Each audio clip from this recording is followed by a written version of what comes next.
Welcome to Wolf Entertainment. Hey, Wolfpack, we're back with another surprise tier stream. And we're talking about another franchise I've actually watched all the way through, the Jurassic Park / Jurassic World saga. Hey, Jon Snow, glad you made it.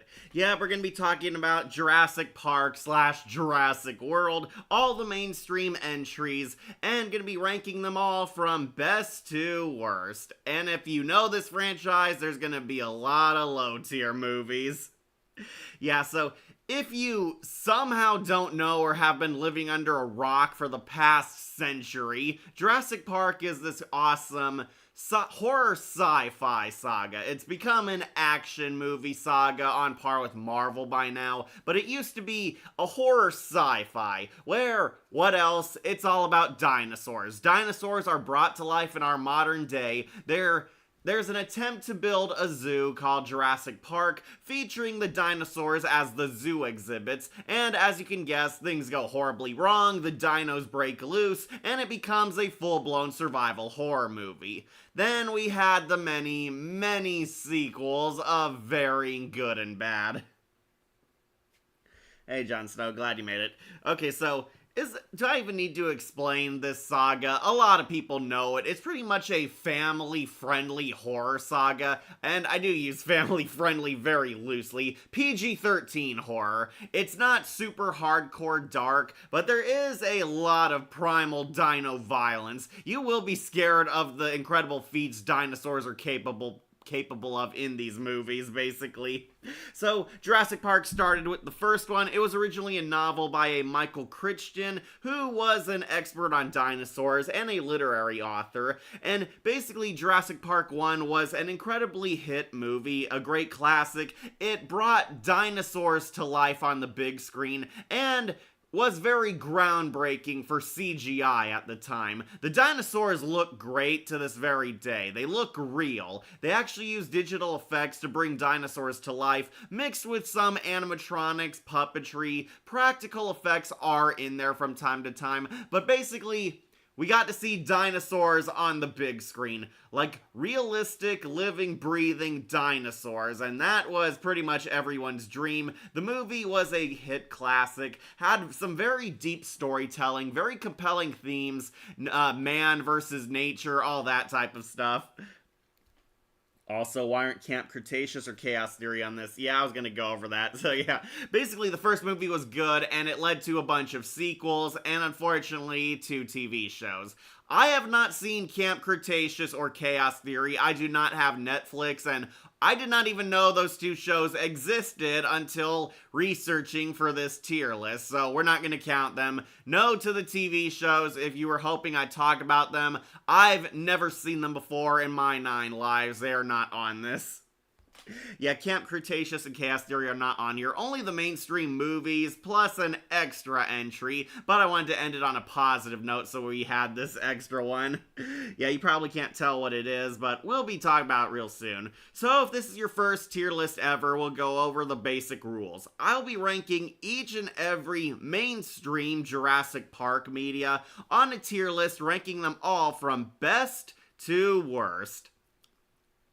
Have all these different slots for them to tell you what ranking they fall under from best to worst. Up top, we have the big one. This one is the perfect 10 out of 10, the S tier, the masterpiece Jurassic Park movie, and I think it's very obvious we will only be seeing a few up here, but yeah, this one, it's the classic. It is the perfect Jurassic Park story, and you can all probably predict what's going to be number 1 already. But under here, we have Apex Predator. These ones, good, not perfect. There's, of course, some flaws. All these Jurassic Park movies have their flaws, have their nitpicks, have bad moments, some worse than others, and even the good ones, like the first movie, it does have some issues here and there, but basically, they are good movies. They're watchable, they're fun, they're really kick-ass Jurassic Park tales, and I would still recommend watching them. Then in the middle we have Just Because You Could Doesn't Mean You Should. Yeah, I know, a classic Malcolm quote, but these ones, They're okay. They're fine. They're the mid movies. They're mediocre. They weren't that awful to put any lower, but also weren't super great. I would say they're passable films. They're watchable. They're mediocre. They're the ones right smack dab in the middle. Not the top predators, but also not lesser than dino beings. Then we have Dino Chow. These ones deserve to be eaten by dinosaurs. The plain bad, the lame ducks, the forgettable movies, the ones that aren't very good, not even worth hating, but also not super awesome either. They will not go any higher. Also, the author's name is pronounced Crichton, not Christian. Okay. Hey, Cat. Hey, Light Jones. Dominion sucks. Alright, then, rock bottom, we have Dino Dung.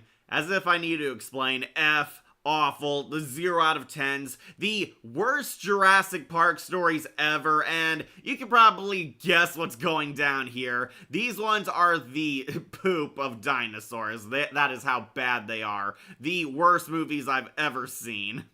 So yeah, got a short tier list this time, only a few films. There's technically now 7 Jurassic Park movies. I am not counting Camp Cretaceous or Chaos Theory. I've never watched these shows, so sorry they've been barred from this tier list. I'm only counting the mainstream stuff. Never saw those shows before in my 9 lives, and honestly, I did not know they existed until recently, like looking up Wikipedia stuff on Jurassic Park, and yeah, apparently they have 2 TV shows out on Netflix. I do not own Netflix. That's also why we've never reviewed the Fear Street movies. So yeah, I don't have streaming. Have you watched Rebirth? Barf? Yeah. Dino Dung is Dominion. Yes, it sucks. Alright, so Jurassic Park had one good movie, and then sequels of varying results. Some people like these sequels, even the lamer ones like Dominion and Jurassic World Fallen Kingdom, but there's also some good things even in the weakest Jurassic Park movies, namely the dinosaurs, because of course the dinosaurs are the big selling point of this franchise. I'm gonna say it, Jurassic Park is the GOAT. They even have short films. I seem like the CGI fan films, but that's about it.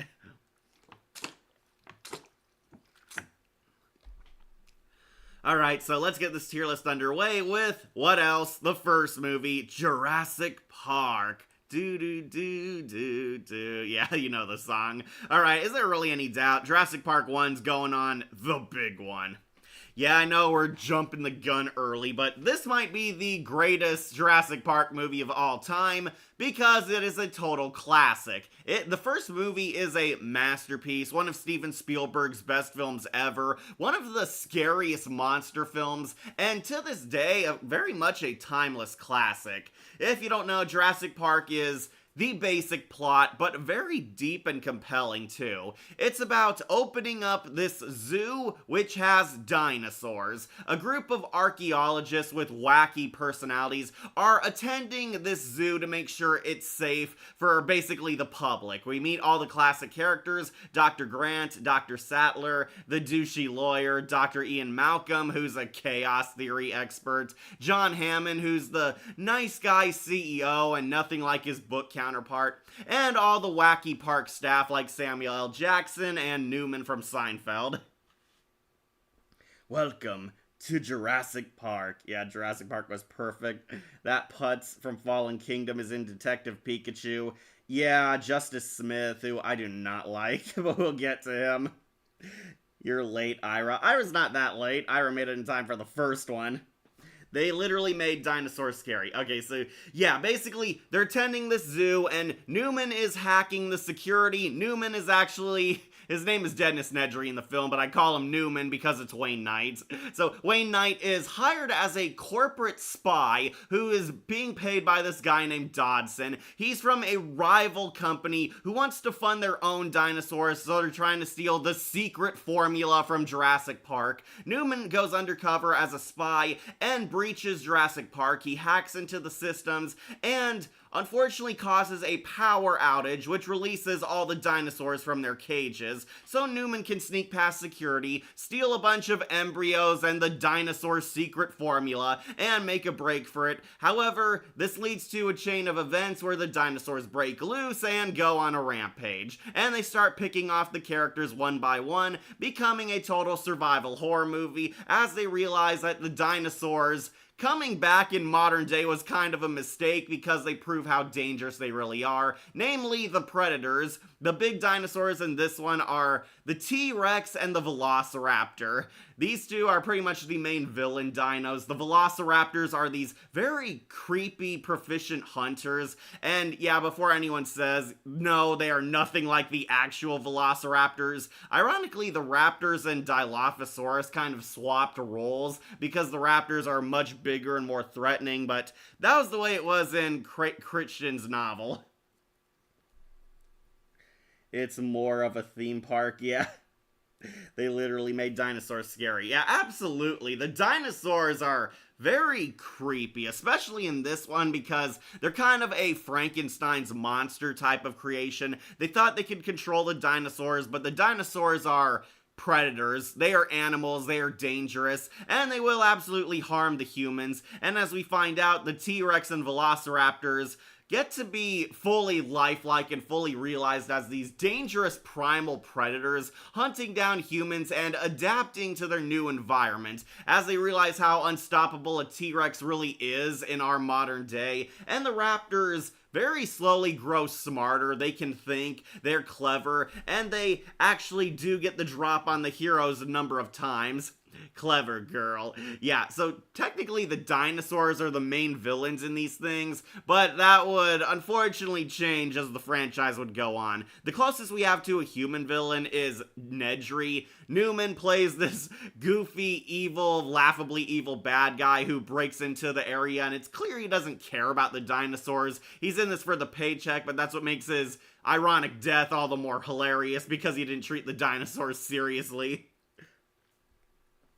Yeah, so Jurassic Park is a theme park. How are the dinosaurs still alive? Well, apparently the company known as InGen, Hammond's company, managed to collect these fossilized mosquitoes that were trapped in tree sap and retrieve the DNA from the blood these ancient mosquitoes were eating. They inject syringes into the mosquito bodies to suck out the DNA, and they use cloning to replicate the dinosaurs in our modern era, because obviously dinosaurs don't exist anymore. They gene splice the DNA with reptiles and frogs, and unfortunately they made a mistake because these were frogs that could change their sex and gender and adapt, and this is what affected the dinosaurs. The dinosaurs could change sex and life found a way, as Malcolm would put it, and now they're breeding. The dinosaurs are adapting, and basically, you get the idea. This is man playing God, playing with things they did not understand. They completely overestimated their control over the dinos, and the dinos start going on a rampage, fighting back, and yada yada, horror movie antics. It's a pretty fun movie. It's really cool, very kick-ass. Spielberg's directing is at his greatest in this film, on par with Jaws and Indiana Jones, I would say. This movie is very quotable, has distinct visuals, has very epic effects, many of which still hold up today. Yeah, the CGI Brontosaurus still looks good where they're revealing the dinosaurs, and the main characters are actually interesting. We do get a feel for them, kind of like in a similar vein as Aliens or Predator. We spend the first half hour getting to know the cast, understanding who they are, and setting up character traits which would ironically come back in the movie, either them using them to their advantage to fight the dinos, or suffering an ironic comeuppance. Life finds a way. Yep, Dr. Ray Arnold's death scene was originally supposed to be the most brutal death scene in the movie, but what we got was still horrifying. Yeah, Samuel L. Jackson was supposed to have a death scene. Allegedly, there was a hurricane and it destroyed the sets and props they needed to film it. Honestly, I'm not sure why they didn't film it, because he died inside of the died inside of the power shed. But yeah, Samuel Jackson, we were gonna see his arm get bitten off by a velociraptor. He was gonna try and reach through, grab the locks, and make his way into the generator. But no, the raptor jump him and tear off his arm, and Samuel Jackson died a gruesome death. Very different from how he dies in the book, though. The mosquitoes would bite the dinosaurs and get stuck in tree sap. Sapalanche. I wonder if the scientists are actually finding ways to bring dinosaurs back to life. Well, Ira, this has actually been completely disproven. Yeah, like with everything, they tested the science of Jurassic Park, and apparently this could not happen because the DNA would dissolve inside of the mosquito in all that time. They said at best you could actually revive woolly mammoths and saber-tooths. Like, the farthest we can go back is apparently the Ice Age animals. But yeah, apparently dino DNA is indeed lost forever. Sorry, Mesogog. Little did the audience know, the mosquito they drew blood from didn't actually suck blood in real life. Yeah, but in a movie it made sense. Alright, so I have a list of things that either I want to talk about or you guys can bring up in the comments, like your favorite dinosaur scene, favorite character, best moment, dumbest moment, lamest kill, all that stuff.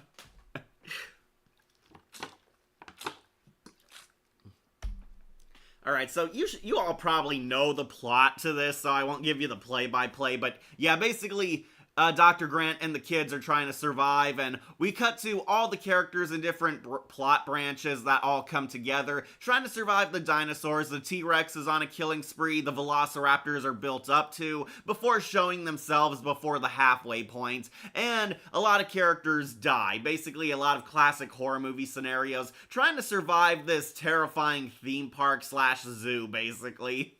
And it is a fun movie, it is very creative, and I do like all the characters. So, who's my favorite number one character in this? I would definitely say Dr. Alan Grant. He's always been my favorite because he's a badass leading man. Dr. Grant understands the dinosaurs. He likes to terrify people with the Velociraptor stories. I love when he trolls that kid. That doesn't look scary, more like a 6-foot tall turkey. And he, like, shows him, like, the raptor claw, which can disembowel you. You stare at a raptor, and he stares right back. He stares at you long enough that you don't see the other two raptors coming at the sides. And you're still alive while you're being eaten. Classic. Top 10 best and worst Jurassic Park World characters. Well, pretty much everyone from World would be on that list. You brought up something important, and that's the animation. CGI is still better than most movies today. Oh, absolutely. It looks very good. And this was because Spielberg did show that they did use practical effects. The raptors were actually guys in suits. They just CGI'd parts over them, like when they needed, like, the tail to move and the raptor's head to look more realistic. Yeah, apparently they actually have, like, Muppet suits and animatronics mixed with the CGI dinosaurs to make them look real. Is a dinosaur's vision really based on movement? Dr. Sadler's my favorite for obvious reasons. Yeah, Laura Dern was pretty hot, up until she played Admiral Holdo. I really love his introduction, especially when they try hiding the dinosaur bones that they won't be confiscated by the government, because it was the government.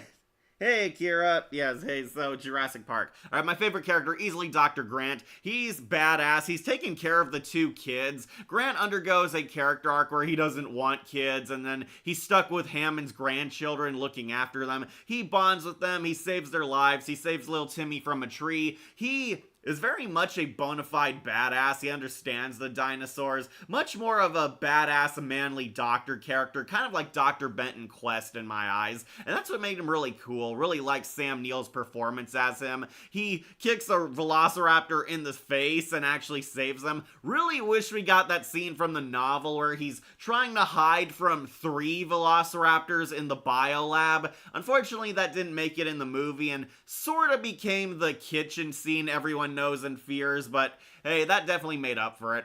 Really like Dr. Grant, and he was also my favorite in Jurassic Park 3, so he's easily my favorite out of all the cast. And that's saying a lot because the cast had really cool characters.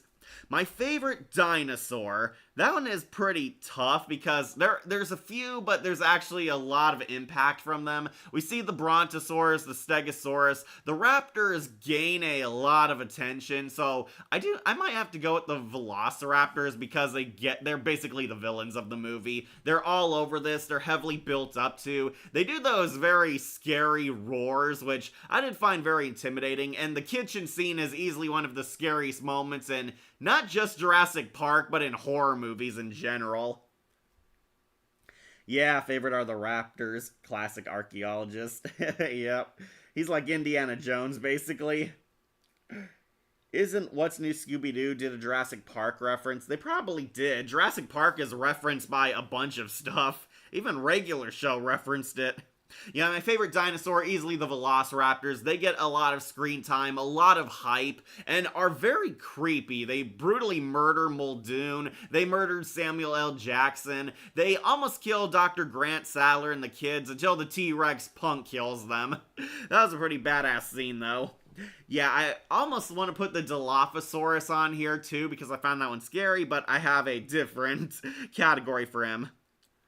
Alright, my favorite dinosaur scene is also kind of mixed with my favorite scary moment. The scariest moment I found in this is, believe it or not from the Raptors, but Dennis Nedry's death from the Dilophosaurus. This moment scared the heck out of me. I found this easily the creepiest part. So, Newman's trying to make his great escape. He's driving through a rainstorm. He gets lost and basically crashes into an exhibit. And while he's trying to get his car out, we meet the Dilophosaurus, which I found one of the scariest moments in this entire film, because the Dilophosaurus does not come across as threatening. It's this cute little adorable dinosaur, and even as a kid, this really terrified me because I know, oh man, this one's gonna be like the scariest of all the dinosaurs and is about to do something horrific, right? Yeah, because all my years of Pokemon, I know that the cute one is always the most dangerous one. Yeah, I like the Dilophosaurus. It's like sort of screwing with Newman. He's trying to get his car repaired. And the Dilophosaurus shows up and basically trolls him and is acting cute, which is very much a scary clue that this thing is going to be more lethal than you'd think. It's like going, he's like screwing with Newman, and he's like playing fetch with it. Like, see the stick, boy, go fetch the stick. And he like being a dick towards it. No wonder you went extinct. I'm gonna run you over when I come down here, and not treating it as a threat. And then we get to that moment where Newman's like trying to climb up the cliff, and this thing is still following. And then it opens up its weird cobra venom hood thing, and it is really terrifying. This one scared me the most. It does that and like spits acid in his face. That part, easily I would say the scariest and best dinosaur scene. That one is terrifying. Like, it spits acid in Newman's eyes and he's screaming and panicking, trying to get away from it while half blind. And when he makes it inside the car, it's somehow in there with him. This is explained in the Telltale game. In the Telltale game, we find out there's multiple Dilophosaurus. There's like a pack of these things. So one snuck into the car while this one was screwing with him while in front of him. Biggest plot hole in the movie was the Ninja T-Rex. Yeah. Sam Neill, who played Grant, also played Colonel Jeffrey Brydon in The Jungle Book. Oh yeah, that one. All of scenes towards the end for classics because you actually did not feel safe for the characters or even yourself. Yeah, the final act is where all the tension really hits the fan. Yeah, Codename Kids Next Door did parodies of Jurassic Park. Pretty much everything's parody Jurassic Park. Monogathan leader in Rick and Morty. Oh, that's right, the wanna buy an app alien. How did the T-Rex get into the building without anyone noticing? Apparently somebody left those huge museum doors open.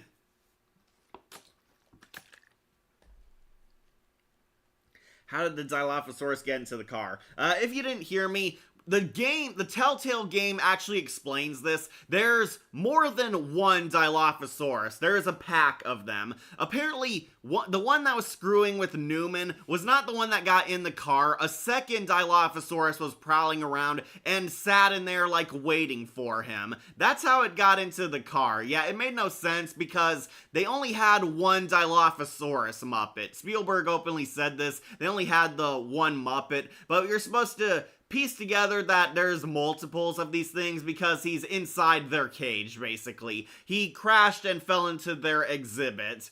A second one went into the car while one of them was screwing with Newman down there in the forest. It's scary because it just stands there doing nothing, and then it roars and opens its gills and shoots that venom. Yeah, that was easily the scariest scene to me. I found the Dilophosaurus much scarier than the raptor scene, and yeah, the kitchen scene, it is pretty high up there too. That one's also a very scary moment, but the Dilophosaurus, because it looks so cute and innocent at first, is what made it more horrifying to me. Because you kind of expect it, Newman's gonna die, this cute little thing has something up its sleeve, and then it reveals that weird cobra frill when it attacks him. That sound really haunted me. Laura Dern as Ellie Sattler also played Tina in Grizzly 2, Revenge, serving Wrench and Catherine in King of the Hill, and Brett Spade in Year of the Dog. She was also in Blacksmith Orange's favorite movie, Blue Velvet. Hey everyone, hey V-Scorpio. The Velociraptors literally break through the bulletproof glass. Yeah, that part always confused me. How did he also miss it too?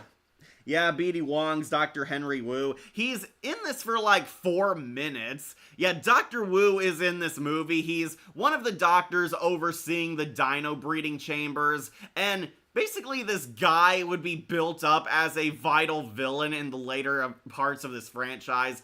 In the book, Dr. Wu had a much greater role, but he was demoted to a side character in this one. And no, he was not a villain. He was kind of a scientist who was in over his head. He was the one who actually got the brutal death being chased by the Velociraptors. Dr. Wu sort of had Muldoon's death, where basically he overestimated the raptors. Or no, he underestimated the raptors. He's watching them. He realizes that one was coming into their safe zone, and the raptor that ambushes Muldoon was supposed to ambush Dr. Wu. That's how it happened in the book. But as you know, Spielberg changed quite a few book elements. Today is the day that the SPD episode Messenger takes place. Oh, awesome. I didn't know there was a Jurassic Park Telltale game. Yeah, there is, Ira. It's not one of their good games, which is why it's not talked about it. So, I do have the Telltale game on here, too. We will be talking about that. I want to save it for a positive end note, though. But yeah, Telltale made a Jurassic Park game. I will warn you, the gameplay is a little rocky in that. They do have quick time events, and yeah, if you hated Walking Dead and Wolf Among Us for this gameplay, trust me, Jurassic Park has way more annoying quick time events. Yeah, there's a video game. It's taking place at the same time as the first movie is. And the one we saw in the games are not fully grown. Yeah, they aren't. They're still baby Dilophosaurus. If you don't know, the Dilophosaurus actually grows just as huge as the Velociraptor in this movie. However, Spielberg said they changed its size and shrunk it down because they didn't want to confuse audiences since the raptors had kind of a similar build. Though, that was also kind of disappointing because the Dilophosaurus can grow bigger than a raptor, and we never got to see one. Unless you buy the toys. Yeah, he was also Shang in Disney's Mulan. Never watched Blue City Adventure, and he was Agent Will in Kim Possible. And Hugo Strange in Gotham.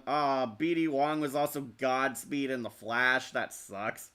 The foreshadowing of the Dilophosaurus spitting acid over the radio is something. Yeah, they mentioned that the Dilophosaurus is a beautiful yet deadly creature, and kind of teasing that it spits venom, but we don't know how. You assume it would, just spit at him, but no, it gets that creepy neck frill with it. The Dilo from Dinosaur Roams America got a more scarier scream.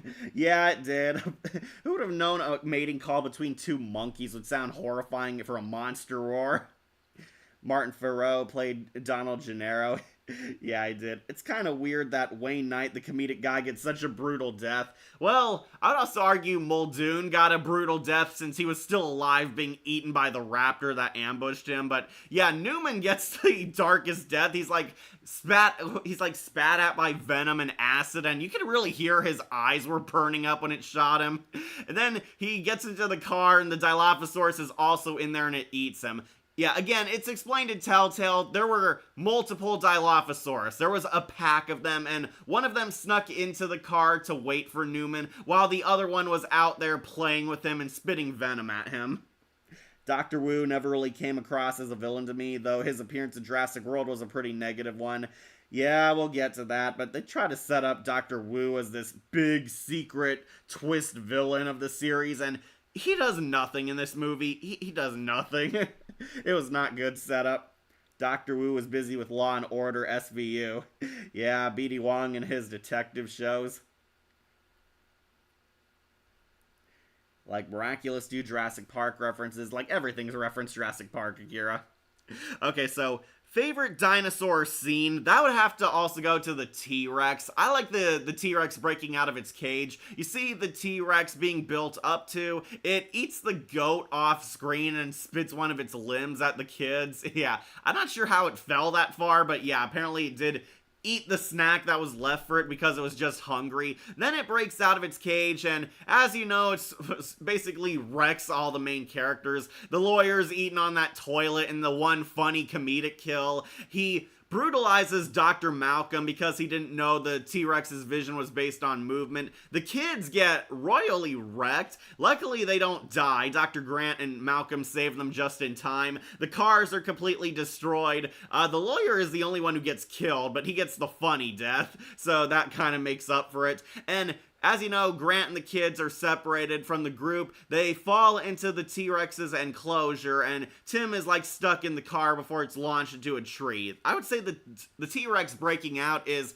easily the best dino scene because it's seeing a Tyrannosaurus Rex on screen for the first time in film with new age effects, and the effects really hold up great. They do switch from when the T-Rex is CGI to when it's an actual animatronic there in front of the main characters, and yeah, the effects really hold up. The action really holds up. It is a very creepy and savage scene. The kids, while they do have plot armor, they are not above getting brutalized by the dinosaurs, so it is very scary. Though, I would say the little girl, Lex, was an idiot for shining a flashlight at the T-Rex's face. It's like, yeah, even your little brother's telling you turn the light off, it's attracting the dino. And what does she do? She shines a light at it, which pisses it off. I've been on Jurassic Park River Adventure. How is it then, Ira? How did the T-Rex get into the building? Somebody left the door open? I'd assume those big doors. Yeah, Jeff Goldblum is Ian Malcolm. He's easily people's second favorite character on this. My favorite kill scene. Again, it might have to go with Newman. Seeing Wayne Knight getting hilariously killed by the Dilophosaurus really scared and stuck out with me. I think that was easily the scariest scene in the movie, as I said. So that's also my favorite kill. The best moment, I would definitely say the climax where the raptors are about to eat Dr. Grant and the kids, and then the T-Rex shows up out of nowhere. It like absolutely wrecks the velociraptors, and I do love how it throws the big one at the fossils and wrecks it. It screams into the camera, and we get that banner falling down, showing you why the T-Rex is king of the dinos. I'd say that is one of the best moments of the movie because it's so kick-ass. Yeah, I'm not sure how the T-Rex was able to fit in there. The Telltale game would also show you that it can squeeze through the main lobby door. So I guess at some point it managed to get in there and nobody noticed. Alright, I do have an entry for what is the worst or dumbest moment from Jurassic Park. This one, easy. How Tim is doing nothing to help them when they're in the control room, the raptor's trying to break in the door, and Sattler and Grant are like trying to hold it back while Ellie is hacking on the computer. And what does Tim, the little boy, do? He's like yelling at her saying, hurry up, do something, like hitting her chair, making her move faster. It's like, Why don't you hand the adults the gun to shoot the evil dino coming after you? It's like, it's one of the stupidest moments in this film. I agree with Nostalgia Critic. Really dumb. The chair doesn't need a massage. Hand Ellie the gun. What have they got in there? King Kong? It's pretty good, yeah. Bob Peck is Robert Muldoon. The T-Rex is the unintentional hero. Yeah, emphasis on unintentional. You can see why the Power Rangers wanted him. Tyrannosaurus. The T-Rex was creepily smart, as it basically indicated that the T-Rex does test the electrical fence regularly, almost as if it knew that someday it won't be on. Yeah, it's like touching the fence at one point. I honestly thought I was just lounging there, like leaning against the fence, but nope, it was like touching it like every day at least once to see if it would still be on. Which made it very creepy because it discovered very quickly it wasn't working for one day. Yeah, the worst moment, easily Tim being useless when Ellie and Grant are holding back a raptor. He doesn't give them the gun, and instead yelling at his sister who needs to concentrate to hack faster. Heck, I remember seeing the scene as a kid and thinking the T-Rex was the good guy. Yeah, he was. Oh, he was also... Oh, yeah, he was in Justice League Unlimited. Yeah, Wayne Knight, he's been in a lot of things. He's Al from Toy Story 2. He was in he was the Penguin in the Harley Quinn show. He was also Mr. What was his name? Mr. Blitz or some character from Cat Scratch. You know, Mr. Blick. That was it. Mr. Blick. Yeah. Gordon and Waffle and Mr. Blick. Yeah, Wayne Knight was the black cat on Cat Scratch. And he was on How Much Do You Love Your Kid, which is currently available on our channel.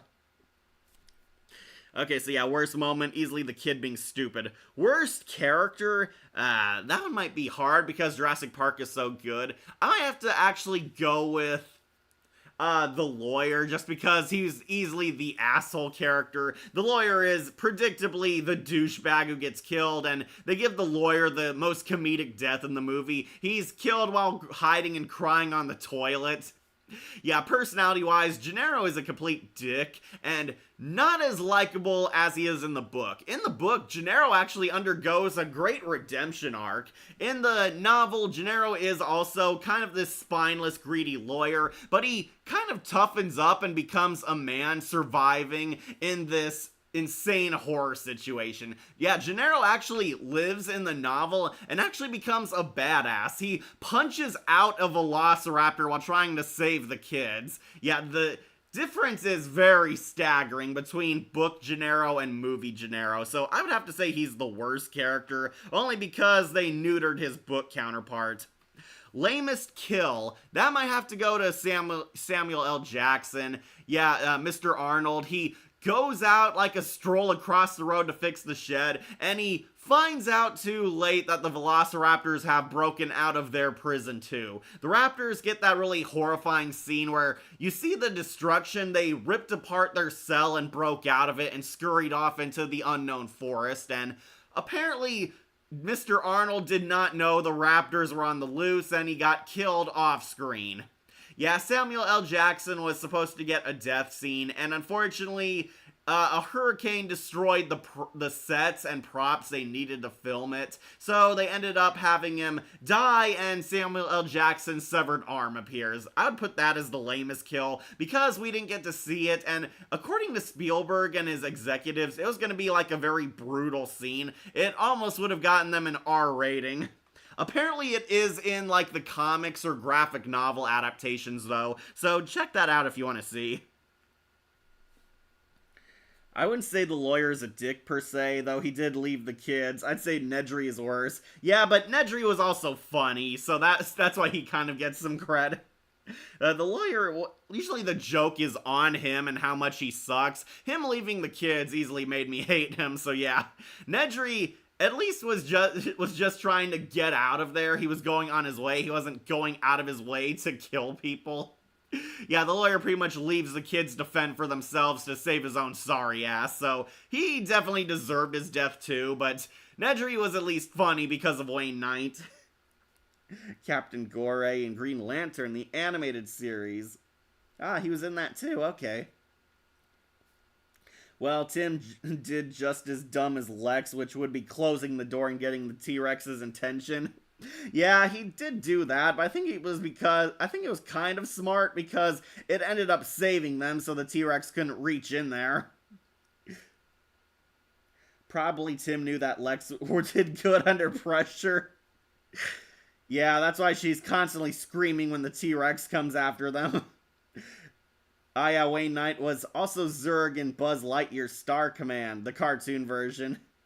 Not the stupid Lightyear prequel. Yeah, that one sucked. They should have got Wayne Knight. He would have made it 2% better. The build up to the Velociraptors was the perfect amount of scary. Yeah, we never get a full image of the raptors. We see what they look like as babies, and that's about it. They are usually obscured or shadow. You see their eye. The first time we ever see the raptors is when they kill Muldoon.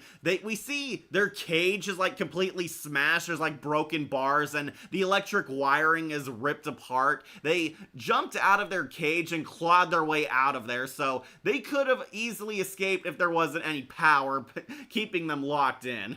And yeah, we see their footprints and they went into the forest. We never see them until Muldoon starts hunting them, and we get that famous clever girl scene where Dr. Grant's speech about how the raptors hunt you down actually comes to play in reality.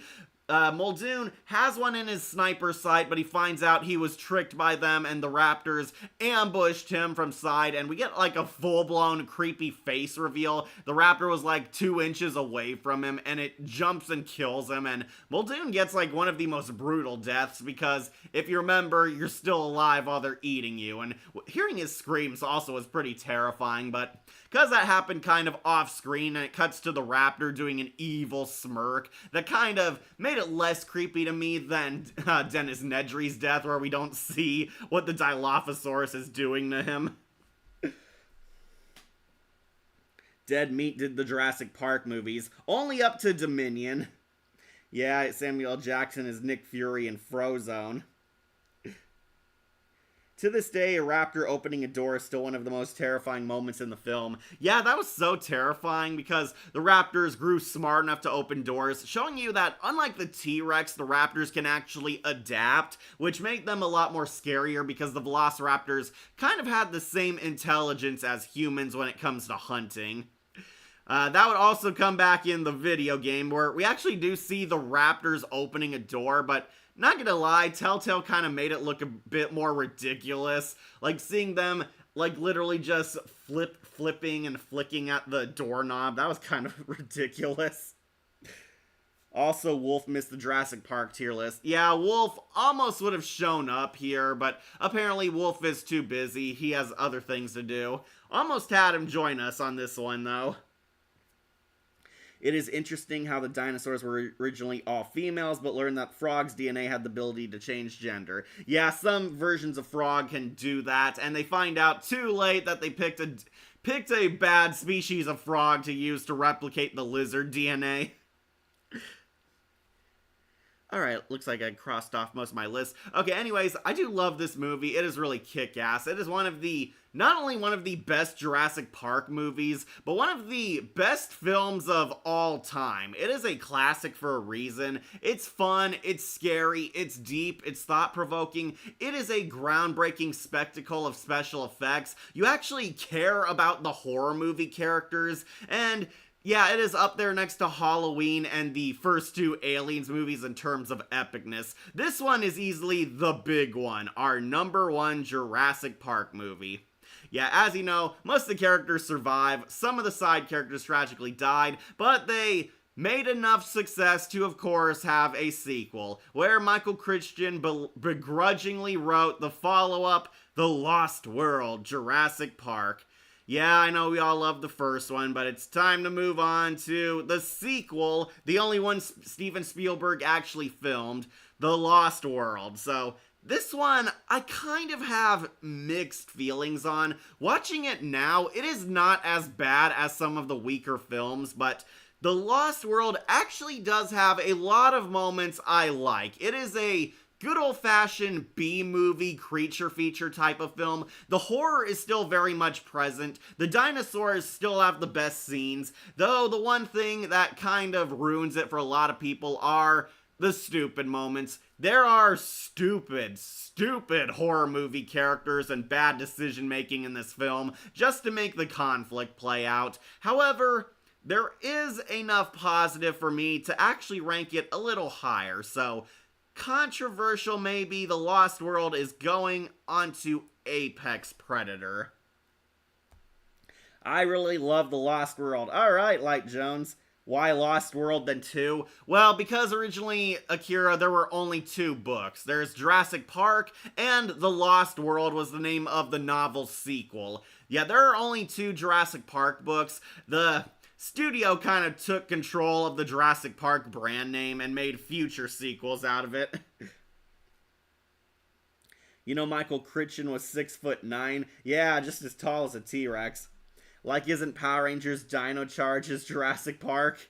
Well, more so Jurassic World. Clever girl. Like the worst Jurassic Park reference in Teen Titans Go Island Adventures, which sucks. Well, because Teen Titans Go sucks in general. Yeah, I'd say Dino Charge is more akin to Jurassic World. Yeah, technically it's still in the same universe, but yeah, humans and dinos living side by side is kind of a common thing in that show. Arliss Howard as Peter Ludlow, Hammond's nephew, who has been appointed CEO. We missed the Chameleon Carnotaurus. Yeah, that only showed up in the video game. I highly recommend checking out these AI animated Jurassic Park flicks. They do show a lot of the unused dinosaurs.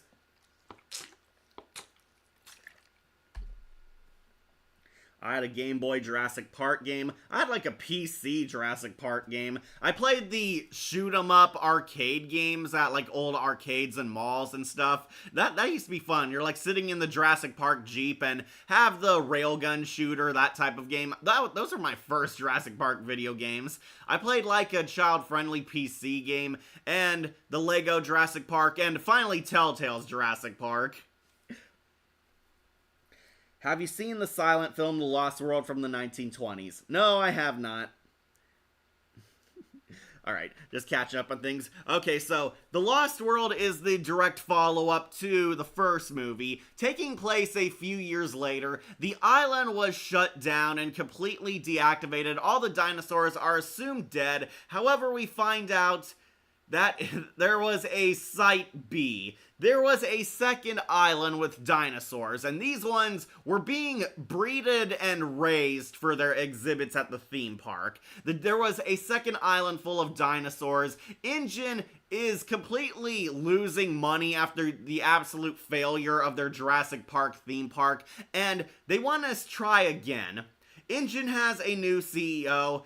Hammond's douchebag, evil, corrupt nephew, Ludlow, has taken over InGen, has completely booted his old uncle, and wants to start the theme park all over again in order to make their money back, and they've been sued multiple times by all the families that were related to the victims of the dinosaurs. This movie has actually a pretty scary opening, not gonna lie, where this rich family is like vacationing on a beach and do not know that this place is inhabited by dinosaurs. They're like chilling on the beach and let their little girl play around, where she runs into the compies, and the compies were really creepy. Basically these tiny little piranha-like dinosaurs. She feeds one of the compies, and then this attracts a swarm of them, and they surround and basically murder this little girl. It opens up with like a little girl being killed by the compies. They swarm her. We don't see it happen, but we see the parents hear her screams, go running to save her, and the mother screams in complete fear and panic, seeing her baby getting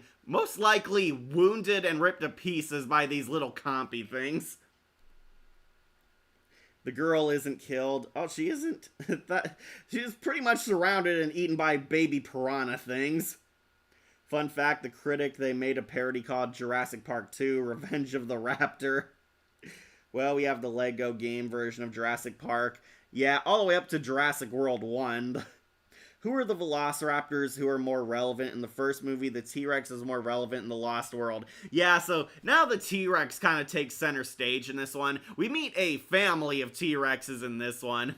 So we find out that there are two groups on this island. Hammond wants to have the island sealed off. After all these accidents, Hammond wants to use this as evidence to help his argument that they should just leave this island alone. Like, warn people of it, do not allow anyone to come to Site B, and basically, he wants the dinosaurs to live out in peace. Don't do anything, just seal off the area.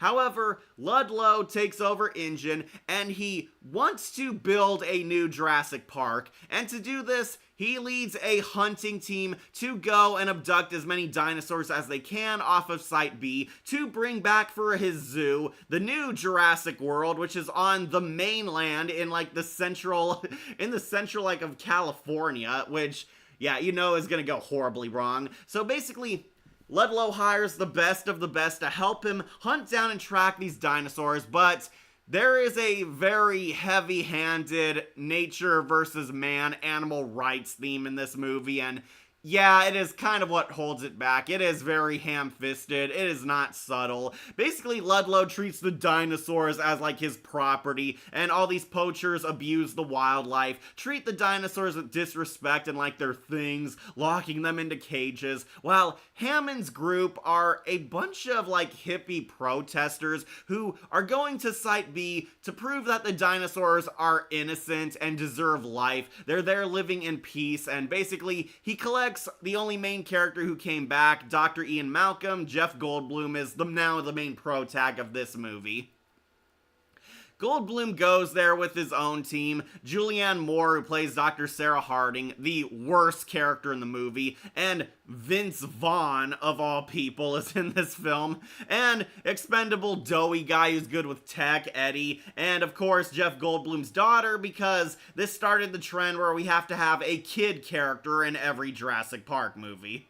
Yeah, basically, they go there to Site B to film and show that the animals are good, only to run across the InGen poachers, and they come into conflict with each other because the poachers are there to wrangle the dinos.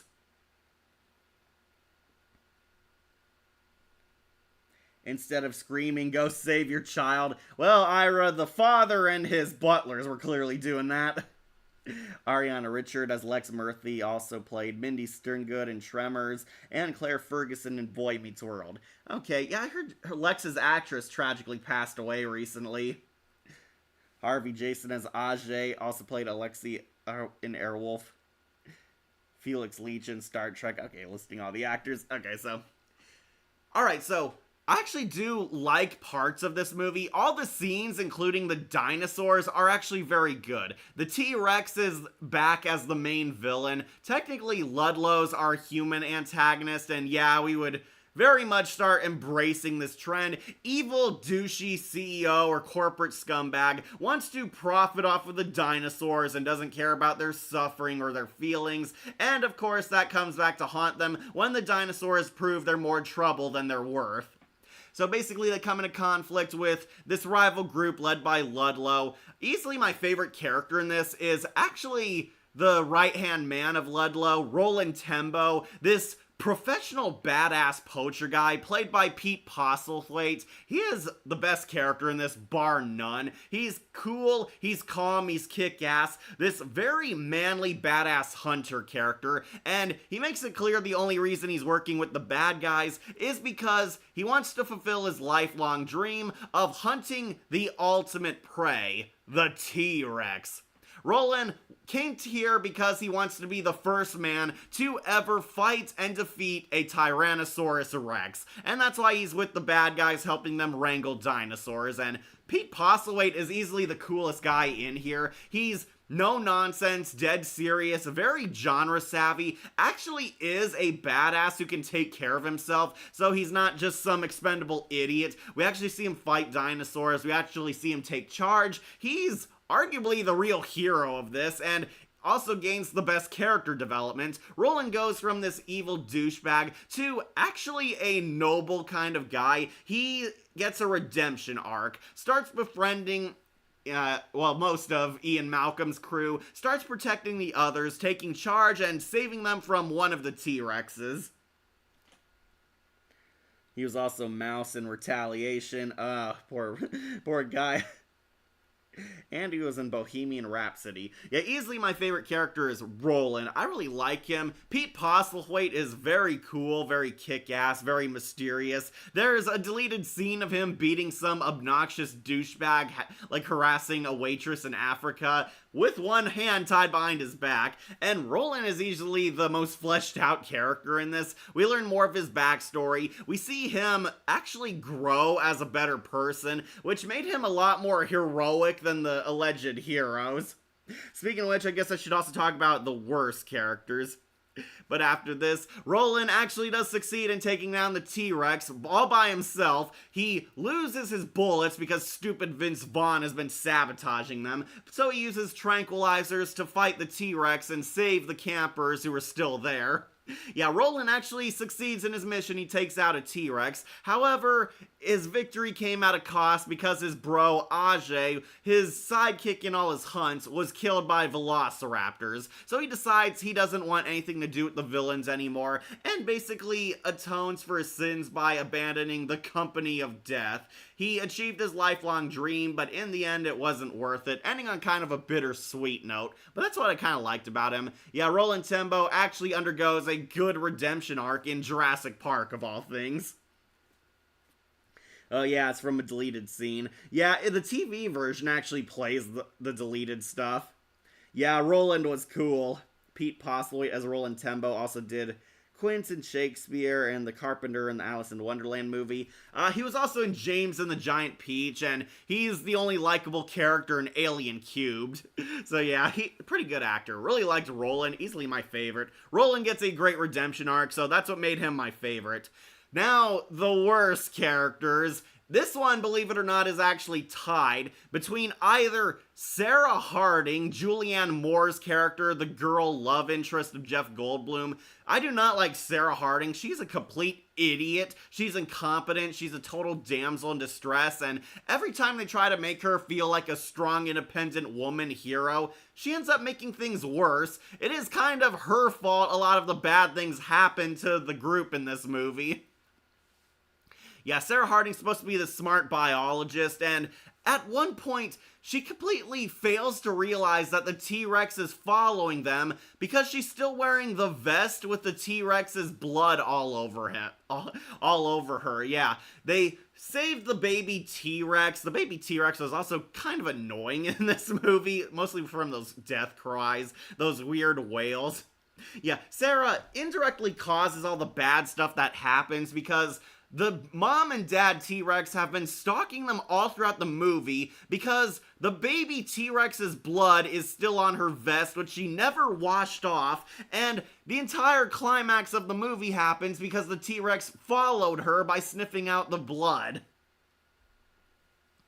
Yeah, Julianne Moore, easily the worst character in this. My second, the one tied with her, is Vince Vaughn, Nick Van Owen. Vince Vaughn's character, also not very likable. Basically, he's this extreme animal rights activist, low-key a eco-terrorist, and basically he was brought here because he wanted to save the animals. He's with Ian Malcolm's group, and all the bad stuff that happens to them is also partially his fault. He finds the baby T-Rex. There was a baby T-Rex that was beaten up by the hunters and nailed down. The baby T-Rex does this annoying wail. This,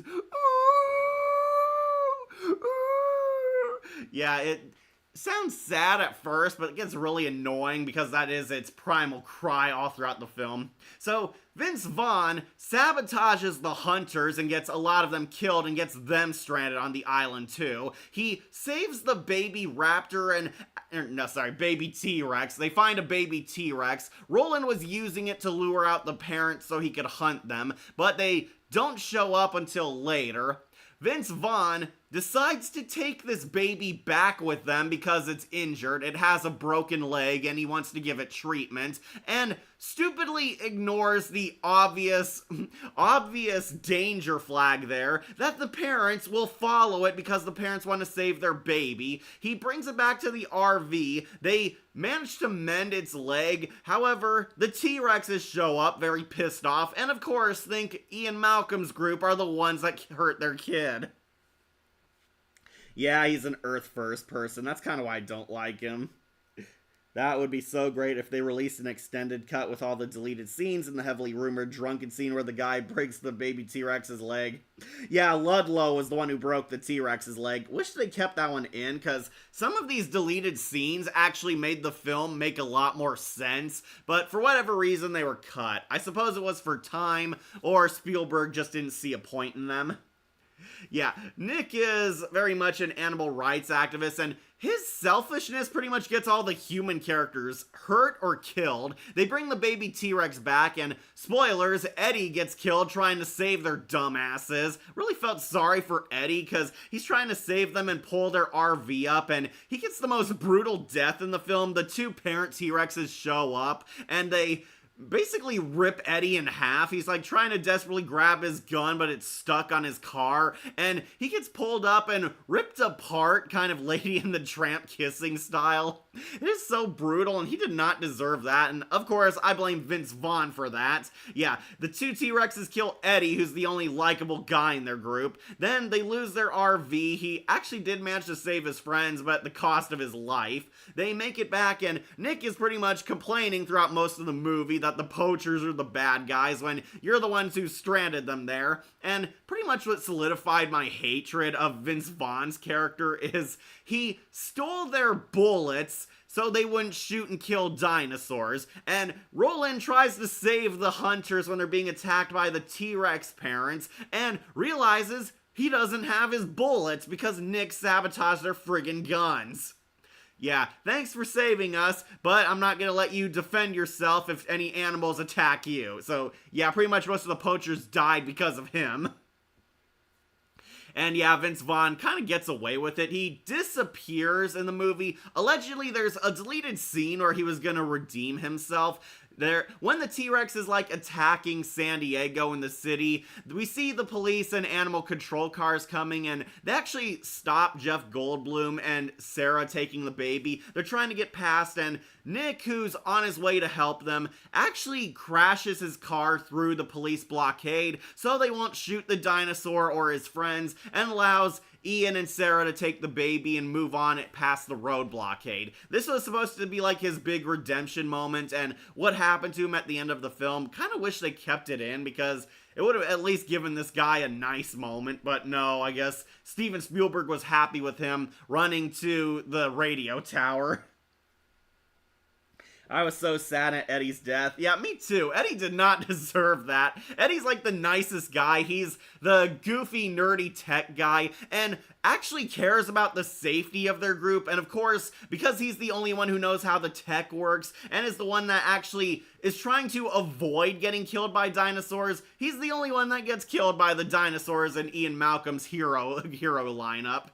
Yeah, I felt so sorry for this guy because he's trying to save these characters who were so stupid and couldn't even get his gun. I would have just like ripped it out of there, but no, it's like snagged on a net or something in the car. And yeah, he gets like the most savage death. He's like ripped apart by the dinosaurs.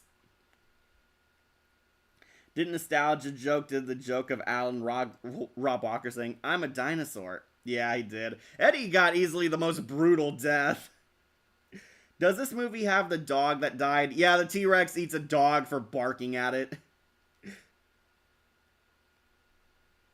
Yeah, again, more reason why I hate Nick and Sarah, because their stupidity pretty much costed a lot of characters their lives, including Eddie, who's trying to save them, and just to make his death all the more crueler, the RV is still lost. The RV completely falls, but the rope he managed to leave for them holds, and yeah, Sarah, Nick, and Malcolm all managed to survive and climb up. Of course, Eddie gets the most savage death, and also kind of bullcrap. The T-Rexes were like leaving after they knocked the RV down, but No, they show up when Eddie tries to rescue them and gets the most savage death. I felt so sorry for this guy. He did not deserve it, and yeah, he was pretty much the OG Zara. Is it a Great Dane who died? No, I think it's like a Labrador or something. It's like a yellow dog. Okay, so yeah, worst characters, easily Nick Van Owen for being his annoying Earth First persona, and Dr. Sarah. These two are tied for the worst. Julianne Moore was easily god-awful in this film. Mostly writing-wise, she was not likable, she was a bitch, and the fact that she outlives everyone, very aggravating. My favorite dinosaur. That is pretty hard. In this movie, definitely the T-Rex is the MVP. The T-Rex is the main dinosaur threat in the Lost World. We meet the two parent T-Rexes. We see a baby T-Rex is abducted by the hunters, gets its leg broken, is held hostage. The baby T-Rex was a lot more cuter and innocent. It does get a kill at the end of the movie, which is very funny. But yeah, I'd say the T-Rexes were the best dinosaurs in this film. They tried with the compies. The compies get a really cool kill scene, which I'll get to next. But yeah, the T-Rex rampaging across the city is also one of my favorite moments. Yeah, also my favorite dinosaur scene also has to be the T-Rex going into the city. Seeing a dinosaur, a T-Rex walking around our modern day city, that is epic. I don't care what anyone says. The final act of this film, where they're in San Diego and the T-Rex breaks loose and is killing people, that is fun. We actually get to see a dinosaur going on a rampage in town. It's like knocking over buses, attacking random people. The screenwriter makes a cameo getting eaten by them. The T-Rex chases like Japanese guys, Godzilla style. And I love that when it knocks over the 76 ball from the gas station. Yeah, that's my favorite dinosaur scene.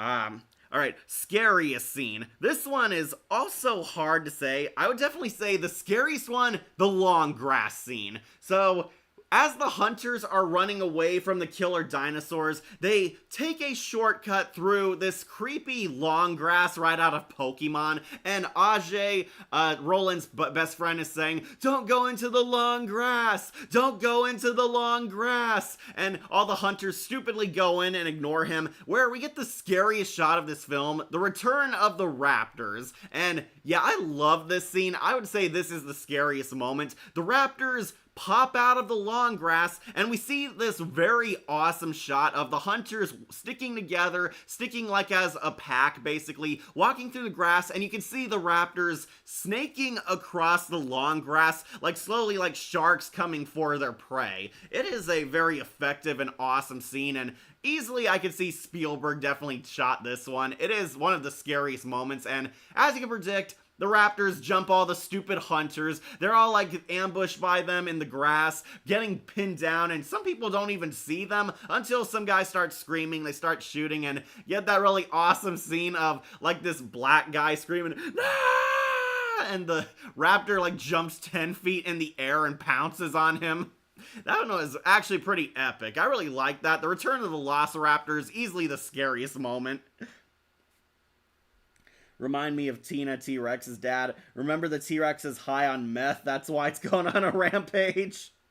Yeah, they mentioned it was drugged, so it was a lot more pissed off than usual. Though, I think it was still gone on a rampage anyway. The dog scene was sad, but it was played off for comic relief, unlike Eddie's death. Yeah, this dog is like in its doghouse and it's barking at the T-Rex when it like breaks into a backyard to drink water from a pool. Yeah, the T-Rex, like, is very thirsty, it's very confused and scared, it wants food and water, so it goes into some random neighborhoods and enters, like, a pool. It wants to get a drink, the dog is barking at it, and the T-Rex basically has enough of this dog annoying it and eats him. And it gets a comical death scene. We see, like, the doghouse was tethered to the dog, and it's in his mouth, and the T-Rex, like, spits out the doghouse and goes falling down, confirming that the dog was killed and eaten. Yeah, the final act was epic. The Trex kill a guy who reminds me of Billy. Yeah, really, he did. Okay, tell me who, Scorpio. Yeah, the T-Rex killed a guy who looked like Billy. Are you talking about the guy who's like running away and he tries to hide in that bank and gets grabbed? Yeah, he eats a man in the Blockbuster rental video store. I like how Nostalgia Critic pointed out Arnold Schwarzenegger in Hamlet. That was actually a fun standee in there. Isn't Mad Remake did Pokemon doing a Jurassic Park parody? Yeah, they probably did. I'm the motherfucking T-Rex. T-Rex. Man, did that long roasting Yu-Gi-Oh! And Digimon. Isn't pool have chlorine, which is toxic? Yeah, but it's a dinosaur, didn't know that, and probably the screenwriters. The Japanese guys were literally shouting, I left my country to get away from this. Yeah, so Godzilla is canon to Jurassic Park now.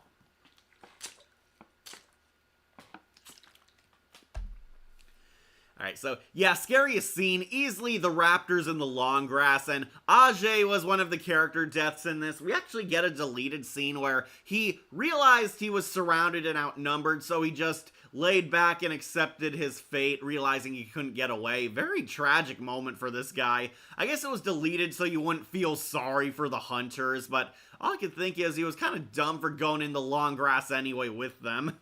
But yeah, the scariest scene, the long grass scene, that is my favorite moment. Favorite kill. This one, okay, favorite kill, this one is very hard. It's tied between either Peter Stormare or Ludlow's deaths. So, I might have to go with Peter Stormare's death, where Peter Stormare plays like this douchebag poacher who abuses the animals. Earlier in the movie, he, like, tasers a compy. Like, he's talking to, like, their tech guy, their nerd dino expert, and he says, well, the compies don't consider us a threat, and he tasers, like, this little infant compy looking at him. They do now. He's, like, very, very smug, very arrogant. This guy is easily the biggest douche of the villain team.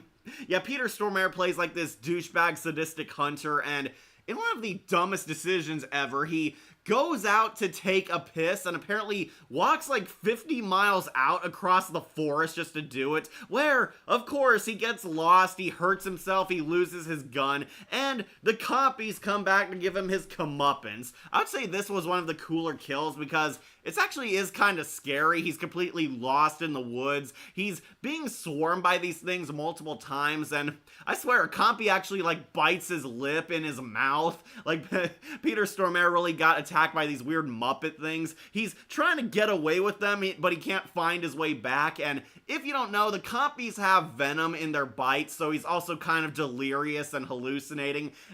Peter Stormare is trying to get away. He falls over a log, and all you hear is the compies going over and swarming him, and he's screaming in pain, and you see the blood in the river flowing towards you, revealing that he is dead. I would say that was easily one of the favorite kills of the movie, because it is definitely a ironic death scene, like something from Tales from the Crypt. His death was so suspenseful.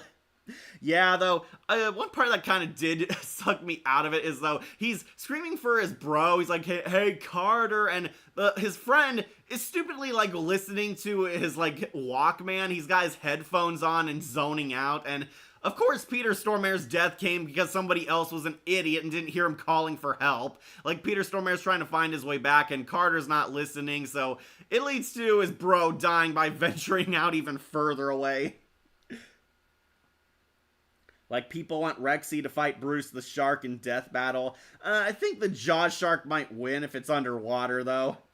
The T-Rex also destroyed a 76er. Yeah, the big ball comes falling down.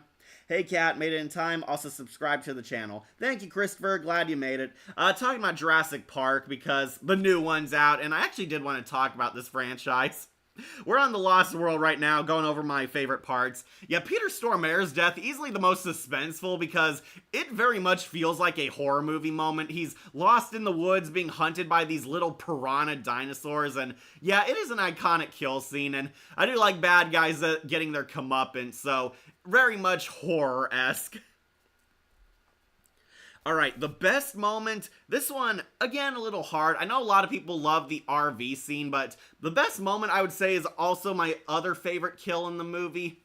Ludlow's death. Ludlow makes it back to alive in the mainland. He tries to profit off the T-Rex. After the T-Rex goes on a rampage, Sarah and Ian realize that it wants its baby back, that they need to use the baby as bait to lure it back into its cage. They steal the baby. The security guards, for some reason, don't shoot them or stop them. Yeah, they make it back. Ludlow is trying to make calls to 1,000 people to get the situation under control. Then they bring the baby back aboard the boat, and Ludlow decides he wants to keep the dinosaur baby because it's his chance at success. He chases after them and goes after the baby despite the obvious red flags. The T-Rex is on the loose. Ian and Sarah jump off the boat and swim to save themselves, releasing the baby into the boat to lure it into like a makeshift cage. Ludlow very stupidly and arrogantly tries to get the baby back, and he very aggressively chases and manhandles the baby T-Rex. However, of course, Daddy Rex shows up and gives him his ironic death, and I actually did kind of like this moment because it was definitely his comeuppance also. He's like begging, wait, it's a mistake, as if the dinosaur would listen to him. He tries to make his way out of there, and the Daddy Rex bites and breaks his leg, crippling him, and wants his baby to finish him off. And yeah, baby Rexy gets his first kill, and Ludlow gets his ironic death where he's killed by the baby dino he tried to profit from. There's also a deleted scene which made this very better, where it's revealed Ludlow was the one who broke the baby's leg in the first place, which is why the T-Rex is pissed off and trying to kill all the humans. Yeah, Ludlow broke the baby's leg in the first place and tried to profit off of it, so it makes a lot more sense as poetic justice, where he gets his legs completely broken and bitten in by the Daddy Rex. He's thrown aside, and the baby is the one who kills him. I actually thought this moment was pretty badass and pretty great. The Dick CEO gets his comeuppance and is killed by the very things he tried to exploit, and very savage, but what made it the best is the Daddy Rex gives like this proud parent look, like that's my boy, when he kills Ludlow. That's just very funny to me. The T-Rex destroyed the 76er. Yeah, I love the 76 ball falling and rolling away. That made me laugh so hard as a kid. Or kitten. Eddie Carr torn in half by T-Rexes and eaten as the golden chainsaw kill. Yeah, that might be the best kill in this, next to Ludlow's ironic death. Love the Peter Stormare's death in the Lost World. Yeah, that one I would say is easily the best kill, the very creepy horror movie-esque kill. Peter Stormare gets lost, though kind of stupid circumstances. He like goes out like 10 miles just to pee and gets insanely lost. It's like, guy, you could just go like behind a tree or something. No, he walks out and gets killed by the compies. That scene was just brutal, so I did definitely like that part. Right, their venom makes you calm. Also, fun fact, that guy who plays Eddie Carr in this film voices Odin from God of War Ragnarok. Okay, great to see him getting more work. Like, this was the first movie I heard in Spanish. Oh, good, Akira. They do speak Spanish. They called it the Island of Five Deaths or Five Deaths or something. My phone needs a charge. I'll be back in a bit. See you, Jon Snow. This movie had more brutal deaths than the first. Yeah, that definitely made it cooler. Lost World was very much a hardcore horror movie, which is why I give it a lot more points. Alright, gotta talk about the worst moment. What really does qualify as the worst moment? This one, again, kind of tied. We'll go over the one I know you all want to talk about after I catch up on some comments. Confirmed in Camp Cretaceous that the compies were venomous years later. Okay, so Peter Stormare was definitely delirious and high off their venom. Like Injun is not the evil corp. Well, under Hammond they weren't. Under Ludlow, they very much do not treat the dinos with respect. The father T-Rex was smiling at his baby's first kill. Yeah, I love that scene. That is the best moment to me. Yeah, the T-Rex gives like this proud parent look. It's smiling that his baby got his first kill, and technically his revenge on the guy who hurt him in the first place. Yeah, I love that scene. That is easily the best ironic death moment. I do not think Peter Ludlow's ironic comeuppance has been topped in these later sequels. Also, remember, I love the S-Spider T-Rex in the Spider-Verse.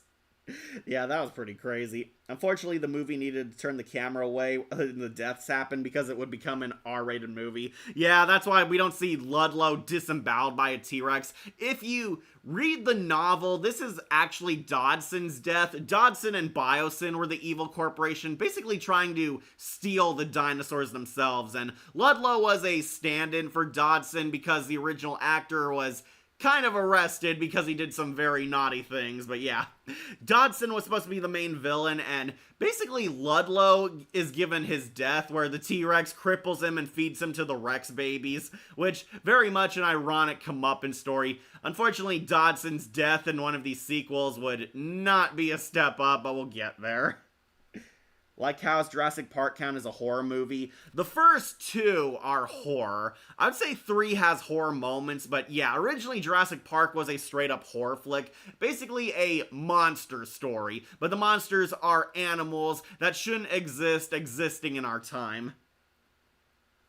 Is Camp Cretaceous and Chaos Theory in the tier list? No, they are not. I have not watched those shows. Craynoticon did a good job on the 2 found footage on the channel. Highly recommend checking them out. Also, RIP to the guy that voices James from Pokemon. And Meowth, that's right. He did something awful. What? Yeah, I'm not sure if I could mention it onto YouTube, but basically Dodson's original actor from the first movie, not the guy in Dominion, I want to clarify that, not the guy in Dominion, the first guy from the 90s movie. Dodson was supposed to be the character Ludlow replaced. However, the actor got arrested for doing very bad things that involved children. So they eventually got rid of the character entirely. Personally, I would have just recasted him with somebody else because Dodson had like 2 minutes of screen time. But yeah, Dodson couldn't show up for The Lost World. He was replaced with Ludlow, who is basically a knockoff Dodson. Okay, agree, Christopher. Yeah, the voice actor for James and Meowth, that's right, from Pokemon passed away very recently. Okay, so the worst moment, easily the gymnastics scene. Yeah, I can't even keep a straight face. We all hate that gymnastics scene. You all know what I'm talking about. So, Malcolm and the heroes are being chased by velociraptors. They go into this warehouse trying to dodge them. Malcolm is trying to climb up. He can't keep up with the girls, but his daughter decides to save him by, get this, using her gymnastics to save the day. She uses gymnastics to save Jeff Goldblum from a velociraptor. We get that hilarious scene where the raptor actually turns when she says, "Hey you," and she kicks the raptor out the window, killing it. It's like impaled on splintering wood. So yeah, that is easily one of the worst moments in this franchise. That scene is just dumb. I know they set it up earlier, so it was foreshadowed that basically Jeff Goldblum's daughter was on the gymnastics team and she got cut. So she actually did master some athleticism and knowledge on it, using her gymnastics to save his life. And yeah, it is a dumb scene. It comes kind of out of nowhere, and the daughter was kind of useless for the first half of this film, even when she was up in trees. And the biggest factor, they obviously have a stunt woman standing in for Kelly when she's doing her gymnastics and kicking the Muppet out the window. Oh, and he was Professor Oak. Great, he was a worse predator than a T-Rex. Yeah, he was. Basically, the guy got the same treatment as the director for Jeepers Creepers, Dodson. Yeah, I want to clarify, they got a new actor to play Dodson in Dominion. It is not the same guy. It was the first guy from the 90s movie who was talking to Newman out in Africa.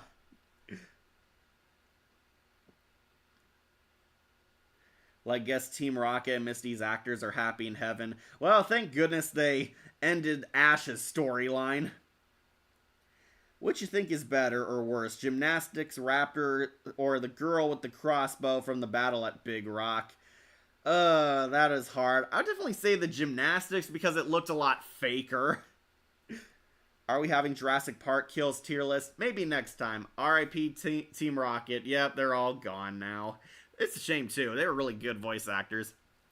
Another worst moment I will honorably mention is the boat scene where the T-Rex was somehow transported across all the way to San Diego on perfect course, mind you, from Dinosaur Island. The crew that was taking and escorting the T-Rex was somehow killed off screen. Yeah, this might go under my lamest kill. The crew riding this boat were all apparently eaten and murdered. You find all their severed arms, limbs, and blood everywhere. Where's the crew? All over the place. Yeah, apparently this crew died off screen, so nobody could tell them that the T-Rex was crudely locked inside like a makeshift cage hangar area. Yeah, somehow this crew died and the boat still made it all the way to the mainland. And we never see how they die, and there is no logical explanation for this. You think the T-Rex did it, but no, it did not. There was another deleted scene where apparently velociraptors got on board the cargo boat and killed the crew. These raptors like mauled everyone and they made it like all the way to the mainland. However, the raptors were apparently killed when they found the T-Rex high on meth. They made their way into the cargo hold expecting more to eat, only for the T-Rex to kill them all after they disemboweled the entire crew. Apparently, one guard was able to get the doors closed, like partly, but he was also eaten and you find like his severed arm. This is easily the lamest kill and arguably another bad moment in this film. Yeah, how it happened. It's never explained. Clayton Fiorti went over this on his channel of how the Rex escaped the boat. Like Pokemon with Ash Ketchmark is my favorite, then the Horizons, since I wanted to see Ash finding his dad, but no. Yeah, they could have done that, but they didn't. Yeah, I might qualify this under lamest kill. The boat crew got killed off screen, and it is not explained in the movie properly, so yeah, it is kind of a major plot hole. All it does lead is to the T-Rex escaping, and yeah, that's the only reason why they chose this moment. Favorite character. Yeah, I already went over this. Tembo. Roland is my favorite. Alright, so I pretty much listed all my favorite and worst moments out of all these. Yeah, worst moment, the gymnastics scene. Best moment, that bird's eye view of the velociraptors hunting them. Favorite kill easily has to go to Peter Stormare getting killed by the compies. That one was very creepy and horror movie-esque. Best moment, Ludlow's death, being eaten by the Papa Rex and baby. Love that double team kill. Favorite dinosaur, the T-Rex. This is pretty much the T-Rex's movie. They tried to make the compies a bigger dinosaur. It did work for Peter Stormare's scene, but that's also the last time we ever see them. So, unfortunately, we would not see the compies again unless you watch those cartoons. Like, what do you think about Mr. DNA, the dinosaurs? Yeah, I liked him. That was pretty funny. Loved the cutesy Schoolhouse Rock type of character. Alright, so to wrap up, The Lost World, I think it's actually pretty decent. It's not the worst sequel. I think it has aged a lot better compared to the later movies. I do not hate this one. The worst moment, that gymnastics scene, and yeah, the animal rights and man versus nature is very ham-fisted and not subtle. However, it's a fun horror film. The dinosaurs are brutal. This has, I think, the most savage and graphic kills in the entire franchise. The T-Rex is an ultimate boss. Love the T-Rex rampaging in the city. All the deaths of the hunters. The dinosaurs are at their most lethal in this one. And yeah, Jeff Goldblum pretty much like is very funny in this film. He steals the show, and I will defend Malcolm undergoes a pretty nice character arc. He basically was traumatized by the T-Rex, and it is a pretty much face your fears type of movie. The Rex almost killed him, he faces his fears, and at the end he actually bravely fights and recaptures it. He conquers his phobia, basically. He and Sarah recapture the T-Rex and they ship it back to the sender, which is the main island, deciding that the dinosaurs are better off being left alone, ending on that nice touching moment of the dinosaurs living in peace and nature, not bothering anyone. But yeah, Lost World, I think it's fine. I actually do think it's pretty decent. It still holds up. I would actually rewatch this one, especially over the later sequels, but Lost World, I will defend. It is an apex predator because it is a halfway decent horror film with a lot of dumb fun moments. I had the privilege of being born the same year as Jurassic Park, despite it coming out 3 months before me. He played in Space Jam and the real Ghostbusters. Mr. DNA. Oh, is that Maurice LaMarche then? Also, Gary, Ash's rival actor, died. He died too, dang. Alright, so Lost World is pretty decent, but let's move on to the last of the main trilogy, or I should say the original trilogy, Jurassic Park 3. Oh boy, a lot of people have a lot to say about this one. So, Jurassic Park 3, a lot of people would call the first awful Jurassic Park movie, like awful from beginning to end.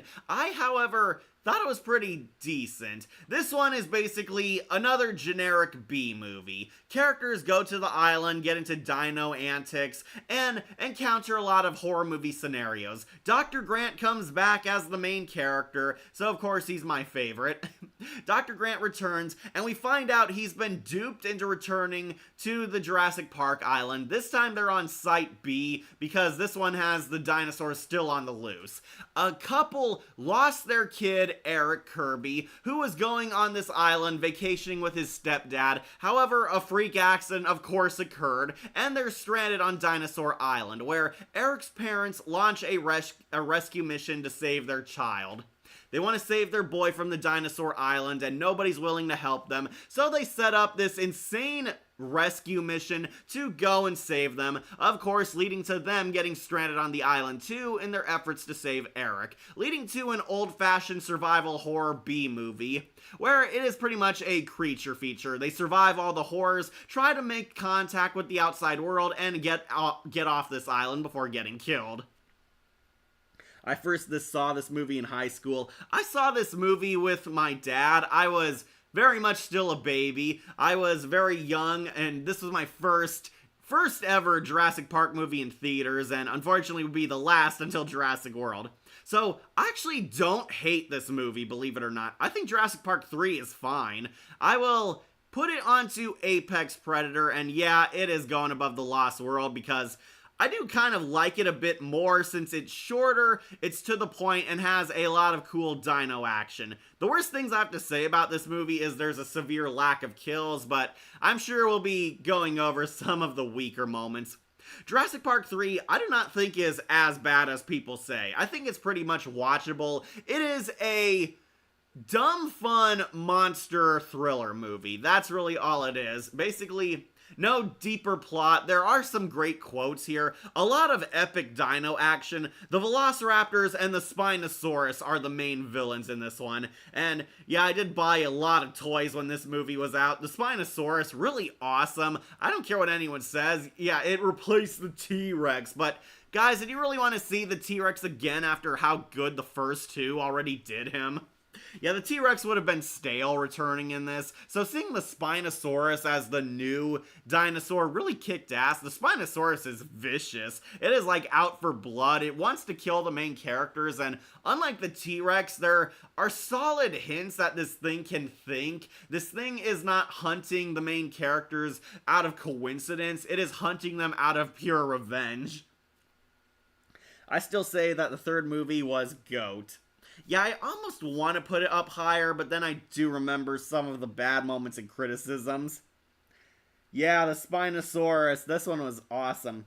Why do you honestly say that the first three are the GOAT? I did like Jurassic Park 3, even as a kid. There are still so many scary scenes to this very day. Yeah, we'll be going over some, so basically the short version of this plot, they're trying to save this little boy, Eric. He was parasailing with his stepdad, then through a freak accident, these guys somehow got killed on the boat while they were parasailing, and the boat crashes into the dinosaur island. Stepdad and Eric are lost on this island, and the kid's parents want to find and save their son. Nobody's helping them. The government's ignored them. They're not rich. They can't influence people, so they decide to launch their own makeshift rescue mission. The Kirbys basically lie and trick people into helping them. They get these 3 mercs to help them out, and they get Dr. Alan Grant to help guide them. They pretend they're rich elitists who want a tour of the island and will pay Dr. Grant anything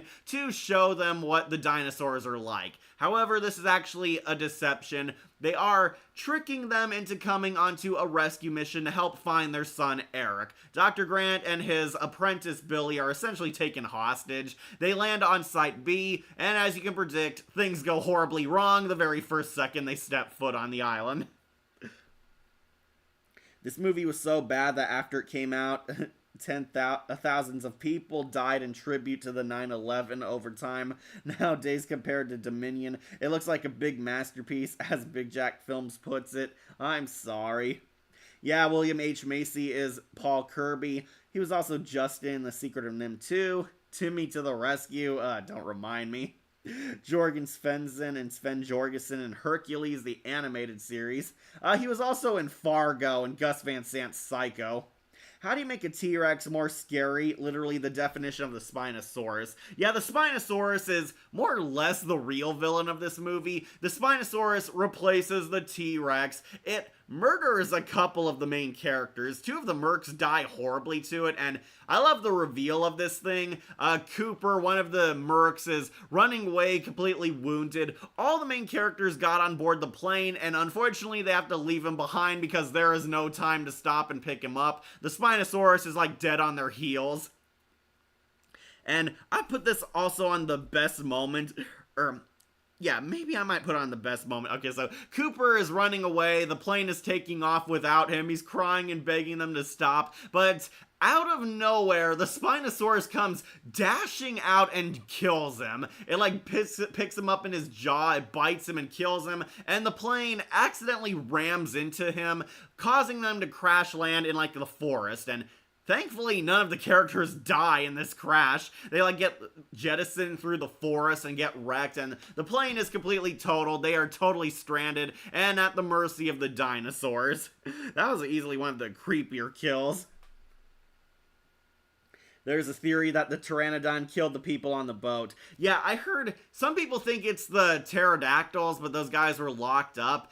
Some people also theorize it was the Spinosaurus, because as we figured out later, the Spinosaurus is actually an aquatic dinosaur, and it was swimming in the climax of this movie, so I do believe the Spinosaurus might have been the one that killed the boat crew that was escorting them.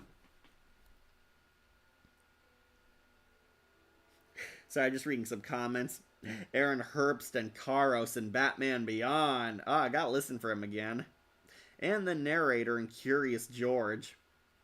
Trevor Morgan, Eric Kirby. Yeah, he was the son who's lost. I heard he was also in Barney the Dinosaur, which made it kind of more hilarious. I went to see this film in a theater back when I was 7 or 8 years old. I was too young to understand how to feel towards this film. Like I said, it grows on you over time, and this was my introduction to Spino. So, yeah, I do not think this movie is that bad. It's basically a generic monster movie, survival horror. All the characters are stranded on the island trying to survive. The Spinosaurus is easily my favorite dinosaur in this. Yeah, the Spinosaurus, it rules. It is kick-ass. It murders the T-Rex. Fun fact, apparently the T-Rex it fights is actually the baby T-Rex from the Lost World. Yeah, the baby infant T-Rex from the Lost World comes back in Jurassic Park 3 to be the Rex that gets punk killed by the Spinosaurus.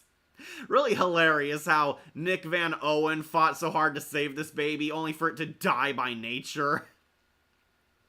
Yeah, the baby T-Rex from the Lost World, it's the T-Rex that gets killed by the Spinosaurus. So yeah, the Spinosaurus kills the baby T-Rex, it kills Cooper, it kills the token black guy. The black guy got easily the most horrific death in this. He gets dragged out of the plane, gets his legs broken, then he's stomped on, and finally gets his head ripped off. Yeah, that guy had one of the more brutal deaths in this. And the Spinosaurus literally tracks them all the way to the end of the movie. It's like following them. It is out for blood. I do love that one funny scene where you could hear the phone ringing inside its stomach. That one is pretty cool. Yeah, Spinosaurus is easily the MVP dinosaur. The plane scene's easily the scariest part. Ah, you like that one.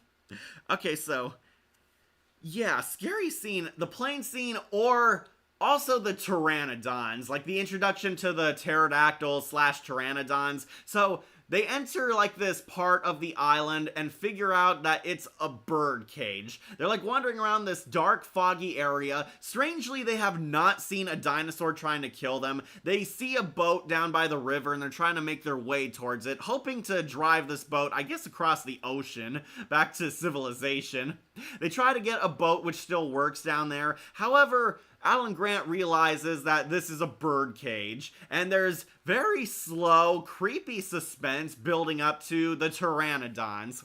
Yeah, I love that very creepy scene where Eric's walking across one of the bridges alone, and out of the shadows you see like this weird Slenderman dinosaur before revealing it's the pteranodon. Yeah, the pteranodons easily have the best moment of the movie. The fight against the flying dinosaurs is what held up the most. The effects look very cool, very creepy, and the pteranodons very much are hungry and out for blood. They're trying to murder the heroes and are at every turn, always soaring above, nearly grappling heroes. Billy almost gets pecked to death by them, and there's that really creepy scene where they're trying to go after Billy, but Mr. Kirby stops Alan from going after, and there's a very slow villain turn, like a villain pose for one of the pteranodons. It looks like right at the camera. That one was pretty creepy, too. Also played Eddie in My Mom's New Boyfriend and Patrick Brockner in CSI. From what I heard, the Spinosaurus was treated by people before the events of Jurassic Park 3. Yeah, apparently the Spinosaurus was abused in a laboratory, so it has this hate boner for every human, which is why it's trying to stalk and kill the only humans on the island. Yeah, that's why the Spino was so aggressive. Even Nash was supposed to get a more brutal death in that film than getting stomped on and death off screen in some of the YouTube channels. Yeah, Nash got a really brutal death. Nature is a cruel mistress. Well, at least the black guy didn't die first. They lost the white guy first, and if you want to get technical, the Hispanic boat crew were eaten alive by something off screen. Yeah, Nash was Borata in Star Trek Renegades. Well, rumored to be the baby Rex. I don't know how much that's true or not, getting killed by the Spino, but I was one of those that believed the rumor. Yeah, I believe it too. This might be the infant T-Rex, which would also explain why the Rexy didn't last too long against the Spinosaurus, because, don't forget, the dad helped him with his first kill. I'm pretty sure it was the Pteranodon from the end of The Lost World. Well, same effects, but this one was locked in the birdcage. Well, is the Loch Ness Monster a dinosaur? There is a dinosaur that kind of resembles Nessie. That was a very scary scene because you didn't think that, and also the fact that I was able to break through a metal fence when, with the plot armor, they barely made it into the building. Yeah, the Spinosaurus, I like that. You could hear the cell phone ringing inside of it, and they turn around and see it's like just standing there, menacingly. Yeah, I love that. It chases Grant and Eric, and they thought they heard the Kirbys because they heard the phone ringtone, and they actually do find each other. They're on other sides of this chained fence. The power is thankfully offline by this point. They hug each other, and they slowly put it together that they don't have the phone. The Spinosaurus got it when it killed Nash, the black guy. It ate him, and of course the dude was holding the phone, and it's still there working inside his stomach. And they turn around slowly to see the Spinosaurus is there standing Michael Myers style, just glaring at them. That part was actually pretty creepy, but also really funny. Run. Like I remember Damned to Dan. Originally, there was supposed to be a Raptor pack versus the Ankylosaurus, but in the LEGO Jurassic World game and Pteranodon versus Raptor made it in Primeval New World. Even Spinosaur versus Raptors also made it in Primeval. Yeah, John Deal is Cooper, the Kirby's secondary mercenary associate, also played by Admiral James G. Lawrence in Burn Notice, The Fall of Sam Axe. Yeah, he would look like he would be from Burn Notice. And he was on the Beauty and the Beast TV series. Also, the guy that played Mr. Noodle from Sesame Street was Mr. Udesky, also R.I.P. to him. Yeah, my mom actually liked that character because, yeah, Mr. Noodle is Mr. Udesky, the other merc who lasts very long. Yeah, I guess I should also get to my favorite kill. Favorite kill easily, I would say, Mr. Udesky because of how brutal it is. It's not as brutal as Nash's, but still pretty terrifying because he's deliberately being kept alive but in pain. Mr. Noodle is one of the mercs. He lasts very long. I really wish he survived because he's the one merc who got personality. He's the reasonable authority figure. He's actually one of the smarter characters. Unfortunately, he was not fast enough to get away from the velociraptors, and we get the second most brutal death in the movie, but it's my favorite kill. The raptors surround him, and they don't kill him. They disembowel and cripple him. Like, Mr. Udesky, he's ambushed by a raptor. You don't see it, but you hear his screams of pain and agony. And when we cut back, we see the raptor stab him in the spine with that big claw toe. It is very brutal. It is the moment that actually scared me the most. Like, he's like being kept alive. He's basically crippled by these velociraptors, and they leave him alive, hoping to lure the other humans out. Yeah, the mom, Mrs. Kirby, almost stupidly falls for it. She tries to save Mr. Noodle, but the raptors show up too early, nearly eat her head off, and they manage to pull her up just in time. They find out it was a trap. They left Mr. Udesky alive and in pain, so his friends would try and save him, and the raptors would jump them all. That part was also pretty scary, and what puts it on my favorite kill is how they end him. The raptors manage to locate Dr. Grant and decide to abandon hunting these other humans, and one of the raptors actually neck snaps him. Yeah, the raptor puts Mr. Noodle's head in its mouth and neck snaps him to kill him and not leave him alive just to spite the humans. That one, easily my favorite death scene because he suffers a lot longer than Nash did. Udesky, as explained by Clayton, he was supposed to pick up a stick and defend himself. Yeah, there's a picture of it. He was supposed to actually go out fighting. I don't know why this was edited out because it's only like a 90-minute movie, but yeah, I guess they wanted to make it scarier that way. Mr. Udesky actually tried to fight back, and I wish they kept this in because I wanted this guy to live. He swings like a tree branch wildly at the raptors. He actually hit one. Unfortunately, they followed Muldoon's style of death where he didn't see the other ones like ambushing him by his sides. He got like disemboweled trying to fight it, basically. Get out of there, SpongeBob. Yeah. He's standing there menacingly, and he was a DMV instructor in the Wizards of Waverly Place.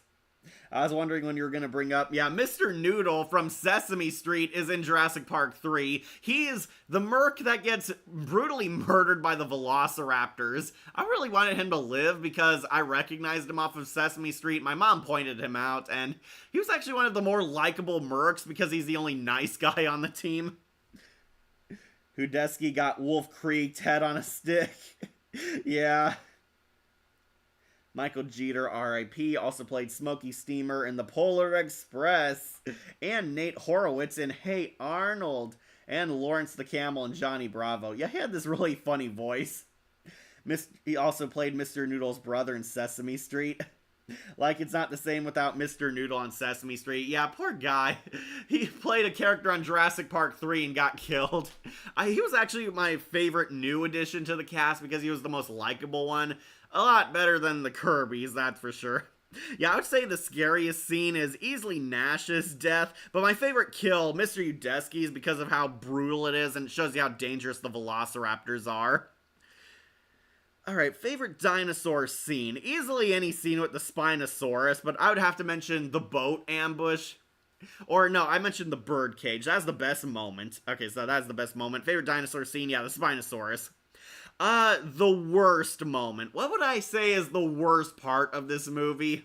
That is kind of hard to say because there's a lot. I know a lot of people will bring this one up. The Velociraptor showing up in Dr. Grant's dream saying, Alan. Yeah, you all know that scene. Alan. Nostalgia Critic made fun of it. Yeah, basically, this shows you that Dr. Grant has trauma and PTSD from the Velociraptors. In The Lost World, Ian Malcolm was getting over his fear of the T-Rex. In Jurassic Park 3, Dr. Grant is facing his fear of the Velociraptors. The raptors are kind of the secondary villains of this movie, and Dr. Grant very much fears them the most out of all the dinosaurs, and he has this dream sequence where a dinosaur is on the plane alone with him, and he hears Billy whispering to him, his voice trying to wake him up, and yeah, they cut to the raptor like it's saying, Alan. This is how you make dinosaurs? No, this is what happens when you play God. Awesome quote. Amanda Kirby, she is easily the worst character. Any scene with her, so I guess the worst moment I would have to say is easily Amanda Kirby, who's the worst character too. She's like screaming in a megaphone, shouting for her son and her new boyfriend, Ben, Eric, and all the characters are saying, stop doing that, it's a bad idea. What's a bad idea? And yeah, big shock, she attracted dinosaurs to their position. Yeah, that's easily the worst moment. The stupid mom is like shouting on a megaphone out across a forest filled with God knows what. And big shock, it attracts the predators. So yeah, Amanda's kind of responsible for both Cooper and Nash's deaths. There was allegedly a deleted scene where Cooper actually was the one who pissed off the Spinosaurus. He was like shooting at it. It's implied, so yeah, you kind of get the idea. We hear him shooting the Spinosaurus. He was like wounded by it. His arm is like bleeding. He fought a Spinosaurus because Mrs. Kirby clearly attracted it to their location. And yeah, Cooper and Nash kind of died because of her. Yeah, easily the worst moment. Yeah, worst character, easily Amanda Kirby, the mom. She screams all the time, and it gets very annoying. So, yeah, she does have reason to scream. Whenever she's face to face with a dinosaur, I accept it, but then we get that annoying scene where her dead boyfriend falls down on her, and she's, like, shaking in the parachute. And basically, Mrs. Kirby is the hysterical woman. She's afraid of everything. She's always screaming, and it doesn't help that Téa Leoni is very bored and wooden in this role. She talks very softly and calmly, especially for a woman who's on an island full of killer dinosaurs. And the fact that they try to give this lady a redemption arc kind of made it worse. Yeah, as if you wanted Mrs. Kirby to earn her redemption and wanted her to live. Basically, she plays like the annoying hysterical woman, is a total damsel in distress, needs everyone to rescue her. Then, at the end of the movie, they give her her moment to shine. The velociraptors surround them, and they want their eggs back. Billy stole the raptor eggs, and it's been the reason why the raptors are on their trail trying to kill them. Billy stole the eggs because he wanted to profit off of them. They managed to find the eggs and keep them in case the raptors, do eventually catch them. What if they catch us with their eggs? What if they catch us without the eggs? Yeah, basically one of the few smart decisions in this movie.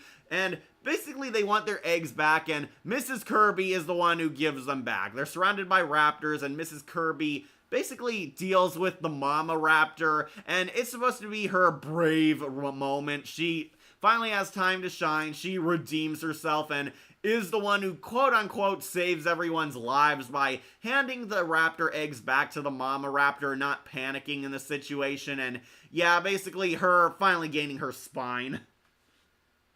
But that did not make up for it. She is easily the worst character in this, and yeah, all the Merc deaths are kind of her fault. It would make more sense if the raptor from the dream sequence was the big one instead of the male raptor. Yeah, that really would have. The big one was kind of the main villain and the one that faced Grant the most. The worst things imaginable have been done with the best of intentions. Yeah, really quotable stuff. Sam Neill actually does deliver a fun performance, which, yeah, if you're wondering who my favorite character is, easily Dr. Grant. Dr. Grant is awesome. Sam Neill still brings his A-game to this role, and of course, I like this guy in the first movie. Naturally, I would love him in the sequel. Out of all the new characters, I did like Mr. Udesky because he's the only Merc who got character, and he's also Mr. Noodle, so my childhood self really liked that. The lamest kill, I might have to give that to the boat crew. I agree with James A. Denise. We never see what killed the boat crew doing the parasailing. It's, okay, so the scriptwriter says the pteranodons were supposed to kill them, but I believe the Spinosaurus is what killed them. This is like foreshadowing that the Spinosaurus can swim, and the Spinosaurus is kind of the main villain of this movie anyway, so yeah. Yeah, easily the lamest kill. James A. Janice is fully right. Alright, going over my list, making sure I got everything. Alright, so, also one of the weird question mark moments is, how did Billy survive? He was, like, being pecked to death by the Pteranodons.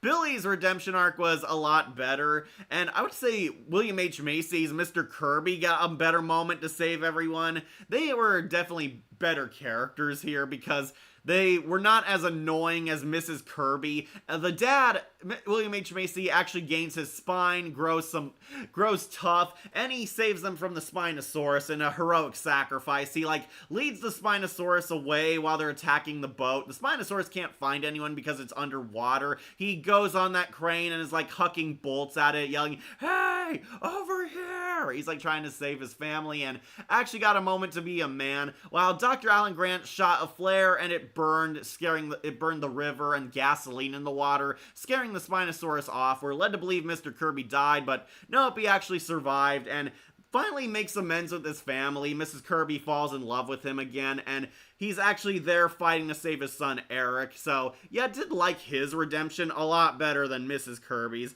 Though, Billy also gets a nice redemption arc. He tries to save Eric when he's picked up by the Pteranodons, and eventually gets swarmed by them, but how did he survive? Like, we see, like, 3 Pteranodons all pecking him to death. He's, like, drowning in the river trying to get out, only to get brutally stabbed and pecked again. And that's the last we ever see of him until the ending, where we see Billy somehow survived that. I assume he washed away in the river eventually, and the Mercs found him.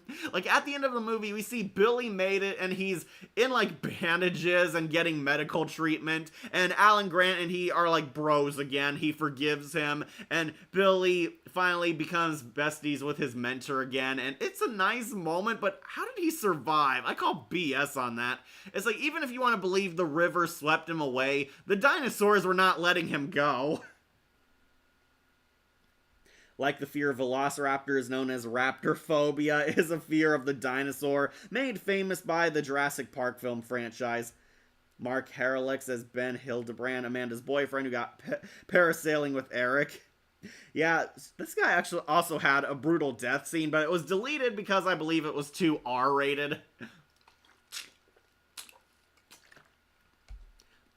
Yeah, apparently stepdad Ben died parachuting. They crashed in a tree. He was able to save Eric, but there were 2 death scenes filmed for him. One, he died from internal bleeding. He crashed and took the brunt of the force crashing into the trees to protect his stepson. Or 2, he was swarmed by dinosaurs that ate him.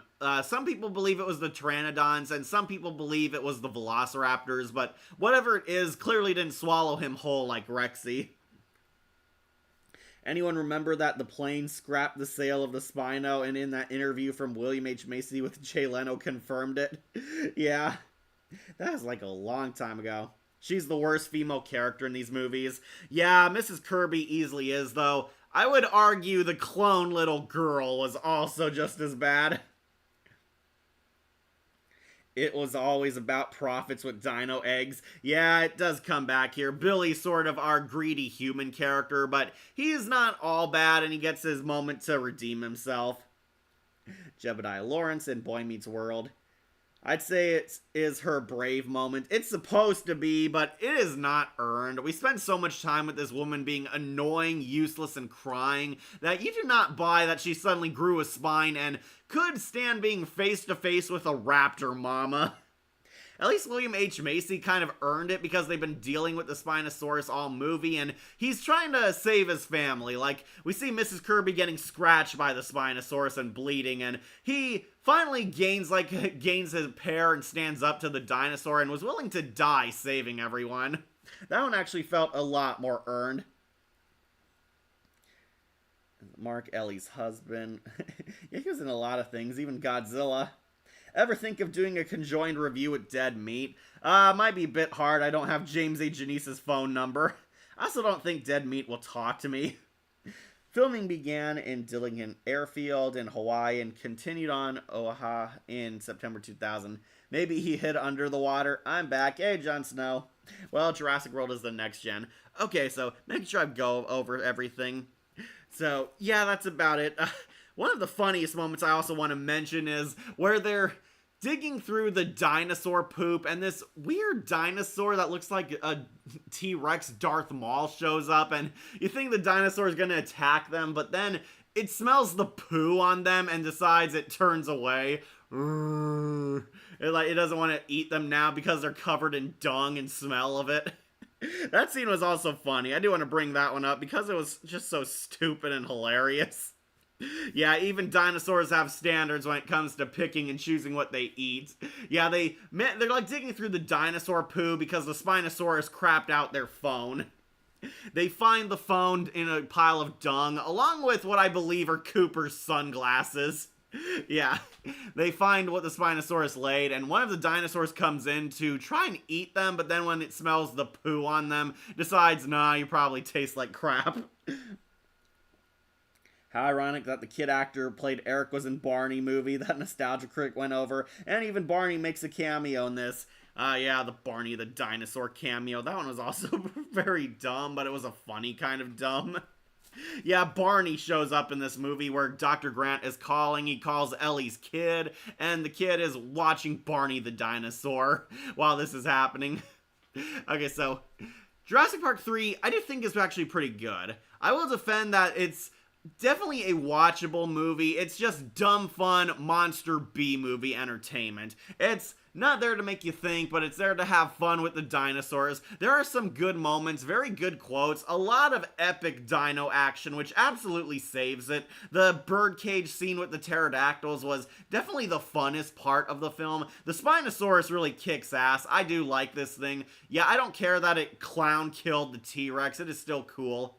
The characters, the Kirby parents, are kind of annoying, but they did not ruin the movie for me. I still like Dr. Grant. I like that the Mercs got these really hardcore R-rated deaths, and the dinosaurs still really kick ass. They remind you why they're threatening and scary, and Jurassic Park 3, I do think, is one of the more watchable sequels. It's also mercifully short, clocking over at like 90 minutes or a little over that, but yeah. The shortest Jurassic Park movie because they were just having fun with the franchise by this point, and I will say I did have fun. I will put it onto Apex Predator, but it does not push aside the first movie by any means. Ceratosaurus, the horned meat eater. Okay, that was its name. Ceratosaurus. I hope I'm pronouncing that correctly. Dino poop is gross, like even Lego Jurassic Park video game lets some character jump in dino poop. Also, Death Paddle Cast got cringe with Barney the Dinosaur's god tier scaling with imagination. Ceratosaurus, yeah, it was originally supposed to be a Carnotaurus, but Disney Dinosaur happened and the rest is film history. We wouldn't see this creature till the World movies, Fallen Kingdom and the CC, love both. Yeah, the Carnotaurs were kind of the main villain of that early 2000s dinosaur movie by Disney. It actually looked pretty cool in that film, not gonna lie. Okay, so I think Jurassic Park 3 is fine. We'll put it on Apex Predator. But now, time to hit the reboot button with Jurassic World, the reboot-quel to the Jurassic Park saga.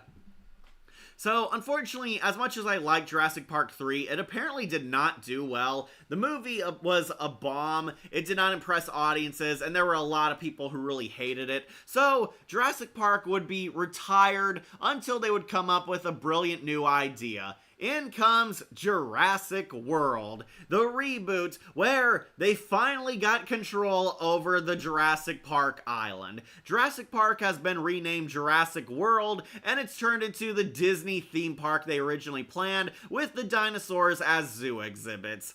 Jurassic World is a full-blown reboot, new characters, new cast, some new dinosaurs, but a lot of old ones return. T-Rex is back. The Velociraptors are now the good guys in the Jurassic World era, which, yeah, I did not like. I did not like the Velociraptors being good guys. I was okay with them being trained by Chris Pratt, but making them anti-heroes, especially in the sequels, definitely not a good idea. Okay, so where do we want Jurassic World? This one... Okay, so I liked this movie when it came out, but watching it again over time, I've kind of turned against it. This one, I might put on just because you could, doesn't mean that you should. The park is open, like we have PBS with Walking with Dinosaurs. 14-year hiatus and me getting my education, graduated in 2012, and well, 3 years later we got Jurassic World, like we get crossbreed dinosaurs. Bryce Dallas Howard is Claire Deering, and Chris Pratt, Star-Lord, is our new hero, Owen, the dinosaur trainer. Yeah, Owen is kind of a zookeeper, but for dinosaurs. He's mastered the way they think and the way they operate, and his biggest crowning achievement is Owen is the keeper of the Velociraptors. The Velociraptors, Alpha, Blue, and Delta, and the fourth one I'm not remembering. Basically, Owen's raised this group of Velociraptors, and our human bad guy, Vic Hoskins, played by the Kingpin Vincent D'Onofrio, wants to turn the dinosaurs into military weapons. He wants to train dinosaurs and build Dino Rider technology off of them, but Owen and the zoo are having none of that. But we find out they're too late, they're already doing it, because they've secretly built a new dinosaur to attract attention and make groundbreaking scientific discoveries, the Indominus Rex. Yeah, I am not the biggest fan of this thing, the I-Rex for short. The I-Rex is this crossbred dinosaur made from all the predators, apparently, in their Jurassic World item. And, of course, the I-Rex goes on a rampage. It breaks out because the guards were stupid. They couldn't detect it camouflaging or realize the tracker was still on and it was still inside its own cage. But yeah, the I-Rex breaks loose and goes on a killing spree where, of course, a lot of bad things happen and we get another survival horror movie. So, I actually did think Jurassic World was pretty decent when it came out. Yeah, it wasn't groundbreaking. It was a nice return to form. I would say Jurassic World is kind of the Force Awakens of the Jurassic Park era. It's totally a new generation's intro to the Jurassic Park, but it also pays a lot of loving tribute to the old stuff that came before it. We just see statues of John Hammond as if he's like Walt Disney.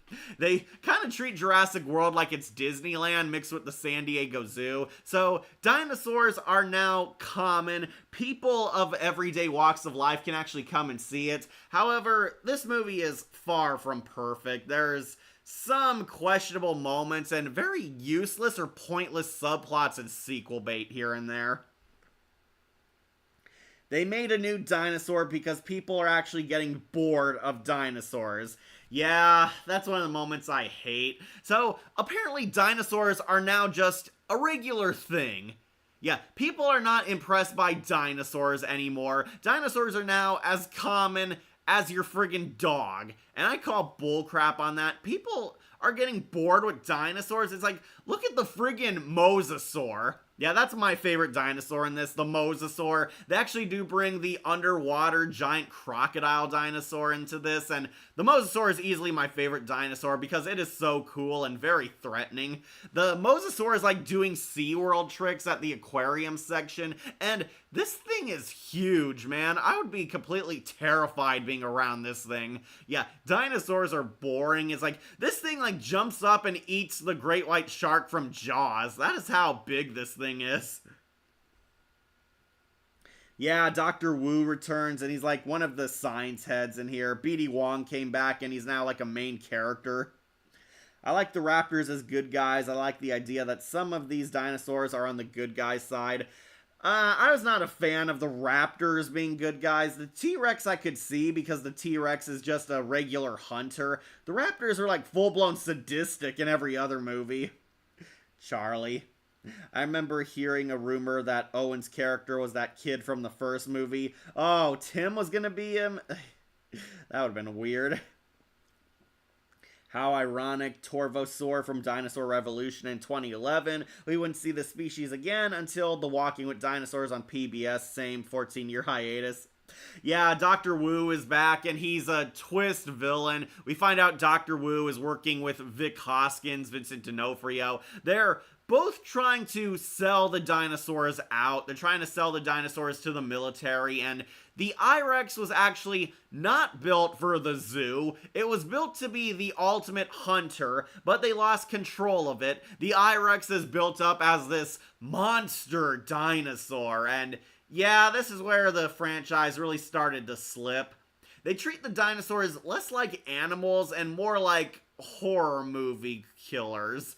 The I-Rex is clearly a slasher killer type of monster. There's a point where they find the I-Rex actually killed an entire group of herbivores for fun. Yeah, the I-Rex isn't killing people or eating for food. It's killing dinosaurs and humans for the lulz. The I-Rex is a sadistic supervillain that just likes killing people. It's so evil, it killed its sibling when they hatched together. There were gonna be two I-Rexes, but the eviler one ate its younger sibling. That is how evil this thing is, and yeah, it kinda got a bit cartoony at points.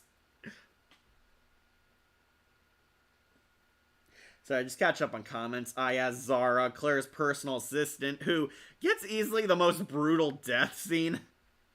Yeah, so I know I might upset some people, but yeah, Zara might have to go on the best death scene because she gets like the most over-the-top brutal kill. Zara is Claire's personal assistant, and Claire is supposed to be taking care of these two kids because we can't go one Jurassic Park story without a stupid, cute kid character. So Claire dumps her nephews onto her personal assistant. Her personal assistant is mildly a bitch, but not that bad. She's like always on her phone. She loses track of the kids, and when she tries to help the kids and actually is nice to them for once, she gets like the most savage kill in the movie. Zara's like attacked by the flying pteranodons and these other flyer dinosaurs. She gets hit by one, gets picked up by one, thrown around and fought over by two flying dinosaurs, gets fallen and sent into the mosasaur tank, where the flying dinosaurs still hit her a few times. They drag her up, then she's also eaten by the mosasaur. Yeah, that might have to go on the best kill because of how over the top it is, but man, Zara did really not earn that. She was like completely innocent in this, but she gets like the savage death being mutilated by pteranodons and then eaten by the giant crocodile. And yeah, she is swallowed whole, so she's gonna be digesting in there for a few seconds. So basically unification with Miraculous, but worse. Yeah, kinda. She was also in the Merlin TV show. Vincent D'Onofrio as Vic Hoskins, head of engine security operations. Yeah, Hoskins is kind of the main villain character, and yeah, he's not a very good one. Basically, he's just Peter Ludlow all over again. He wants to profit off the dinosaurs, but the difference is he wants to sell them to the military and make them weapons. Like, make them America's ultimate war weapons, but you know what's better than dinosaurs? Guns, which can kill the dinosaurs. Yeah, he's Kingpin in the MCU Daredevil, and unfortunately Hawkeye. As Clayton explained in that one video, he did the World Trilogy was supposed to be a video game that involved Billy from the third film, and was a mixed Avatar with Far Cry Primal. Far Cry Primal was pretty awesome, though. Edgar the Bug from Men in Black. Yeah, both the first movie and the show. The thing is, the people are getting bored of the same old dinosaurs and want something new. People can get bored of dinosaurs too. Ira, would you be bored if you were standing in front of a T-Rex or a Velociraptor that wanted to kill you? T-Rex, Sega. Jurassic Park, Sega Genesis. Anyways, Moriarty and Sherlock, Case of Evil. Well, Lego censors Zara's death. They censor all the deaths. And they're in the mosasaur's belly like Jonah in the Big Fish story. Yeah, I see that. Fun fact, the mosasaur got a second set of jaws. Ouch for Zara and whoever got eaten then. Ty Simpkins as Gray Mitchell as one of Claire's nephews and the younger brother characters.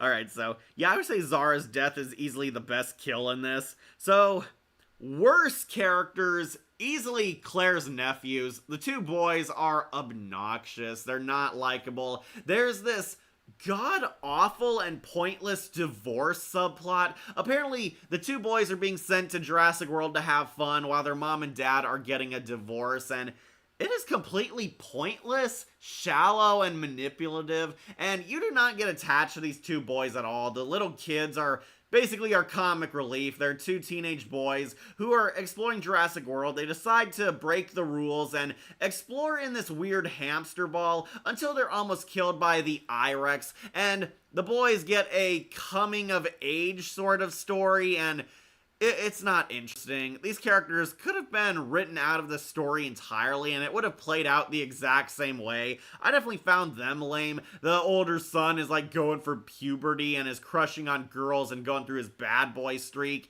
Ultimately goes nowhere, and the younger brother is crying and depressed because he doesn't want his parents divorcing. Also goes nowhere. Like, they suck because they don't develop as characters, you don't care about them, and they're only here because we have to have a kid in every Jurassic Park story.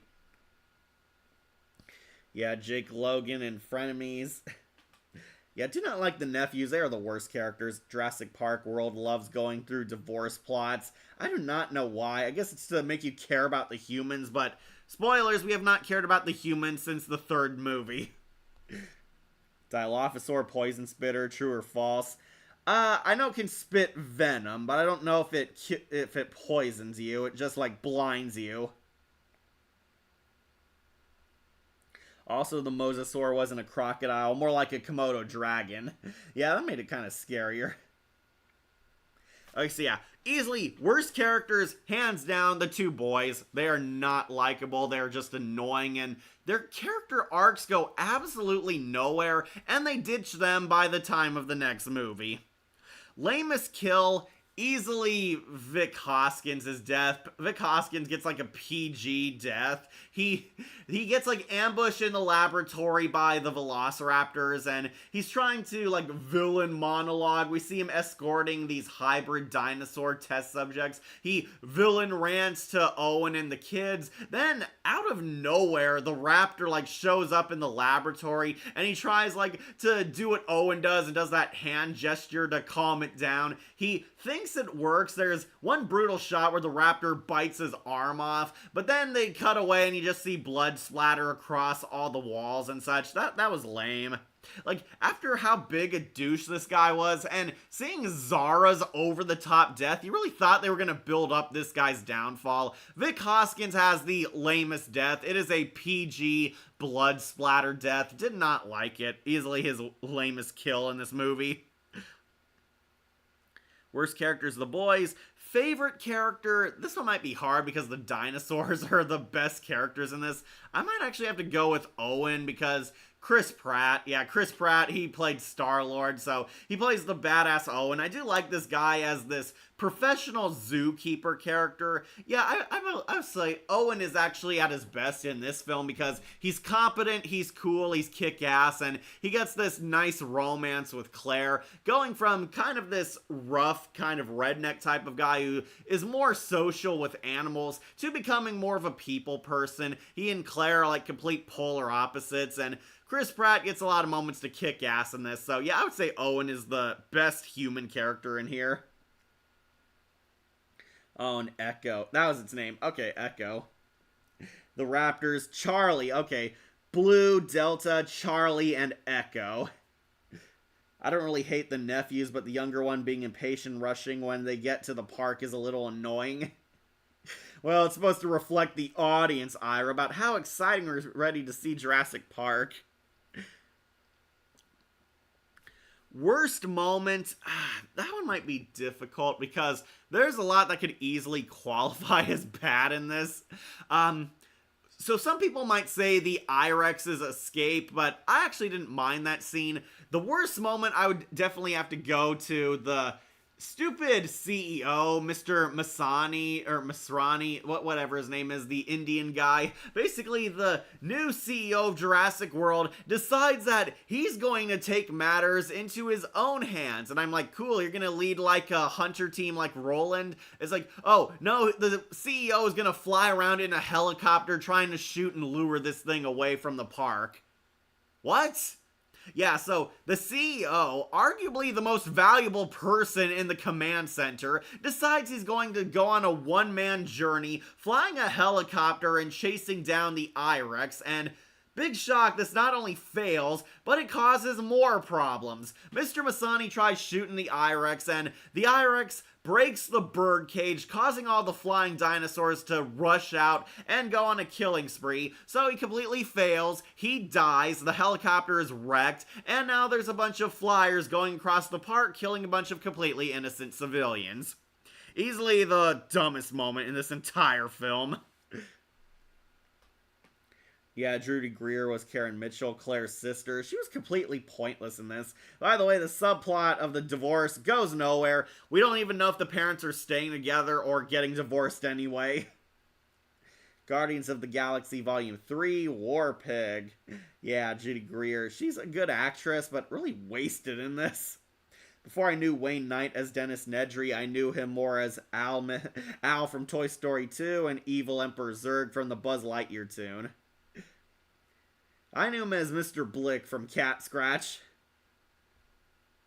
Vic Hoskins as a villain doesn't do anything for me because he never comes across as a big bad for me. Yeah, Hoskins kind of acts very nice and friendly towards everyone. It's like, yeah, you know, he's trying to scam them into giving into his demands, but very weak human villain. Basically, he gets what he wants after the CEO dies, and he didn't really strike me as a bad guy. Peter Ludlow's death was a lot more epic. Hoskins actually does play nice with everyone. It's very clear he does not have their best interests at heart, but more so like kind of in a way of Mr. Krabs, where he's sleazy, but a funny kind of sleazy. Wayne Knight also voices Microwave from The Brave Little Toaster Goes to Mars.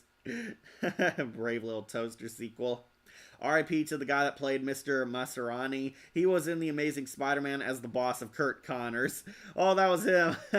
Got killed by 2 lizards, huh? Brian T. is Hamada, the leader of the AC unit. Alright, so what would I say is the best moment in this? Well, I think the best moment, easily the fight between the T-Rex, the I-Rex, and the Velociraptor, and the Mosasaur gets the best kill in this. So the I-Rex is chasing the human heroes. They're trying to get out and away from this thing. The Raptors finally break free from the I-Rex's control when Chris Pratt establishes himself as the Alpha again, causes the Raptors to turn away. This was actually hinted at in the movie. We see I believe like Charlie or Echo. Yeah, Echo was like chasing them in the forest, and Echo actually hesitates to attack Chris Pratt because it still loves him, only for Echo to get blown up by a bazooka. So the other Raptors attack, and Chris Pratt realizes the Raptors do still have a respect for him, where he regains control of them and reasserts himself as the Alpha and turns them against the I-Rex. Yeah, the I-Rex, the thing that looks like a giant raptor, acts like a giant raptor, and behaves like a giant raptor, is part raptor. It tried controlling them as the new Alpha, but they turned against the I-Rex. They attack it, the T-Rex shows up, and they have that 3-way fight. And when they have the I-Rex surrounded and pushed at like the ocean side, the Mosasaur comes out and gets the final kill steal. And that is easily the best moment. The Mosasaur kills the I-Rex and drags it down, where it either mauled him to death or killed this thing by drowning him. The best moment for me is the park itself, seeing how John Hammond's dream has truly come to fruition and seeing the park functioning. Yeah, a lot of people like that scene. I kind of iffy on it because the CGI did not look very convincing. He was also Shredder in TMNT Out of the Shadows. Yep, okay, that was him, alright. Dino Jungle from Mario Kart Double Dash got major overhaul in the recently new Mario Kart World. Now, of course, resembles Jurassic Park. Alright, so Scariest scene. What would I say is the scariest scene? Because Jurassic World, oddly, does not have a lot of horror movie vibes going for it. This is not at all that scary of a movie. At this point, Jurassic World is very much an action thriller, kind of like a Marvel movie. You fight the dinos, there's some dark scenes, but full-blown scary, that one's a little hard to pinpoint. I might have to go with the I-Rex's escape. Like, Chris Pratt and this fat security guard go into the I-Rex's cage, only to learn too late it can camouflage. They run out, the fat security guard tries to lock the door. He does kind of leave time for Owen and his cohort to escape, but he's still trying to get out of there himself. And yeah, the I-Rex breaking loose, I might have to put that as the scariest scene, because Chris Pratt desperately tries to hide from this thing. He sees that the fat security guard gets kind of this dark comical death where they're hiding behind the cars and the I-Rex kills the security guard because it recognized his scent, and Chris Pratt has to, like, cover his human smell. He covers himself in, like, gasoline and oil from the car he's hiding under, and the I-Rex almost finds him, but doesn't. I might put this one up as the scariest scene because there is a sense of tension here, and the I-Rex fully murders a bunch of innocent guards, too, so definitely hardcore kills here. Yeah, the I-Rex's escape might be my scariest scene.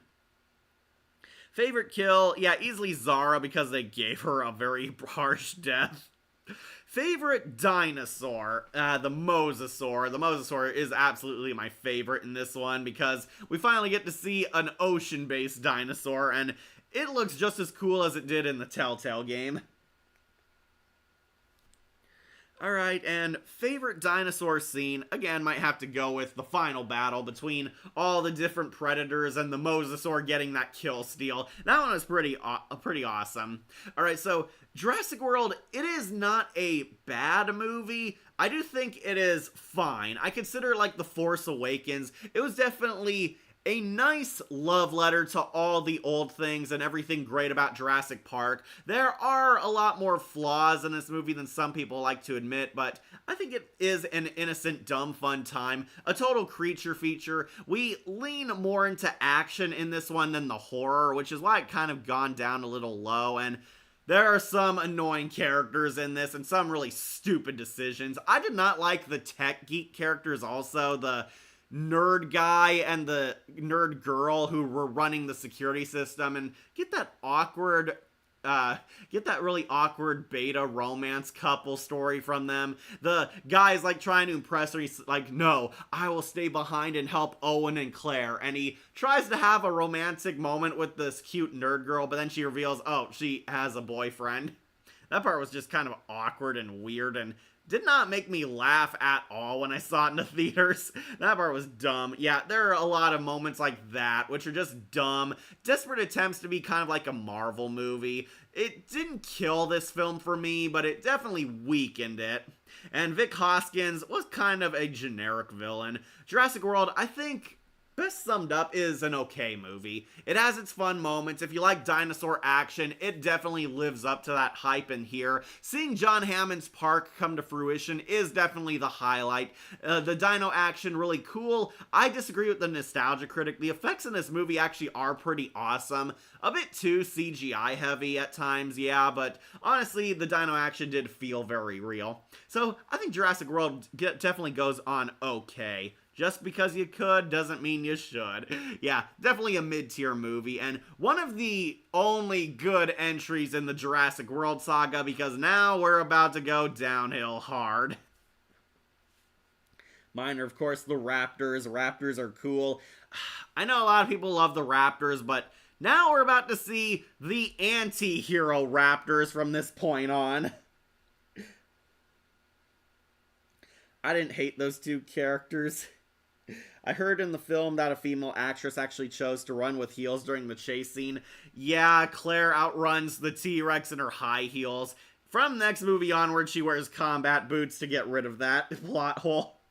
Many dinosaurs in media like Jurassic Park and The Land Before Time were depicted as having scales or leathery skin, but recently there are now depictions where dinosaurs have feathers. Yeah, Jurassic Park 3 was kind of starting to show that, but here they hit the reset button just to go back to the reptiles.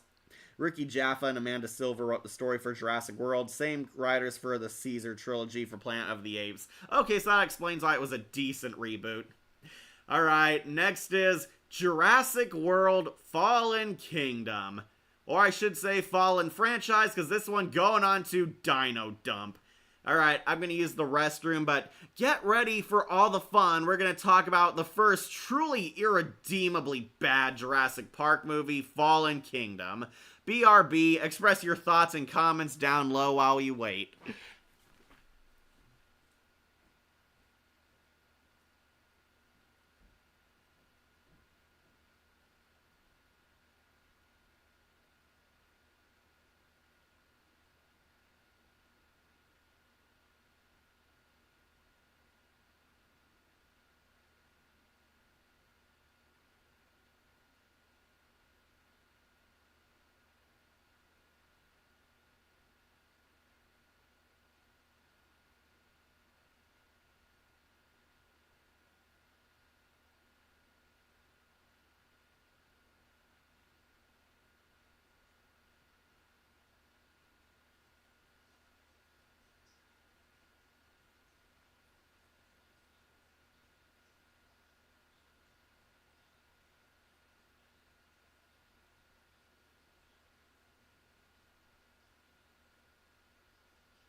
Alright, feeling dino charge. Alright, let's finally bite the bullet. Fallen Kingdom. It sucks. It really sucks. This is easily one of the stupidest movies I've ever watched, and I actually defend The Lost World and Jurassic Park 3 over this one. This was kind of where the franchise really jumped the shark. I did not think Jurassic World was that bad, but this one pretty much killed my faith in this franchise. It's a really stupid, pathetic remake of The Lost World. They pretty much rehash a lot of plot points from The Lost World and manage to make them even worse in Fallen Kingdom. So, you remember how it was Hammond's dream to make the perfect theme park of dinosaurs? Well, guess what? It turns out Jurassic Park was built on top of an active volcano. The volcano's about to go off and it's gonna kill all the dinosaurs and destroy that Cretaceous kingdom, leading to an intervention on what to do. Should we save the dinosaurs or leave them for dead and let them go extinct? Claire is back and Owen's back. Claire manages to hook up with this rich new boyfriend who's a CEO working for InGen, and the boyfriend wants to save the dinosaurs to bring them back to the mainland for safekeeping and for a whole new Jurassic Park setting. Yeah, if your first guess wasn't that this boyfriend, this rich elitist guy who Claire happens to be dating, wasn't gonna be the twist villain, congratulations, this is your first movie. Like I see the long-necked dino died. Yeah, Fallen Kingdom sucks. Could Jurassic Park World be made into a real park like it was in the Island of Adventures? Probably not, because we can't replicate dinosaur DNA. I can see an animatronic park, but that's about it. Like I see the long-necked dino died. The one thing I liked about this film is how all the dinosaurs began to adapt to modern time, including that scene with the T-Rex and the lion. Yeah, that was pretty much the trailer footage there.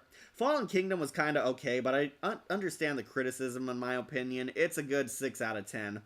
Well, at least Fallen and Fallen Kingdom makes sense. Yeah, it does.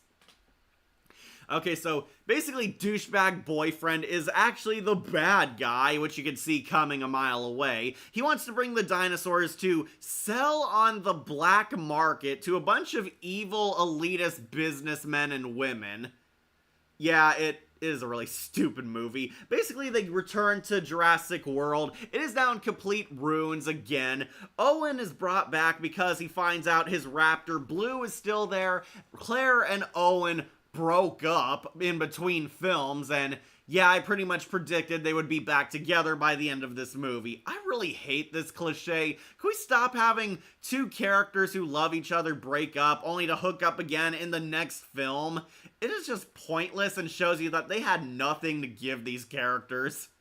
Yeah, Claire is very much unlikable from this point onward. Owen is back. Chris Pratt tries to bring his A game to this, but they kind of made him an invincible action hero by this point. They have a way too much plot armor, and the heroes are not at all heroic. The heroes want to save nature. They want to save the dinosaurs. Claire finds out she was used by Dick Boyfriend. They go to the island, and basically Buffalo Bill is there playing this evil military merc, and they're capturing the dinosaurs to take them back to sell to a bunch of evil rich elitist pricks.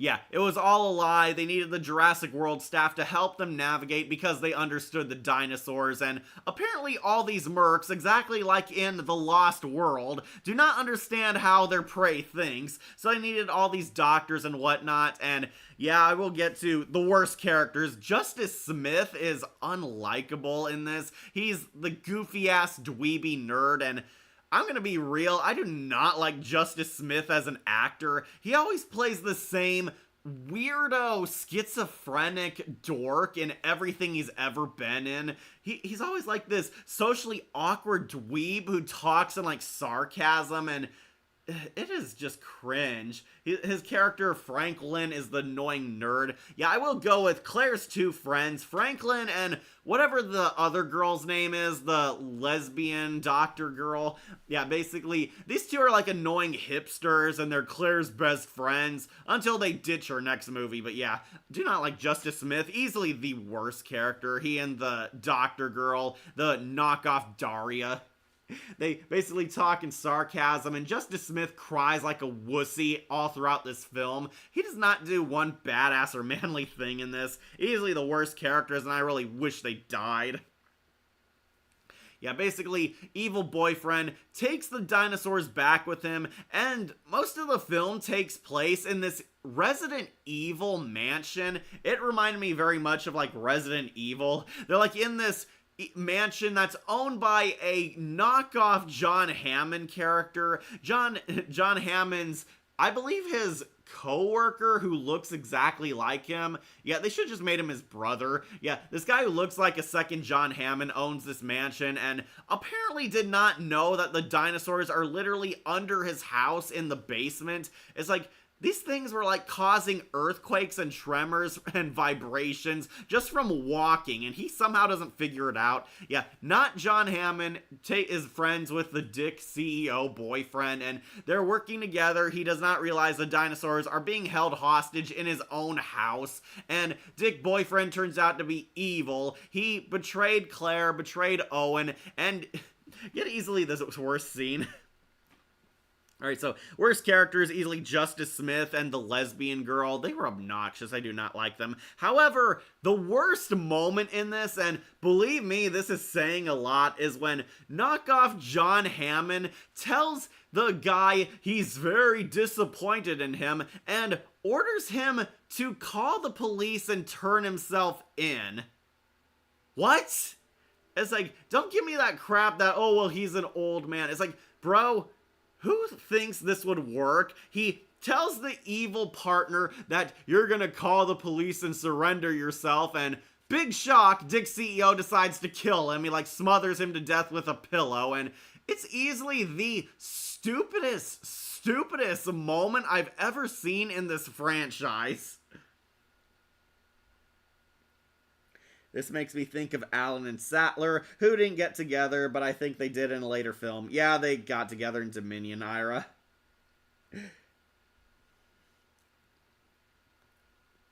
Sorry, catch up on comments. Like we get a poacher villain that takes teeth. Yeah, Ted Levine plays pretty much a knockoff Buffalo Bill character.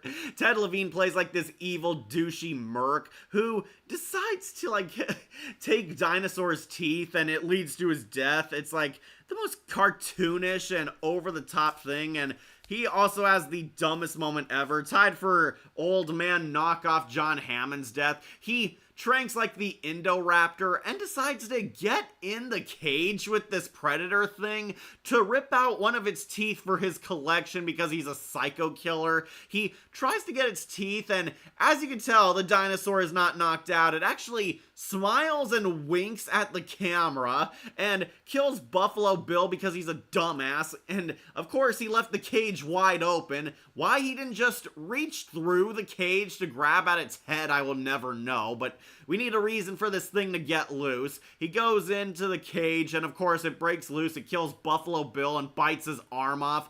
It should be bleeding profusely, but no, it's a PG-13 death, and yeah, Buffalo Bill dies getting eaten by the Indoraptor. That's also tied for worst moment. Very contrived.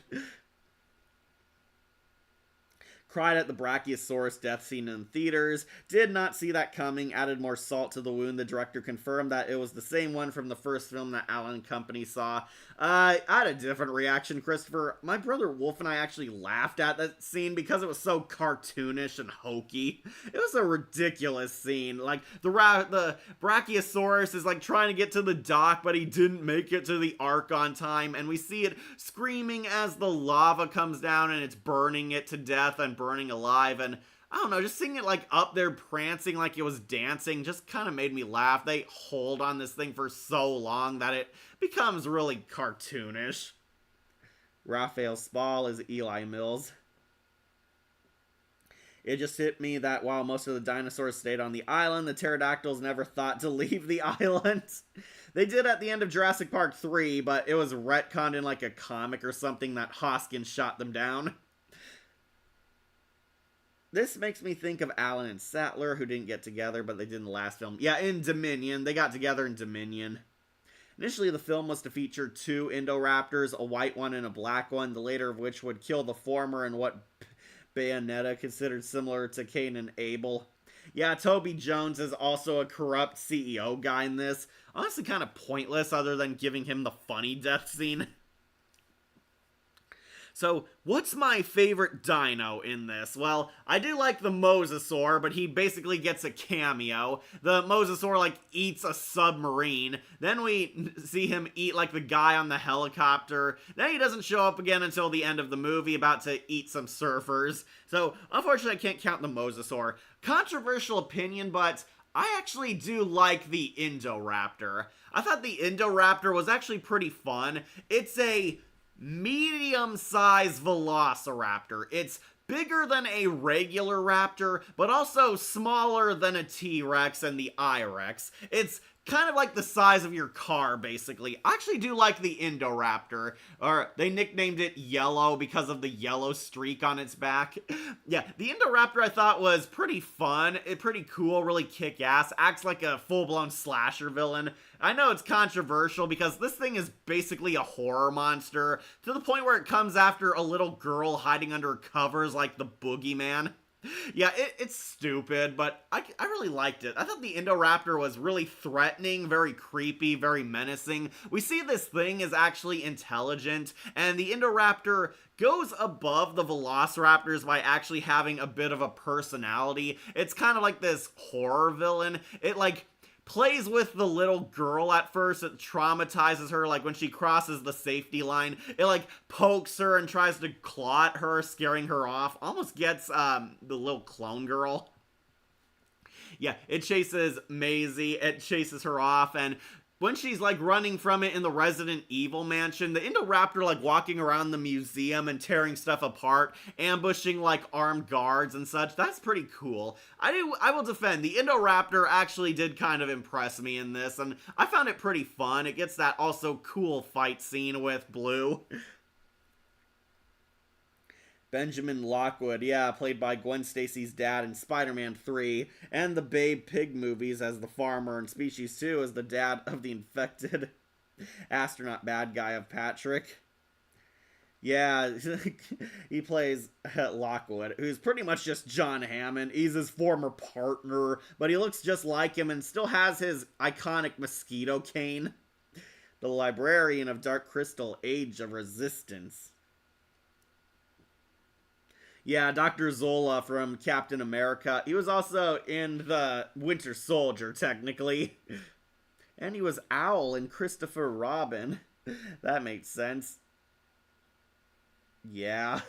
Curtis in Knight Rider. Ted Levine. Yeah. Ted Levine is the evil general guy. He's Buffalo Bill and Sinestro in Justice League. And he's also in Monk. I know my mom loves him on Monk.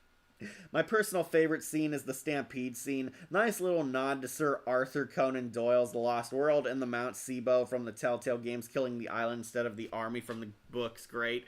Yeah, okay, so favorite dinosaur scene, that one is also kind of hard to say. The Indoraptor was pretty badass, but I would definitely say the volcano blowing up scene. That is easily the only reason people like Jurassic World Fallen Kingdom. The volcano goes off and we see the stampede of dinosaurs trying to get away. Some are like killing and sabotaging each other. They get into one of the unused hamster balls from the last movie, and there's a very suspenseful sequence where Claire and Justice Smith go off the cliff and they're trying to get out, where Owen actually saves the day and breaks it open. It's like this really cool tracking shot, kind of like how Michael Myers was wandering the neighborhood. Really cool scene. I will say that is easily the best scene of this entire movie. The volcano going off and the hamster ball almost being submerged in the ocean. That one was pretty great.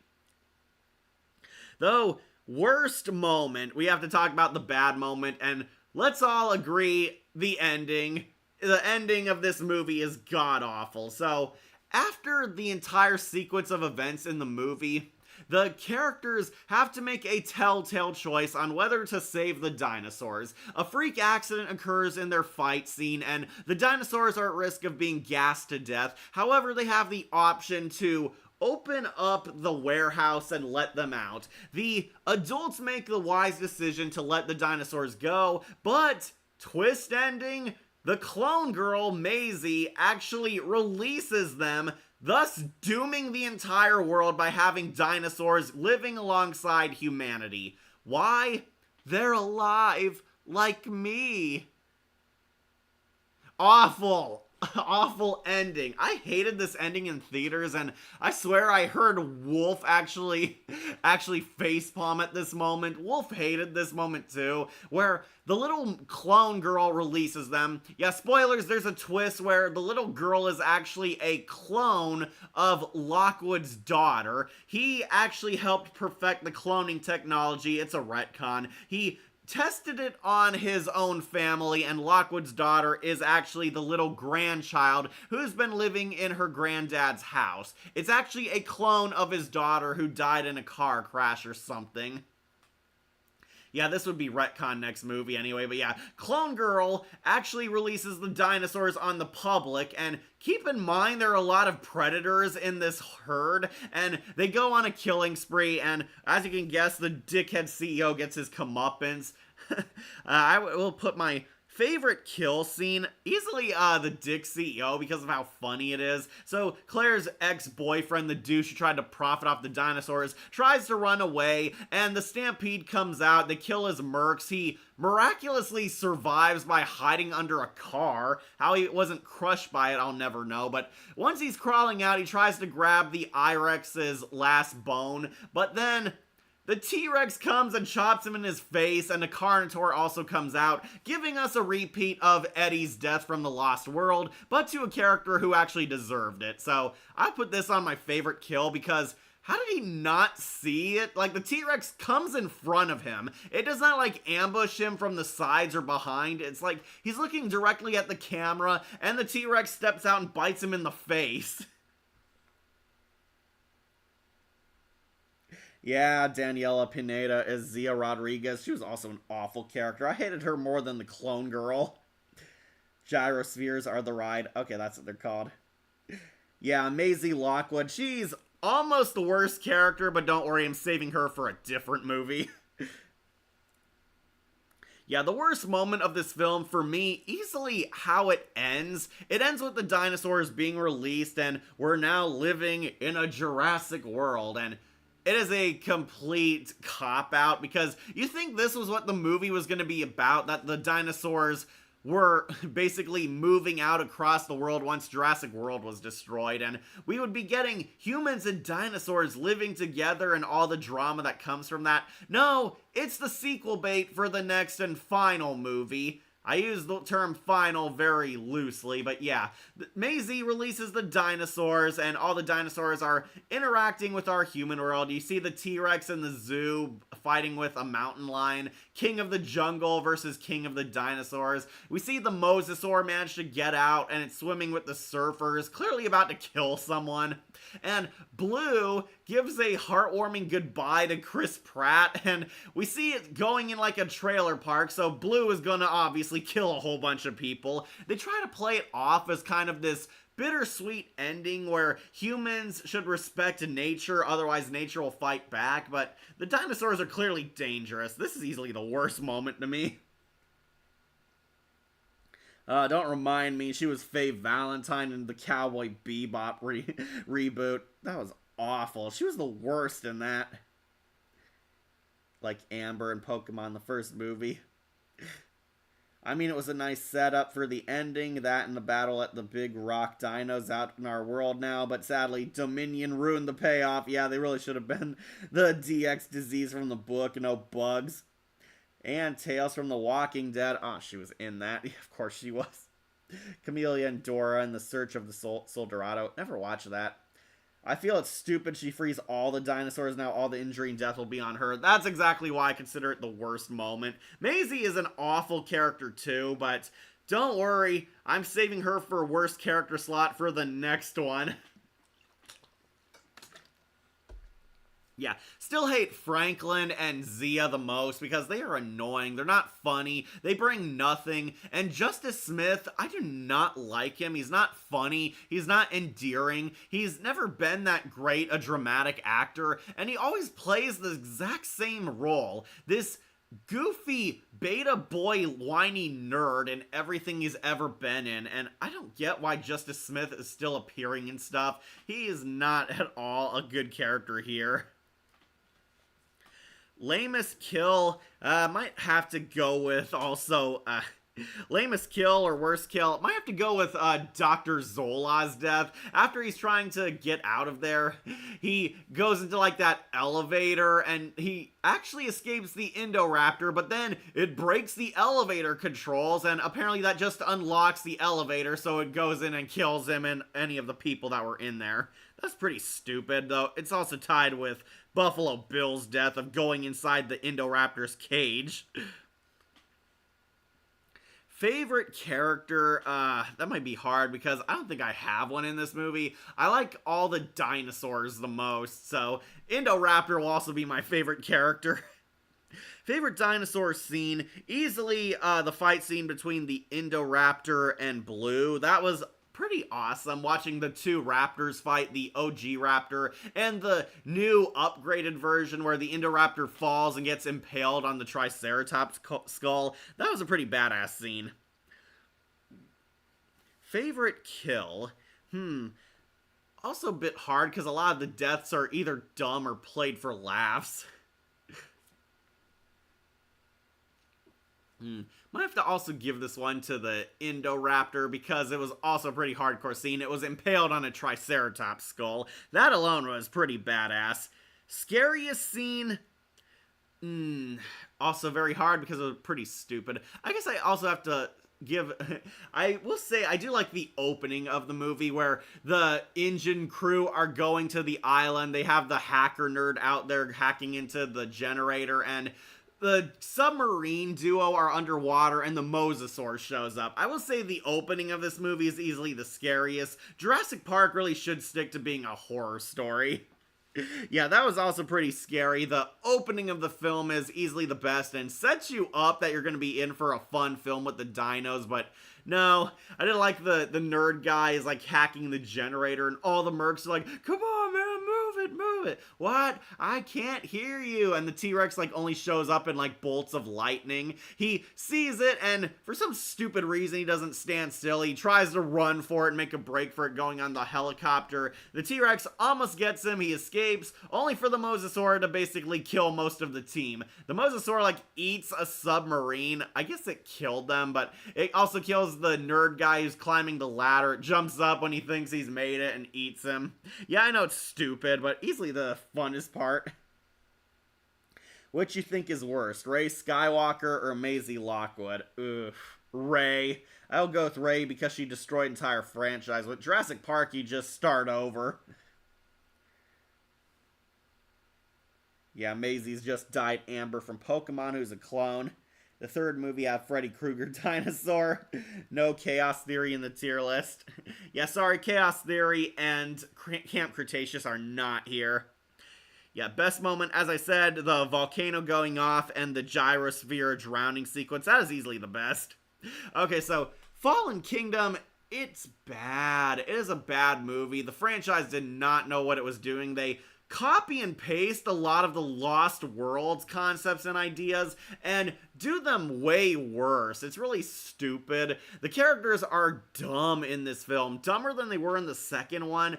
They try to turn the Jurassic Park saga into something like Marvel or Star Wars, and it did not mesh very well. You're not afraid of many of the dinosaurs, and they're just some stupid, cringeworthy moments. And the ending pretty much solidified this as the worst one, because the little girl is played up as a hero for saving the dinosaurs, but we see them about to attack people at the end, so she kind of doomed the world. This one, Fallen Kingdom, is an appropriate title. It's going straight into Dino Dung.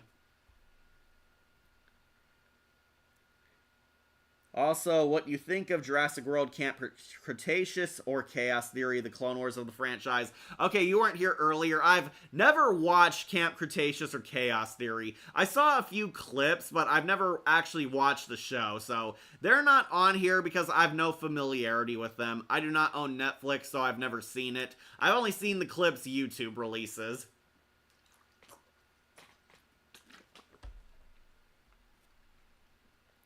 Alright. On to the finale of Jurassic World. But not really. Jurassic World Dominion. Shockers going into Dino Dung. Yeah, do I even need to say anything? This is the worst one. So, after 5 movies straight of dinosaur action, what's this film about? Evil mutant locusts.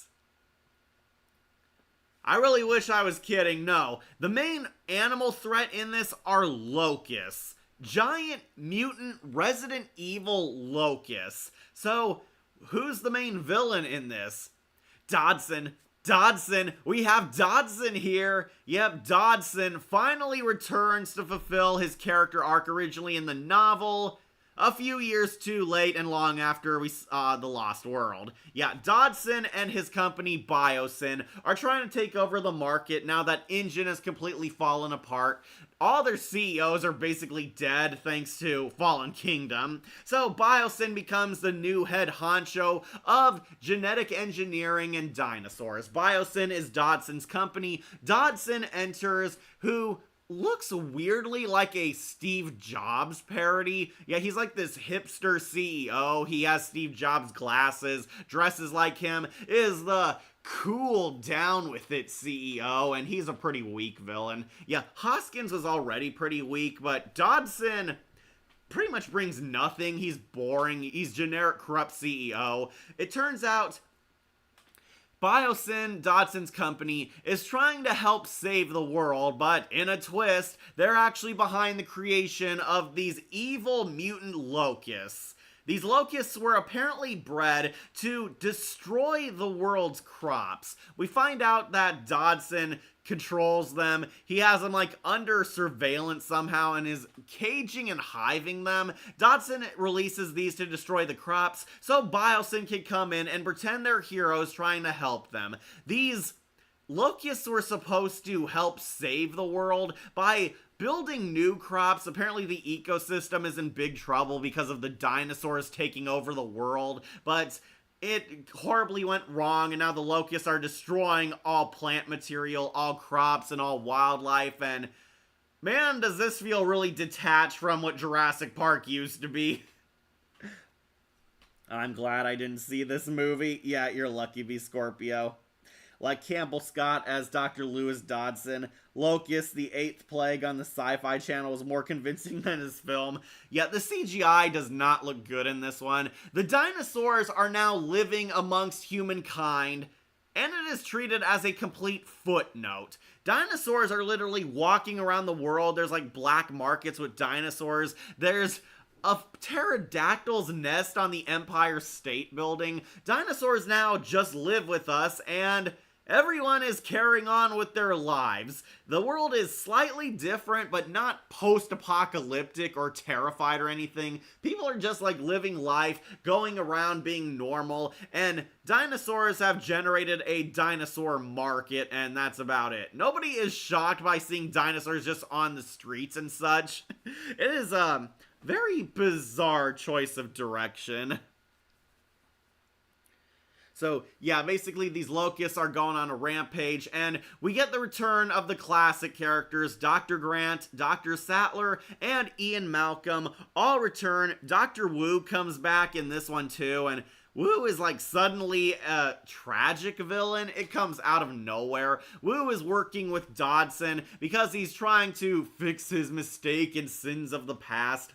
So, easily worst character in this, could go to anyone, but I finally saved her for last, Maisie. The clone girl sucks. She is god-awful. She was bad in Fallen Kingdom, and she grew so much worse in Dominion. Maisie's now living with Owen and Claire. They're like in a cabin in the woods, trying to hide from the dinos. Apparently, Maisie is on the government's most wanted list, and Biosyn is tracking her down because of her clone genes. And what does she do?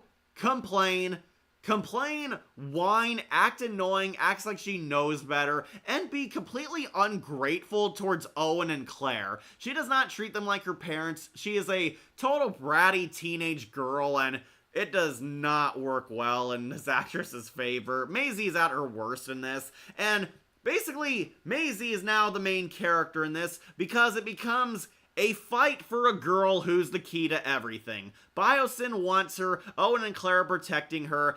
She is basically the one who can save the world, despite being the one who doomed the world. Also, the Quetzalcoatlus attack is cool. I probably butchered that, but that was a pretty cool one. The evil herbivore with the Freddy Krueger hands. Love the prologue of this film, though in the extended edition. That's the problem. I could not watch the extended edition because it's like already 2.5 hours long and the extended cut is 3 hours. The Tale of Sweeney Todd. Jurassic World's not Prince of Egypt. Yeah, in the first movie. Imagine a Jurassic movie without the dinosaurs. Now that would be boring. Yeah, the dinosaurs completely play second fiddle, which is kind of tragic because when we actually see the dinosaurs, there are some fun scenes in here. I will say, whenever we actually get a dinosaur in this dinosaur movie, the movie does win points. The dinosaurs are very cool. My favorite dinosaur might have to go to the blind one, the herbivore one. Yeah, so I can't pronounce its name. It's got this very, very fancy exotic title, but you know who I'm talking about. The weird blind herbivore dinosaur with the Edward Scissorhands.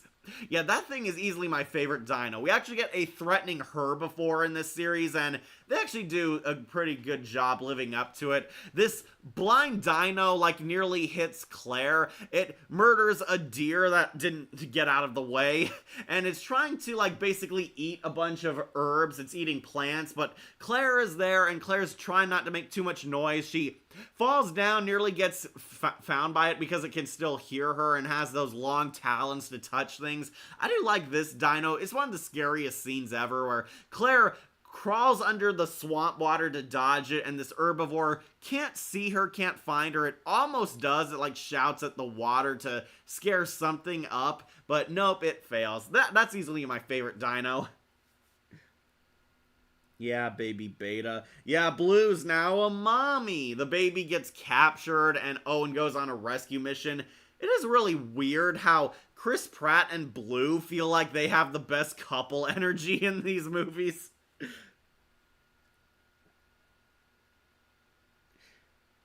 Yeah, I know what you're talking about. The Quetzalcoatlus attack is cool. That thing was actually pretty awesome.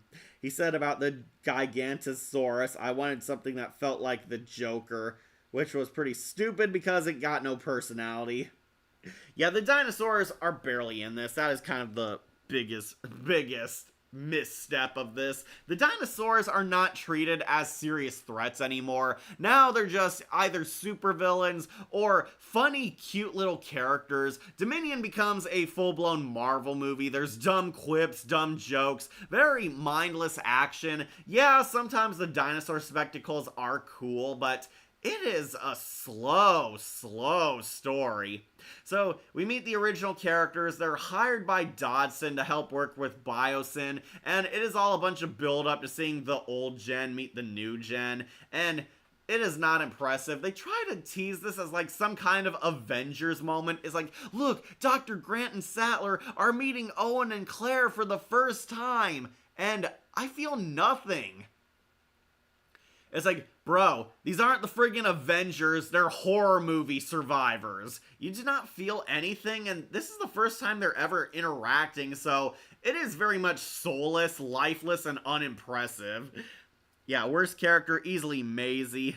Lamest kill, that one is honestly pretty hard. I might have to go with the dumbest kill is the scooter guy. Yeah, remember that scene? The Owen and Claire being chased by Velociraptor attack dogs. They're running across the city of Venice, trying to get away from the Velociraptors, and I swear there's this guy on a GoPro scooter just nonchalantly riding around away from Carnotaurs, and he actually doesn't notice them until they literally kill him.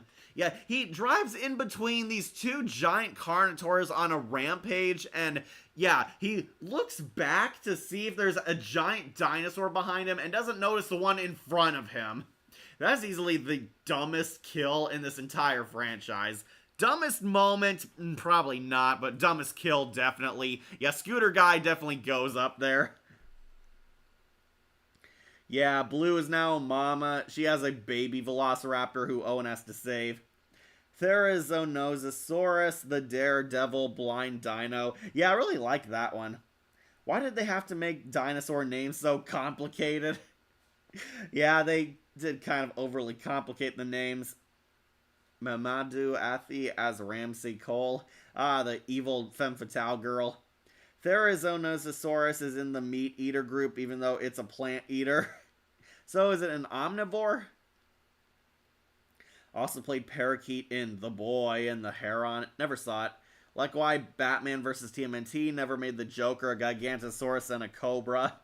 Yeah, that was pretty dumb. Joker could have been anything and they chose a snake.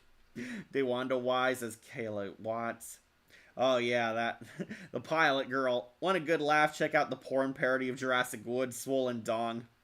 Oh, it wasn't a Velociraptor. Okay, what was it then? Also played Alexander Bright from The Twilight Zone, 6 Degrees of Freedom. Ah, Wolf reviewed that.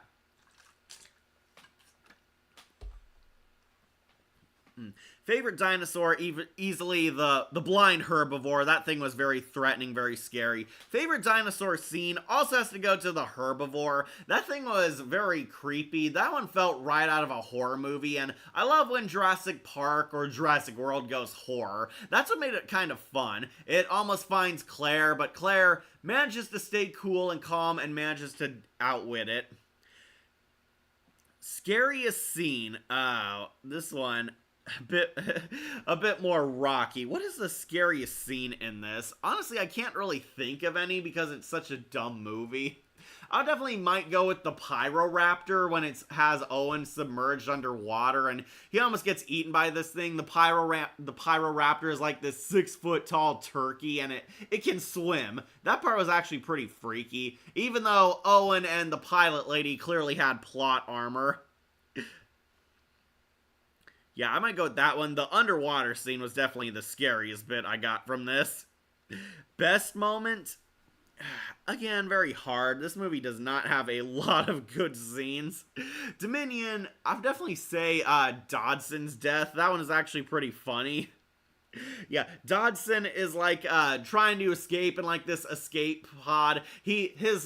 His company goes horribly wrong. The locusts catch on fire and start burning up the island. The dinosaurs are now surrounding the area. They're summoned back to Biosyn's head lab, but they lose control very instantly. The doctors and Owen and Claire team up to dethrone him. They deactivate all the power, and Dodson tries to take an escape pod to get out, kind of cartoon villain style, and by pretty bizarre and out of nowhere chance, he loses control of the escape pod. He goes out walking down the pod tunnel, and wouldn't you know it, bumps into the Dilophosaurs. Yeah, he bumps into a pack of them and is killed exactly like Dennis Nedry, because all this movie does is a bunch of member berries to the good old stuff.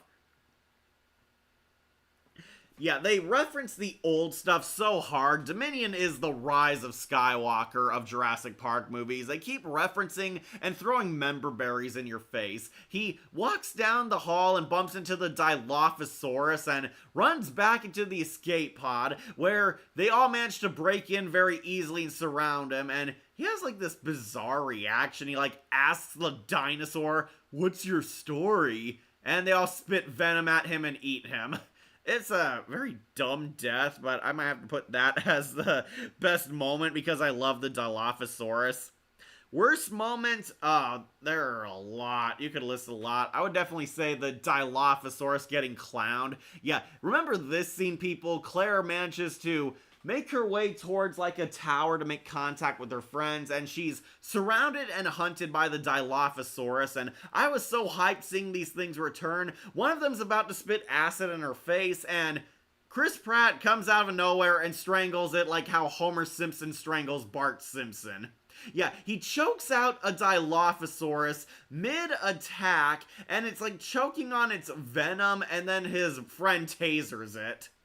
Yeah, way to neuter one of the best killer dinosaurs ever. It kind of killed my favorite scene from the first Jurassic Park. The Dilophosaurus is clowned on, and he tells him, "Go on, get," like run away like a dog or something. Easily the worst moment for me because it ruined one of my favorite killer dinos.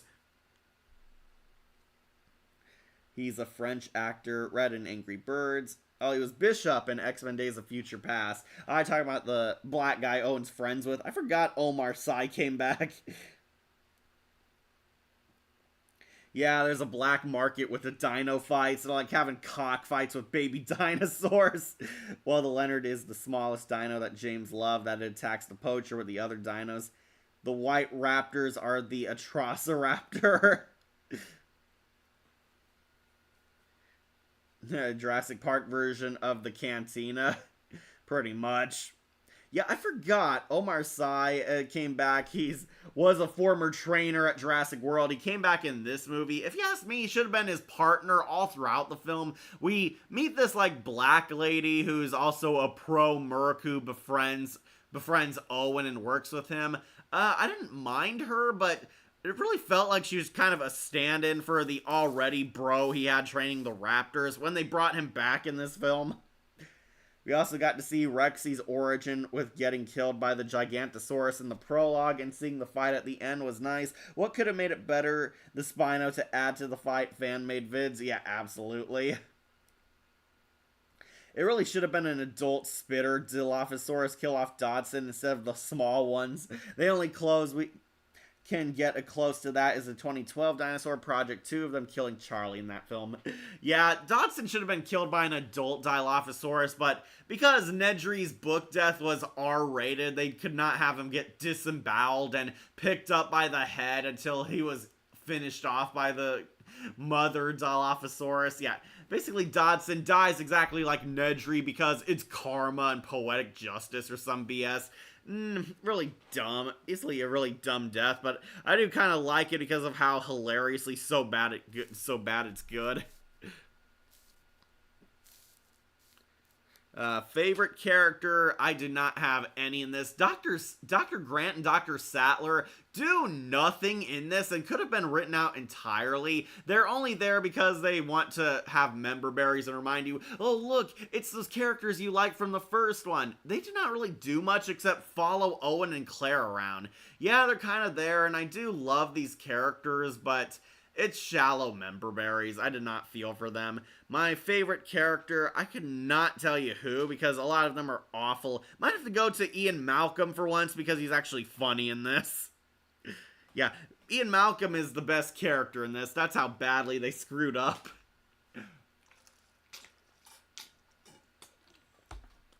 Okay, so easily the lamest part of the movie is the finale. So Biosyn has gone to hell. The dinosaurs are overwhelming the area. The locusts catch on fire and decide to burn the entire island. They burn their island sanctuary to a crisp and everything's going to hell. But the main characters are stopped by the Gigantosaurus.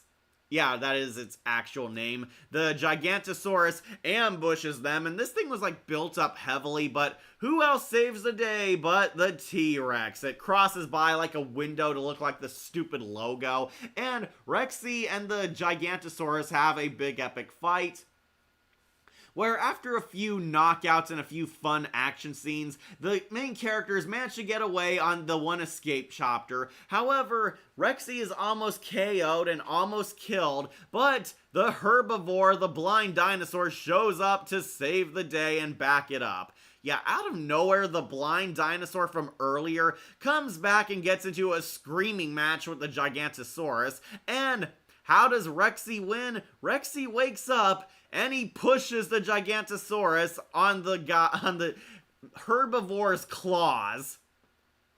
Yeah, that is how the ultimate endgame villain dinosaur dies. It's killed by the T-Rex just pushing it, and it falls on the blind dinosaur's Edward Scissorhand claws, dying by complete accident. The Gigantosaurus really sucks. It is a disappointment. Yeah, Dr. Wu came back. He tried to redeem himself. It's also kind of out of nowhere. He spent the last two movies being a twist villain, but here Dr. Wu is full of regret because he used to be best friends with Maisie's mother, or I should say the girl she was cloned from. Yeah, Maisie's mom was actually a brilliant scientist who worked for Biosyn. She was working on her weird cure for clone disease or something, and yeah, I don't care. She basically died and passed the knowledge on to the clone girl, because the clone girl's DNA contains the precise sequence which could create a cure, which could help reverse engineer the stupid locusts and make them good, like how she was when she was cloned. Yeah, Dr. Wu gets a weird snapshot redemption arc where he takes Maisie's DNA and apologizes for being evil, where he creates a good locust and introduces it to the ecosystem, where we're supposed to assume it's going to spread the cure everywhere the locust travels and fix his fuck up he made in the first place. Yeah, Dr. Wu's redemption arc, very shallow, not interesting. It could have been good, and BD Wong is very much trying, but it does not work. You do not feel anything, and Dr. Wu barely was even a villain and was barely even a character, so it feels very shallow and soulless. They do get back together. Yeah, Alan and Ellie both get back together, acknowledging that the old ex-boyfriend is over and the two kids they had were adults now. Yeah, did that much time really pass? Yeah, Gigantosaurus, more like Gigachadosaurus, except it wasn't Chad. Like, worse version of Ellie from The Last of Us. Yeah, kinda. It was pretty bad. Yeah, basically that's it. The dinosaur's killed. Henry Wu turns good, and he spreads the good locust on our ecosystem, which will heal the world. And Biosyn has lost power. Dodson got his ironic death. And now we're going to accept a peaceful world of humans and dinosaurs and giant locusts living together. Dominion sucks. It is bad. This movie is very long, very boring. The dinosaurs are barely in this. Seriously, look up clips on YouTube. They're like only like minute-long scenes of dinosaurs making appearances sporadically, and that's really about it. The main characters are not likable. Owen is not interesting. He's pretty much protected by plot armor by this point. Claire is a useless idiot. She is not likable either. She just became the new Sarah Harding. Maisie, easily the worst character. Do not like Clone Girl. They had Justice Smith and Zia appear for like a cameo appearance, then get rid of them, making you ask what was even the point of having them. The old characters come back and barely do anything. Ian Malcolm is the only one that actually does stuff on their end. Dodson is a weak-ass villain. The best dinosaur was literally a blind horror monster one. The Gigantosaurus is lame. It is a lame end boss and easily the biggest disappointment in what was supposed to be the finale to Jurassic Park. And, oh yeah, concentrating the conflict on giant insects instead of, you know, dinosaurs living with humans is the biggest wasted potential ever. Dominion sucks. This is easily the worst movie in this entire franchise, so appropriately, it is the bottom of the dino dung. I love the Dimetrodon in this film, the sail back in the amber mines. Ah, you did? Okay. Also, the Mosasaur finally have someone and quiet. Yeah, the Mosasaur hooked up with a whale. Very weird, though. So I think we could put Rebirth on Never Saw. Actually, I have seen Rebirth. It's come out recently.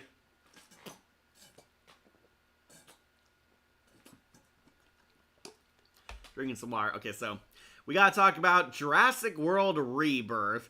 So I've seen this one, and the review restriction has lifted by now because people are talking about it. So, Rebirth, not Dino Dung, but we'll be going on Dino Chow. Okay, this is Scarlett Johansson's Jurassic World, the new one recently in theaters, and I will warn you, it is not that good. It's better than Dominion and Fallen Kingdom by a long shot, but still not that great a dinosaur movie. Rebirth basically is a soft reboot for the Jurassic World franchise, where they're trying to go back to smaller scale adventures and old-fashioned horror creature features. We follow Scarlett Johansson and Mahershala Ali, who are mercenaries with a heart of gold, who are tasked by this strange, ominous pharmaceuticals company to go to Site B, which is still there. Yeah, Site B finally comes back. They have to go to Site B and basically go on a fetch quest, getting certain DNA blood samples from every dinosaur they need on this island to fabricate a cure for heart disease. Yeah, really, that is the actual story. They're going there to collect dinosaur DNA because if they mix all these DNA together, it can be a cure for heart disease and other medical ailments. And they go there only to discover that the dinosaurs are still alive, still kicking and breathing, leading to many wacky misadventures. And yeah, it's kind of a remake of, rehash of Jurassic Park 3. These mercs go to this island for a special mission, only to bump into this annoying, goofy-ass family. There's like this Hispanic family who are all the comic relief characters. This Hispanic family got marooned on this island. They bump into the mercenaries, and basically they have to work together in order to survive.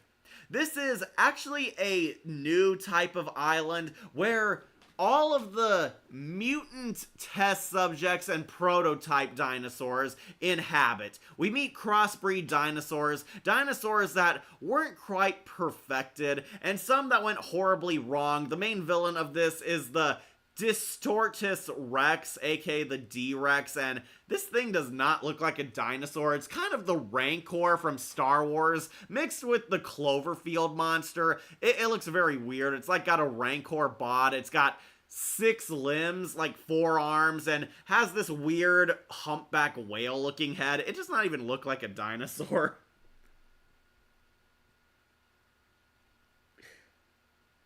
Mosasaurus and the Deadliest Catch opening was weird. Should have been a whaling ship originally. Yeah, it really should have. Well, we get Black Widow. Yeah, Scarlett Johansson's in this. She plays Zora Bennett. Oh, sorry, just gotta grab my charger.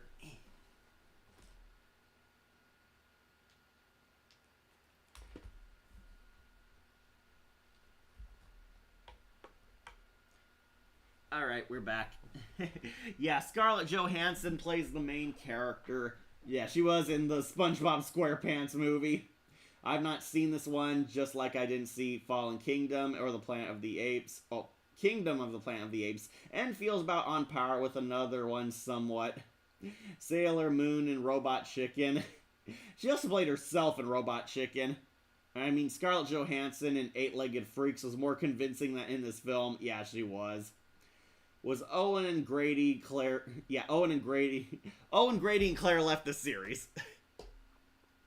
Yeah, so we got a new cast of characters. Scarlett Johansson and her band of mercs, who are not very interesting. Once again, the main characters, not all that compelling. They're basically generic mercs with a heart of gold or comic relief dumbass family. I really hated the family.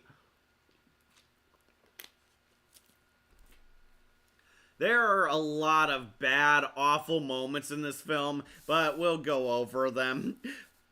So basically, this family and these mercs crash on this island. They're attacked by the Mosasaur and a school of Spinosaurus. Yeah, there's a Spinosaurus herd, and they are aquatic Spinosaurus. They ambush their boat and maroon them on this island. They get separated, and the mercs and the family are both trying to find their way out of the island. The family is just trying to survive. The mercs are completing their mission while pretending to be rescuing this family. And yeah, basically dino antics from here on out. If you like dumb, mindless dinosaur action, then you might get a kick out of this one. It did it much better than Dominion. That is the one thing they improved upon. The dinosaurs are indeed the main villains of this. The river raft scene was nice and all, but it's not like in the novel. Yeah, that is a thing. If you don't know Jurassic Park, a lot of stuff from the original books got deleted, so in the sequels, they always adapt at least one or two scenes that were in the book and put them into the sequels because they couldn't make it into Spielberg's masterpieces.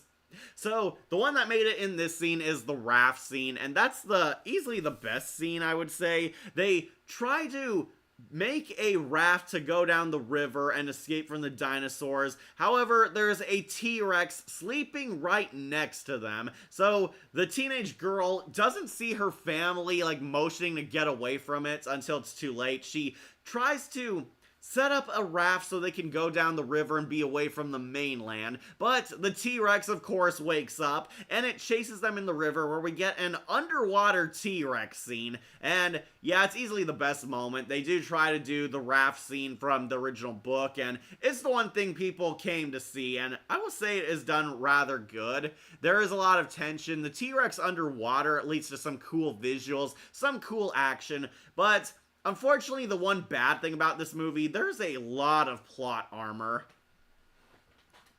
Like, almost too much plot armor. You never feel the main characters are gonna get hurt or die. The little girl character is endangered like 10 times, and not once do you ever feel she's endangered. She almost gets killed by the T-Rex, almost gets killed by the raptors, almost gets killed by the Mutodons, but you never feel she's in danger. Like, the family has total plot armor. They are never once in danger, and it's very clear they were never gonna die.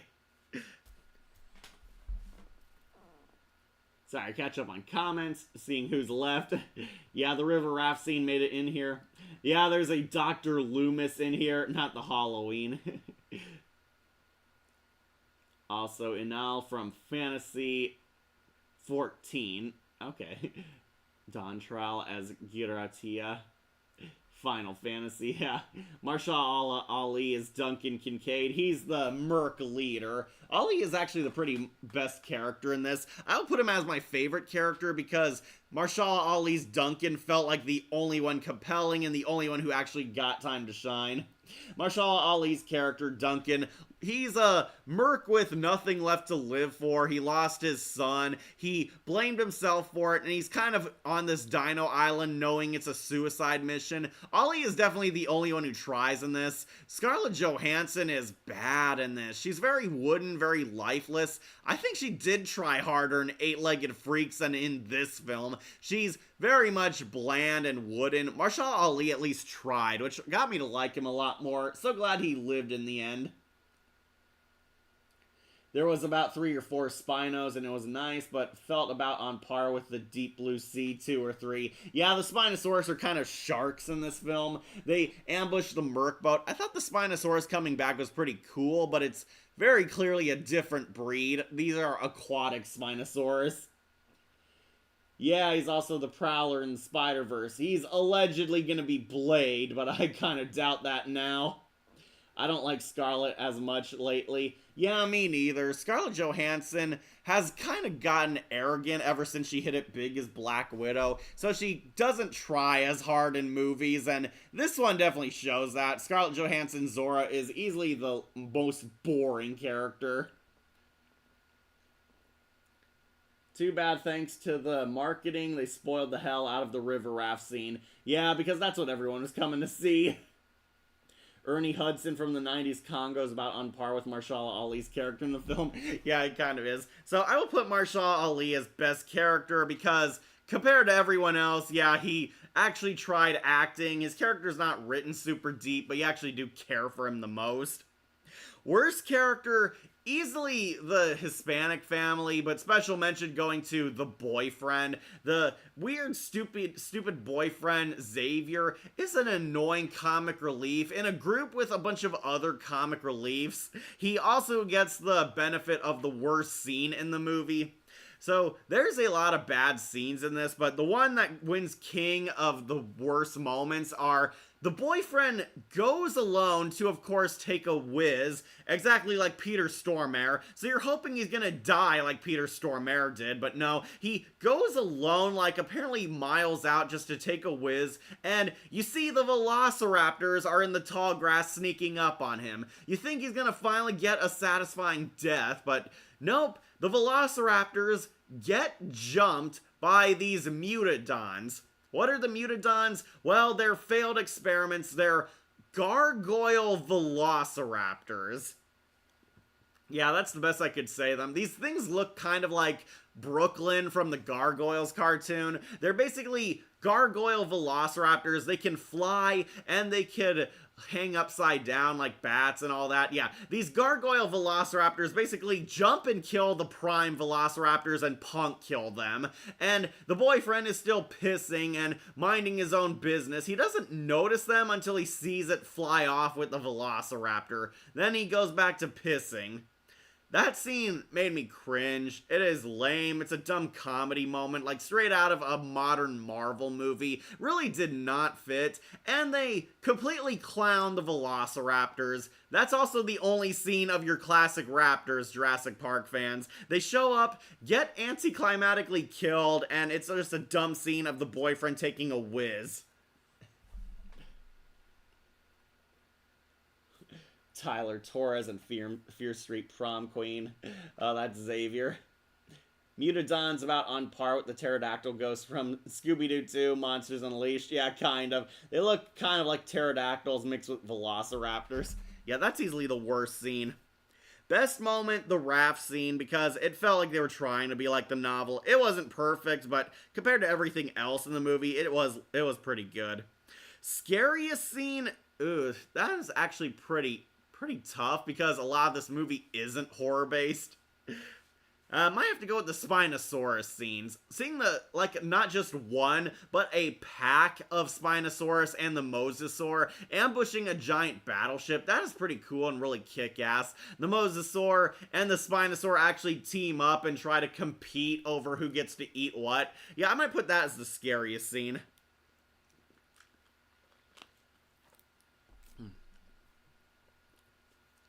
Favorite dinosaur? Also very hard because we spent so much time with the Mutodons and the mutant dinosaur, the D-Rex. The D-Rex is not a real dinosaur. It's a hybrid monster that was bred for like warfare or something.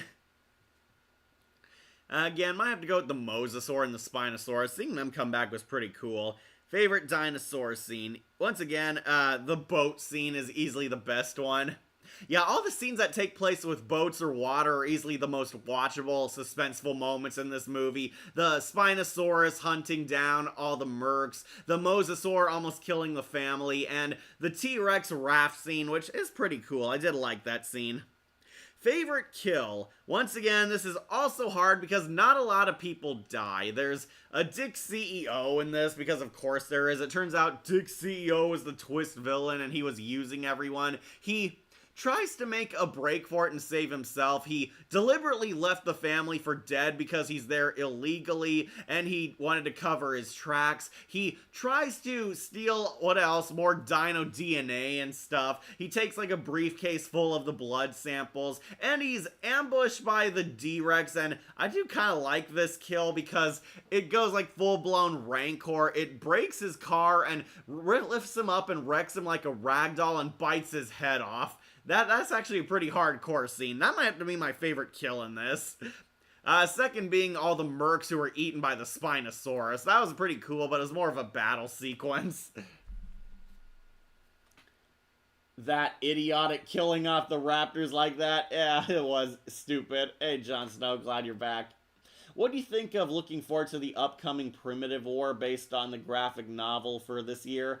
I don't know anything about it, so not really any thoughts. Also played the Grand Inquisitor in the Obi-Wan Kenobi series. Which one? There were like 3 to 4.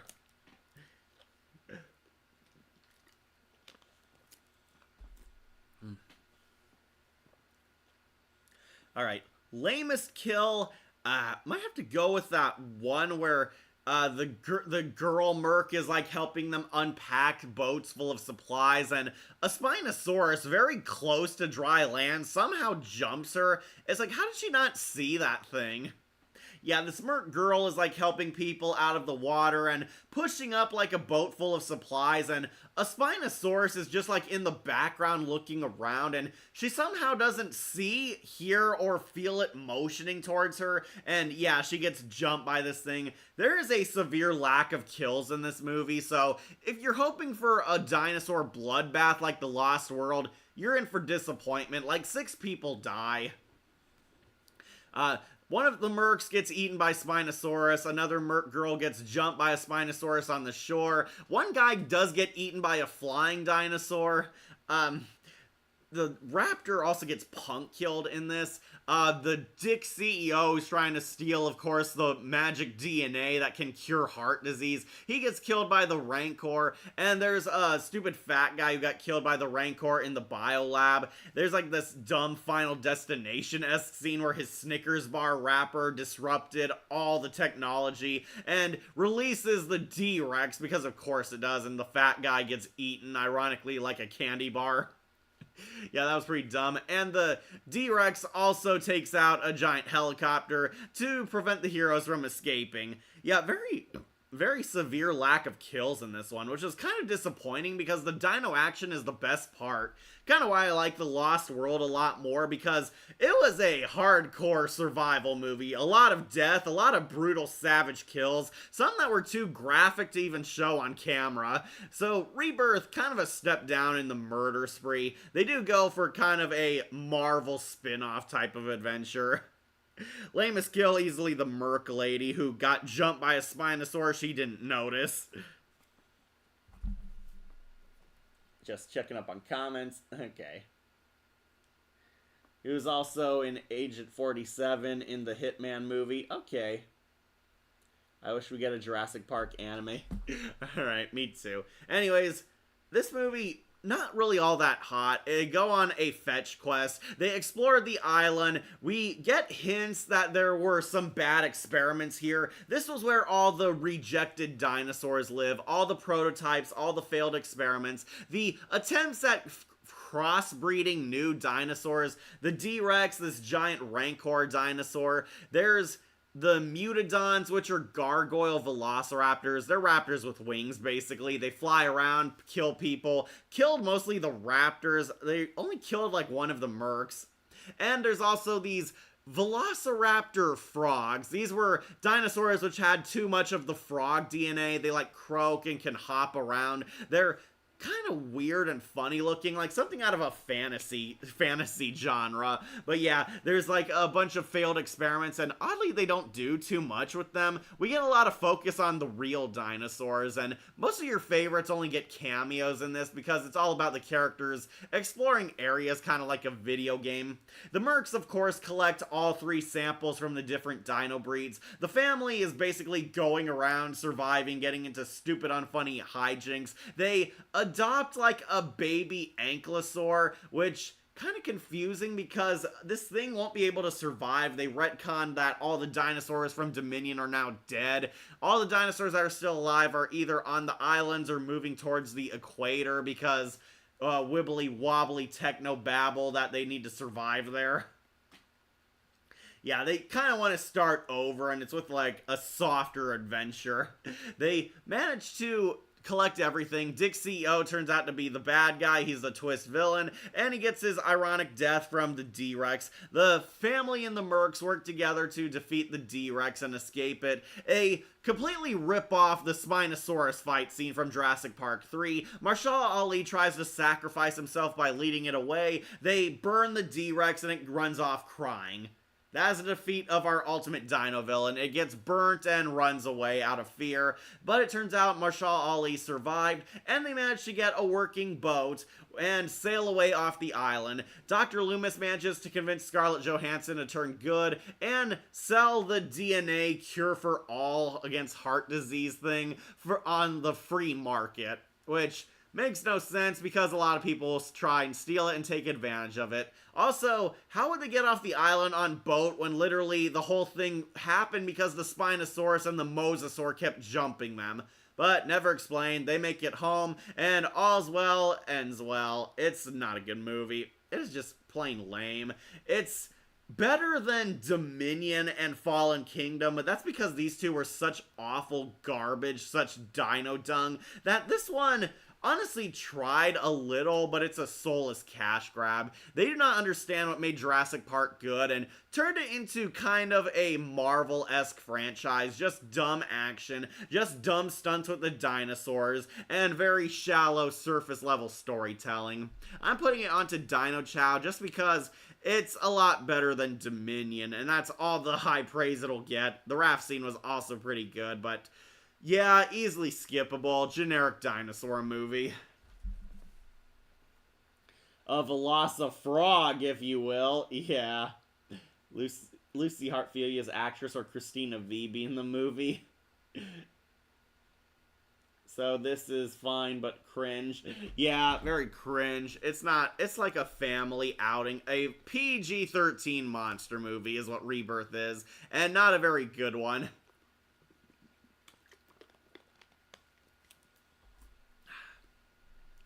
But don't worry, let's end things on a positive note with our last one. Yep, we got one more. Jurassic Park, the game. Yep, Telltale Games made a Jurassic Park video game. This was clearly in between the Back to the Future game and the Walking Dead video game. Walking Dead was really Telltale's magnum opus. This one was their first, or I should say second, movie license game. This one I actually really liked. We might put it on the big one. Yep, we have the Telltale game because there are a lot of people who wanted me to talk about it. I actually find this game very fun. The story is very good. The dinosaur action really kick-ass. It's a full-blown interactive movie, which is why I count it. You're basically playing a classic Telltale story, point-and-click adventure game where you're in Jurassic Park. We follow Dr. Jerry Harding and a bunch of other new characters who are still stuck on the main theme park from the first movie. Jurassic Park the game is taking place like literally at the same time as the first movie until the end where we see the chopper leave. Yeah, basically, we're following a different group of survivors who are on the same Jurassic Park island from the original movie, experiencing the horrors themselves firsthand. We meet our main character, Dr. Jerry Harding. Who is Dr. Harding? Well, he was that one medical doctor that was treating the Triceratops in the first movie.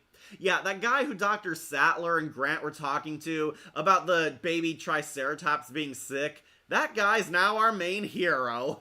Yeah, he comes back. We find out he brought his daughter here for a sneak peek at the park because, of course, we need a kid character here. Yeah, Dr. Harding, Jess, and we meet these mercenaries. We meet my favorite, Billy Yoder, played by my favorite voice actor, Jason Marsden. Meet Oscar, Decaf. Meet other scientists like Dr. Sorkin and her lab assistant. And, of course, Nika Futterman plays Nema, a merc working for Biosyn. Nema was transported as Dennis Nedry's contact. She was supposed to rendezvous with Dennis Nedry when he made it off the island at the boat, but Nedry mysteriously didn't show up, leading to, of course, getting involved in those dinosaur antics when she and her partner look into Nedry's disappearance.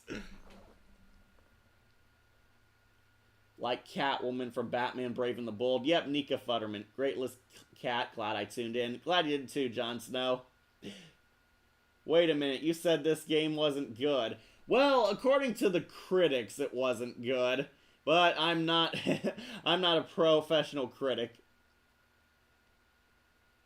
The only people who can do PG-13 monster horror are the Sci-Fi Channel. Yeah, they do it better, but I like their unrated cuts more. Yeah, okay, so alright, so Ira, technically this isn't a good game gameplay-wise. The one negative I do hold against this is Telltale's gameplay wasn't quite there yet. There's a ton of quick-time events, and a lot of them are very annoying. There's actually achievements if you can do all the quick-time events the right way. Basically, you have to, like, press a button just for walking around or doing basic things, and to say Telltale got better at this and The Walking Dead and Wolf Among Us games is a huge understatement.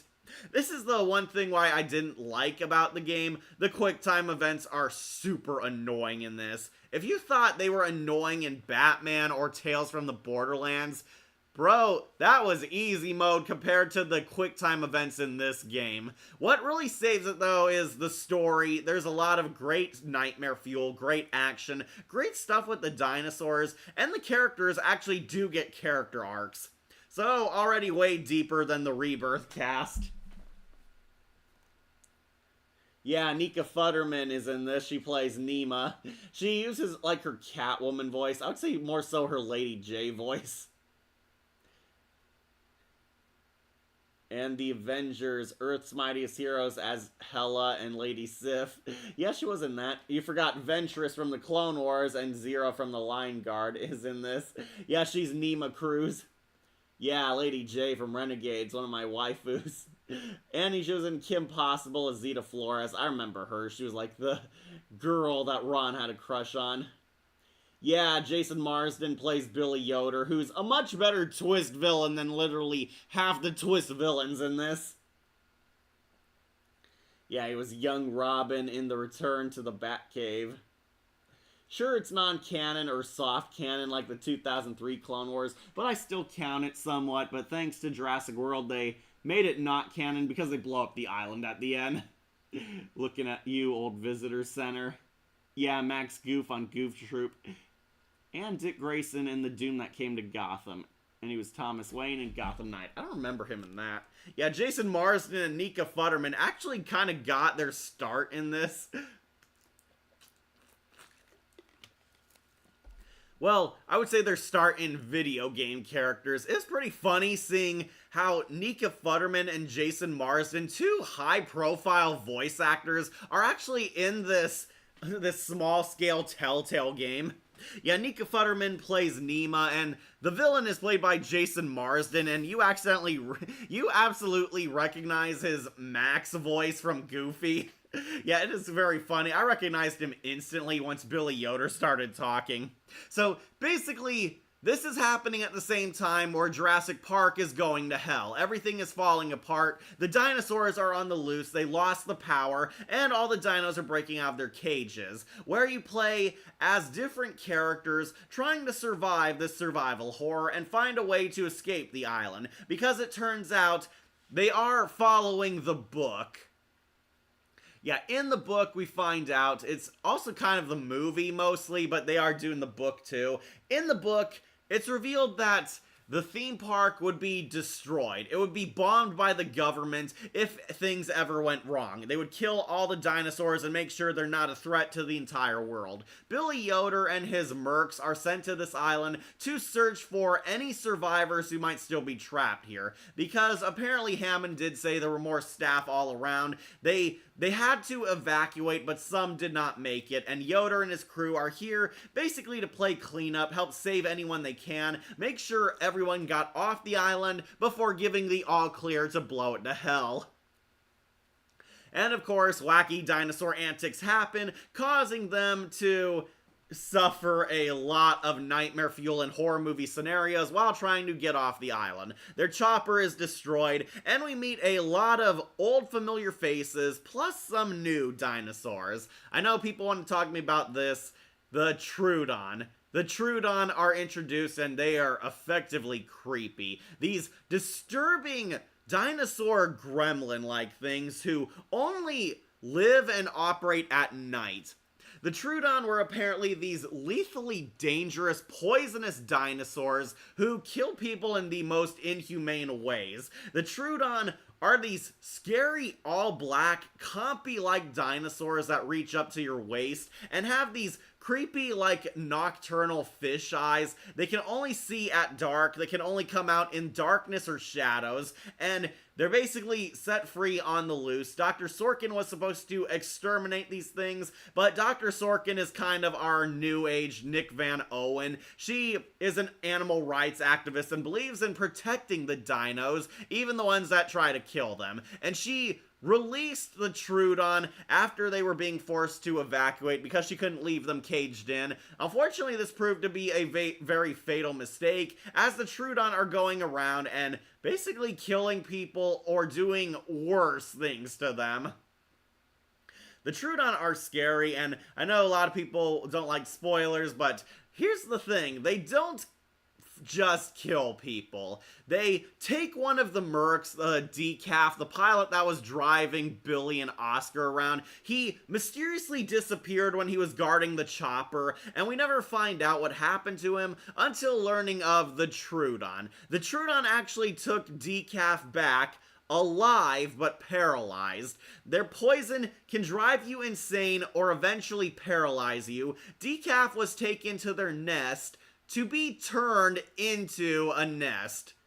Yeah, this is how the Troodon spawn new babies. They kill living beings, poison them, paralyze them, and then use human or living creature blood to convert alien nests. They make these nests where they screw in the corpses of their prey and have babies hatch inside of them.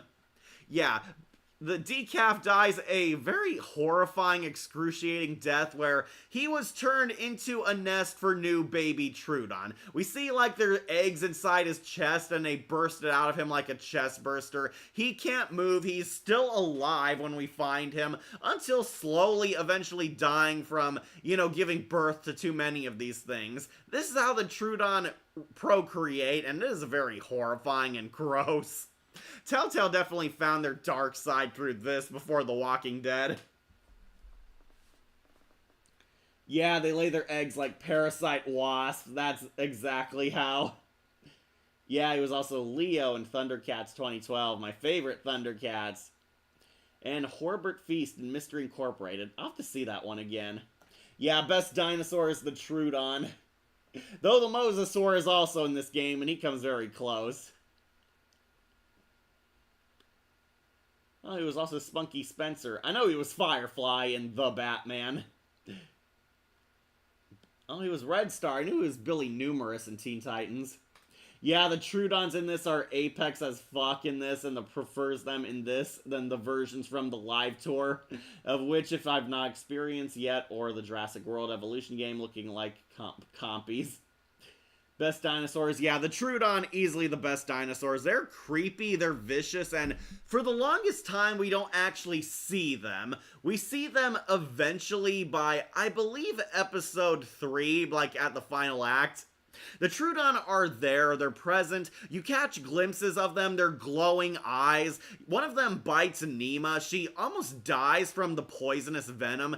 The Troodon, exactly like compies, have venom in their teeth, and if they bite you, you go delirious and lose your mind, eventually either die or get paralyzed. Decaf got paralyzed, Nema almost dies to this, and the first episode, basically you have to find a cure and save her before she croaks.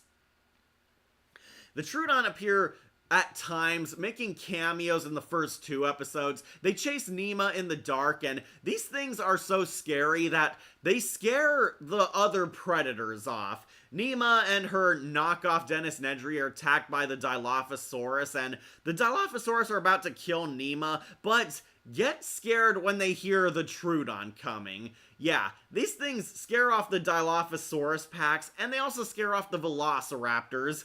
Raptors are also trying to kill the main characters, have them trapped in like a closet, but then they hear the Troodon making these weird clicking noises and heading their way, and the friggin' Velociraptors run away when they hear Troodon coming around the corner.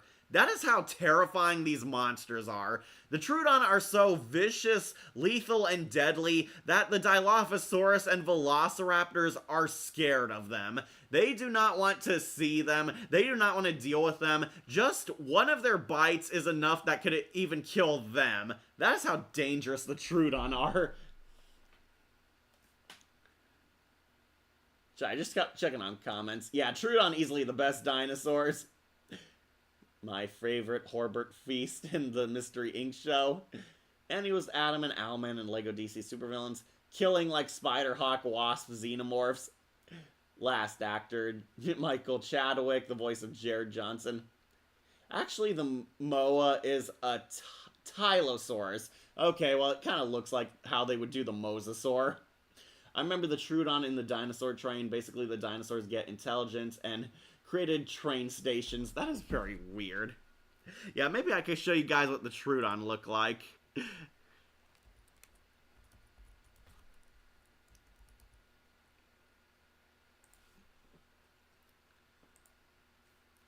Yeah, here they are, coming up on them. Wanted to show you guys, in case you've never played Jurassic Park the game, this is what they look like. Very creepy, right? Just waiting for it to load. Alright, scroll around. Yeah, these things with their weird eyes. Here we go. Ah, clicked on the wrong one, sorry. Ah, that's too small.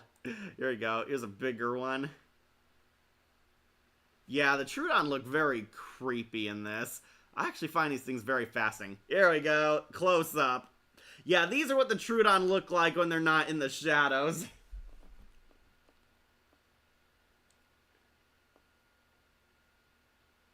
What's dark about the dinosaur train is that they have a meat eater eat meat from dead dinosaurs. Well, I was gonna hear paranormal funk from Dan to Dan. Like you should let Wolf hear it. Yeah, Wolf might hear it. Yeah, these are the Troodon. They are creepy, man. They are creepy. They're always in the shadows. Very vicious, very lethal. And so scary that they intimidate the Velociraptors. Yeah, at one point you actually get a jump scare from these things. They are very, very disturbing hunters.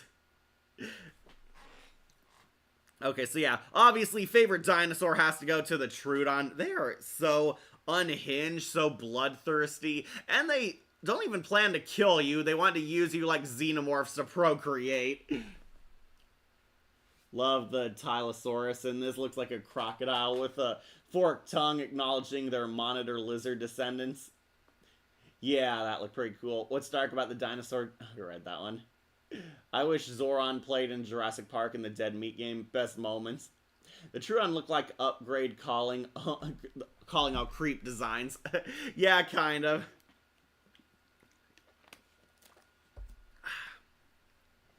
Alright, so easily favorite dinosaur going to the Troodons. Favorite dinosaur scene, not counting all the Troodons. I do like the giant crocodile one, the one that looks like the Mosasaur or Tylosaur, whatever it's called, the giant crocodile.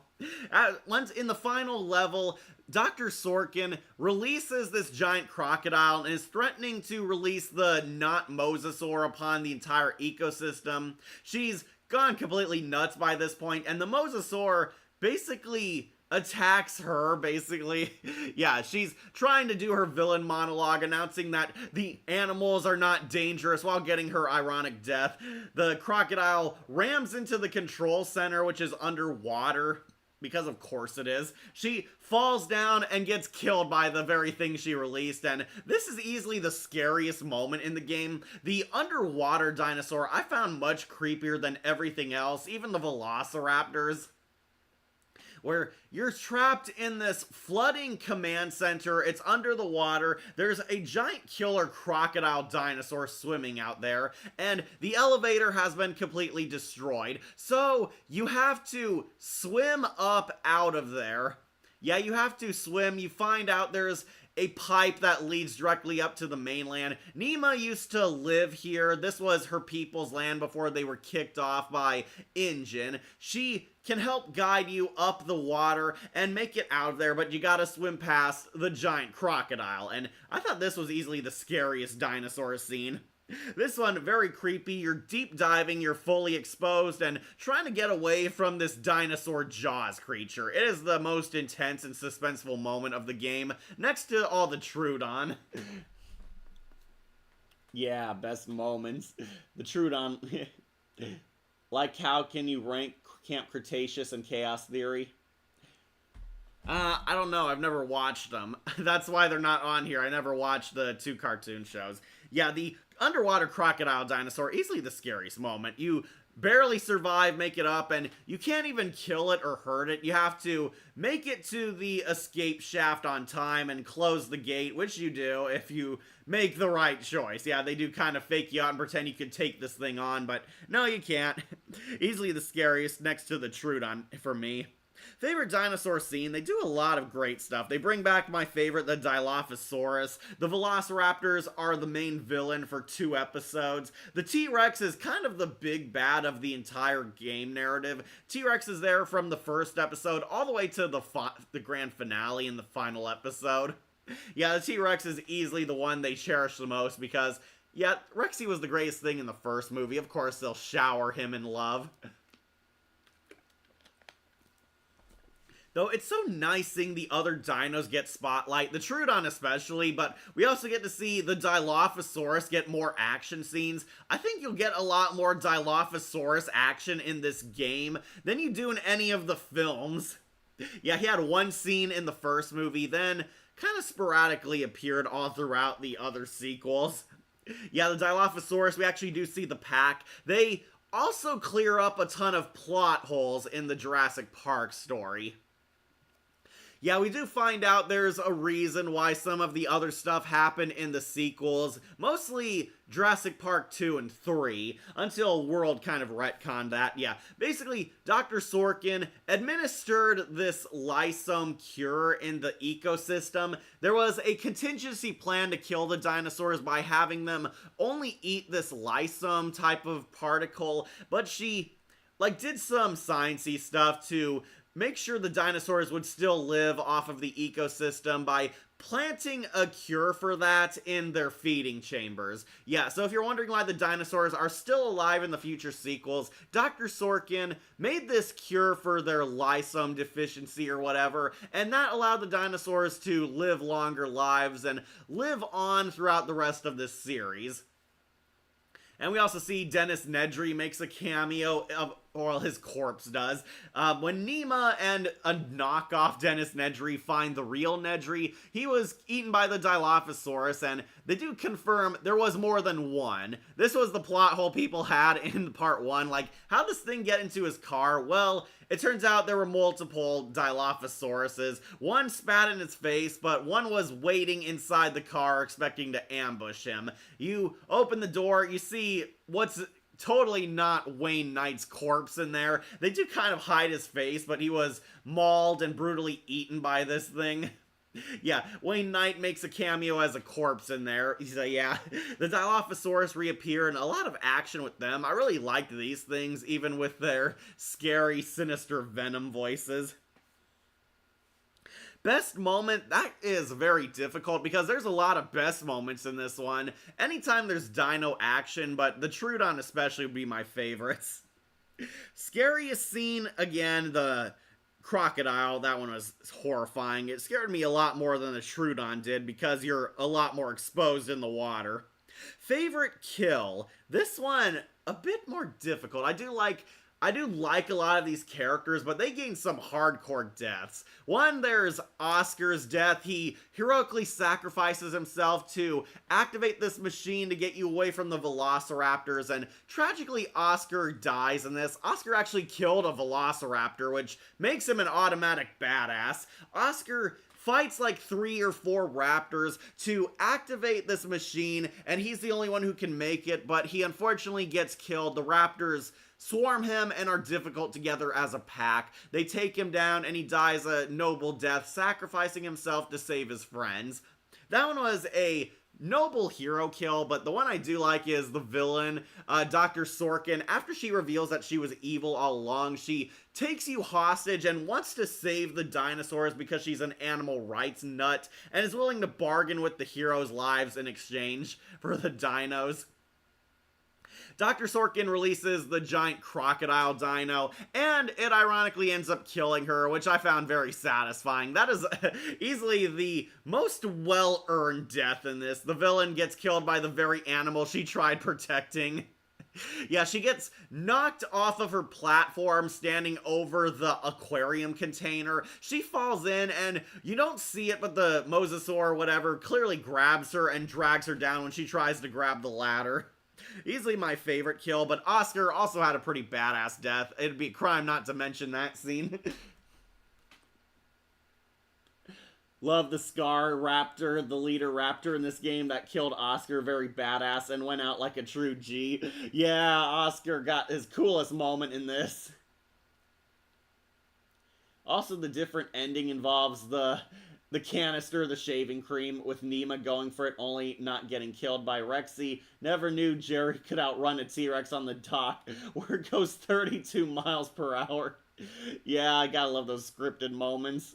Looking forward to the upcoming game, Jurassic Park Survival, and seeing how much influence from the game gave inspiration for this new game. And hey, the raptor in the fridge managed to get out somehow. Can't wait. Somebody had to have released it.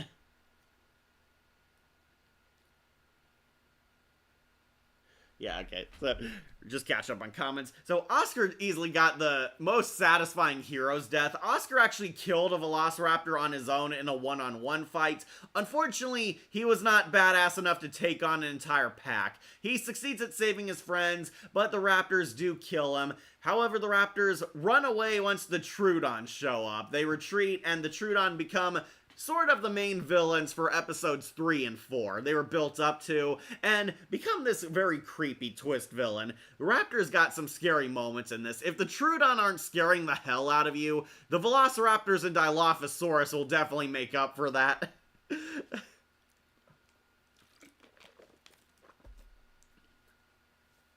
Alright, I gotta talk about what is the worst moment from the games. Okay, there is some silly scenes here and there, but nothing that really bothered me too much. The worst moment, that is kind of a thinker, because honestly I didn't think this game was that bad. Yeah, I'm really, looking back on it, did I really hate anything about this game? I would definitely say, Jess going off on her own while the raptors are hunting them. There's raptors on their tail.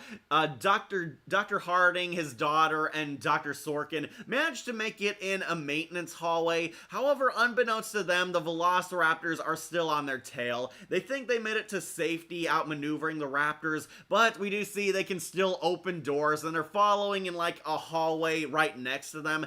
Jess for some stupid reason, decides to sneak off so she can smoke. There's a story arc because Jess is a troublemaker at home, and Dr. Harding kind of brought her here to have some bonding time and put her back on the right path. Jess goes like off on her own to smoke, and of course she goes into this dark hallway, and of course a raptor shows up, and somehow it doesn't jump and kill her instantly. She throws her smokes into like its mouth, and the raptor hilariously chokes on it for a few seconds, which gives Jess time to run away. And I'd definitely say this is one of the worst moments. One, it doesn't help that Jess is also kind of the worst character of the game, so it's already stupid of her to be going off on her own in a dinosaur-infested area. Two, she completely, like, gets the team in trouble because the raptors are following them. She bumps into the raptor, goes running away, and this leads the raptors right to them, where they get into another fight with them. And three, the raptor choking on the cigarette box is so goofy and comedic. I swear the writer of Fallen Kingdom was inspired by it. How ironic James Marsden gets eaten by the T-Rex in this game compared to Chase Young from Shaolin Showdown, treating the Rex like a pet. Yeah, that is pretty funny. Yeah, Jason Marsden's, he's also Chase Young. I don't really say the worst moment is all the times Jess did something stupid. She'd go off on her own and ironically cause more problems. Speaking of which, worst character, I also have to give to Jess. Dr. Harding's daughter is the annoying kid character. She's a bratty teenage daughter. She's not bad in the ending. She is pretty much useless. She cries a lot. She needs you saving her all the time. She causes a lot of damage in this journey. She gets into trouble all the time. I would say she got better by episode 3 and 4, where she finally proves herself useful and helps out the group. During the Mosasaur release, she actually does come in handy helping you because she's taken diving classes, so she knows how the scuba gear works, meaning Jess finally had importance in this game. But she unfortunately spends two episodes, which is half this game, being an annoying damsel in distress, being the stupid kid character. She picks fights with Jerry a lot, which kind of weird and out of nowhere because in the intro it feels like they love each other and respect each other, but no, apparently Jess is a punk kid brat who's getting set on the straight and narrow path through this journey. She's supposed to have kind of a redemption arc where she learns to love her dad more, and the father and daughter strengthen their bond through this, but let's just say she's no Clementine. Yeah, Jess might be the worst character in this, bar none. Lamest kill, easily Dr. Sorkin's assistant. Dr. Sorkin was not actually alone. We find out she had like an assistant, a tech guy helping her. They helped save Jerry and his daughter from being attacked by dinosaurs. You hear his voice off screen but never see him. The assistant apparently died off screen in between episodes, implied to be from the Trudon, but you never get confirmation until later, and we never see it happen on screen, which sucks because the kills of Jurassic Park are the best part. Yeah, Dr. Sorkin's assistant, easily the worst kill. Favorite character? I might have to go with, if not the dinosaurs, with Nema, because I love Nika Futterman. She's got a really sexy voice. Nema is actually the one who gets the best character development. Nema comes here as a mercenary for hire. She was actually a part of the native tribe who lived on this island before InGen kicked them off and made it into the dinosaur theme park. Sorry, catch up on comments. How annoying, like Chloe Miraculous annoying or DW annoying? DW annoying, Akira. She is DW annoying. Think of her like a more annoying Ahsoka Tano if Ahsoka had a sister like Gwen did in Ben 10. Ultimate Alien, that girl with the purple shirt. Jessica Harding, back when I was in my teens, 2011, had a crush on her. Oh, you did? I thought Nema was way hotter. Yeah, Nima, she's this badass knockoff Vasquez looking girl. She's like a tomboy. Nika Futterman gives her like this dashing Hispanic accent. Nima is a tough, hot-blooded mercenary girl. We learn more of her tragic backstory as the game goes on. At first, she's set up like she's gonna be the villain. She's Dennis Nedry's contact. She was supposed to meet him by the boat when he was stealing the embryos with the shaving cream canister. Dennis Nedry never made it. Nima realizes something's up, so she, and I swear this guy who is a lot like a discount Dennis Nedry to the point of being like a skinny version of the character. He's like this annoying sidekick tagging along with her. He's the Biosyn representative. He's like this annoying administration guy. He and Nima work together to find out what happened to Nedry. The knockoff Nedry guy also gets killed by the Dilophosaurus. He chickens out, pushes Nima in front of them as a human shield, and tries to run away. But the Dilophosaurus sense that he's trying to make an escape, so they go for him first. He gets his ironic death, and Nima barely survives fighting off the Dilophosaurus, so she is pretty much badass. But she gets bitten by the Troodon, and goes kind of delirious for most of the first episode.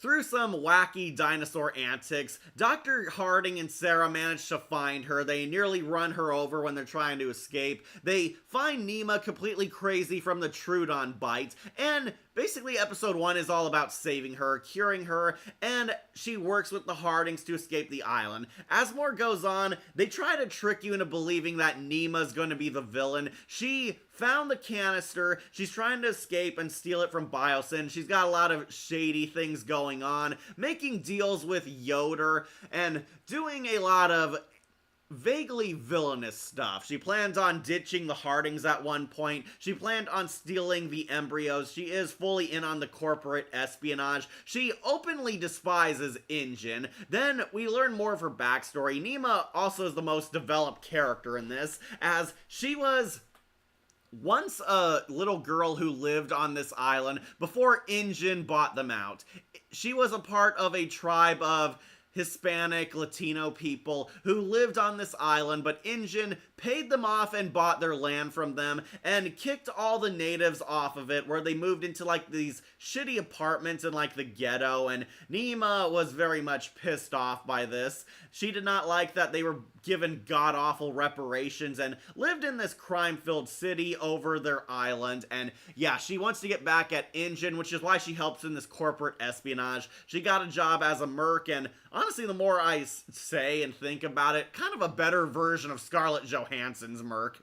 Yeah, Nima works with the Biosyn. She tries to steal them, but she slowly learns to like the survivors. She starts bonding with Dr. Harding and Jess, realizing that she is with innocent people, and Yoder slowly starts to have his villain origin. Yoder loses all his friends, and kind of felt sorry for him because Yoder was also an interesting character. Yoder turns out to be the true villain. Yeah, Yoder starts out as this badass hero, then as the crazy dino antics happen, he loses his mind, loses his best friends, and completely stabs the others in the back. Yoder joins Nima on her villain quest, but then becomes the full villain himself. Nima has a change of heart and becomes a good guy. Yep, Nima, who started out evil, has the redemption arc and becomes a hero, while Yoder, who started out as this nice, loving good guy, slowly cracks and grows insane, becoming the selfish villain. Yep, Yoder is the psycho human who wants to profit off the dinosaurs. They fight over the canister, Yoder tries to kill them all, and Nima basically grows a spine and stands up for herself. She forgives Oscar for the bad things he done when he saved their lives. She befriends everyone and fights Yoda herself in a first one-on-one human fight, which is really cool and kick-ass. So there's also an option to get Nima killed, which I found kind of funny and weird. Lucy, right? Yes, Akira. Yeah, also had a crush on her, too. Nima. Yeah, Nima's pretty hot. She looks like Vasquez, and Nika Futterman uses her sexy Lady J voice. Yes, Akira. Dr. Laura Sirkin reminds me of a female doctor from Carnosaur, which ironically is the mother of Laura Dern. She kind of reminded me of Nick Van Owen, prioritizing the animals over the people. Big exposition dump with Nema talking to Jerry Harding at night before going to the aquarium. Part of the park loved the aquarium level. The puzzle was a pain too, with learning the eras for the code. Yeah, that took me a while too. Yeah, the gameplay and puzzles might piss a lot of people off, which is why I do think it kind of earned its reputation as bad. Telltale really overthought it. Yeah, Nema's easily my favorite. She's the most well-developed character, and Nika Futterman pretty badass, but as I said, there's also the ending where you can actually decide if you want to kill off Nema or not. I'm not sure who would, because by this point she had an exposition dump revealing her tragic backstory, but yeah. The T-Rex attacks and is the final boss. Yoder gets killed, and probably the stupidest death. They're fighting over the canister, but the T-Rex shows up, and hilariously everyone freezes in place. And that completely fools the T-Rex, which, yeah, the T-Rex, this huge giant kaiju, can't actually see them when they all stand in place motionless.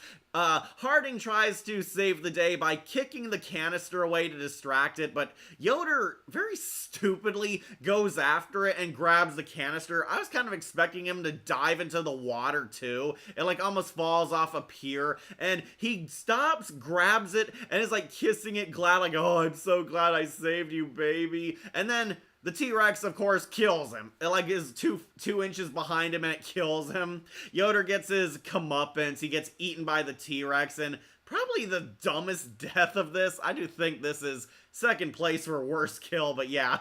He gets killed, and of course, you have to fight the T-Rex and escape it. You have to make it to the last boat before it's too late, and there is an final Telltale choice where Jess is hanging for her life. The T-Rex knocks her off like a bridge. She's holding on, and Nema can either save her or save the canister. And if you save the canister, Nema dies. Because she does the same mistakes Yoder does. She stands there, grabs it, and coddles this thing like, oh baby, I'm so glad I got you. And then she gets like eaten by the T-Rex, and probably the most easily avoidable death ever. Yeah, you can let Jess fall. Spoilers, Jess doesn't die. She makes it all the way through because Jurassic Park hasn't had the balls to kill off a kid since The Lost World. Yeah, Jess actually survives. Jerry manages to save her. If you choose to save her as Nema, yeah, you both pull her up. She and Nema make it to the boat safely, and you waste no time. Either way, the canister gets completely destroyed by this until Dominion retconned it. Yeah, the canister got destroyed by being stomped by the T-Rex's foot. That's how it originally went out, but yeah. And the final boss fight, easily cool. I will also put this on a best moment because that fight with the T-Rex where Jerry is walking across the big cargo and packages, he's trying to get past it to the boat, and the T-Rex keeps blocking his path. Really intense and a badass final boss, I will admit. Like it's done. Yeah, the vision is that of a frog based on movement, literal giant frogs. Yeah, the T-Rex is like looking down on them.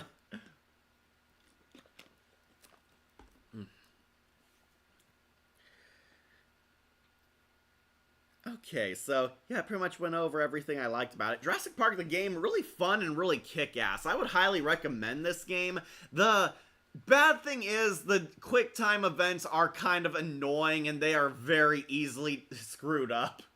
Yeah, you can easily screw up if you don't click the right button, and Telltale uses all the buttons. You're not just pressing A, X, or B. You're also pressing the bumpers and the triggers, and you have to, my least favorite is you have to motion, like, you have to motion your controller on, like, this, this moving, like, ping pong ball, and you have to get it at the right time, and do it long enough to load up, so, like, your character's safe. Yeah, that was kind of irritating. Telltale was very clearly working out their mechanics, and that's kind of why I think this game is hated. The gameplay mechanics get very annoying and very hard as the game moves on, but I love the story. I love the dinosaurs, and honestly, the action is pretty intense, so it makes the quick time events feel like they're worth it because if you miss one, you'll die. Unfortunately, Telltale did not take the same path as Until Dawn or The Quarry, so if your character dies and they weren't supposed to, it is a game over. You have to make sure they do live until the scripted moment where they die. Yeah, okay, read that one. Okay, so Jurassic Park, pretty fun game. If you love the first movie, you might love this one. A much better love letter than all the other sequels, and it actually did try to capture the magic of the first game. I do think they fully succeed in capturing the horror of Jurassic Park. This is a full-blown horror game. Got some kick-ass action with the dinos, got a lot of the tropes and cliches in this franchise, but a lot of intense scenes with the dinosaurs. The dinosaurs are a force to reckon with. The Troodon became iconic names thanks to this video game, and it's the reason why I wanted to end this on a positive note, because it is just as good as the first movie. Though it is not the #1 Telltale game, if we ever do that tier list, it is not going on S tier, but for Jurassic Park stories, yeah, I will put it up there. It is a big one. Alright, checking comments one last time. Highly recommend the comics of the Jurassic Park. Want more in-depth review on them? Check out the Clayton Fiortiti. I think I've heard of him. I have seen his theory videos. Alright, but yeah, this completes our Jurassic Park tier list. Talked about all of them. The best is, of course, the first movie, and the worst is Dominion. Total dino dung. So I'll go over this list one last time for any of you late birds just now showing up, or for those of you who like to skip click to the end.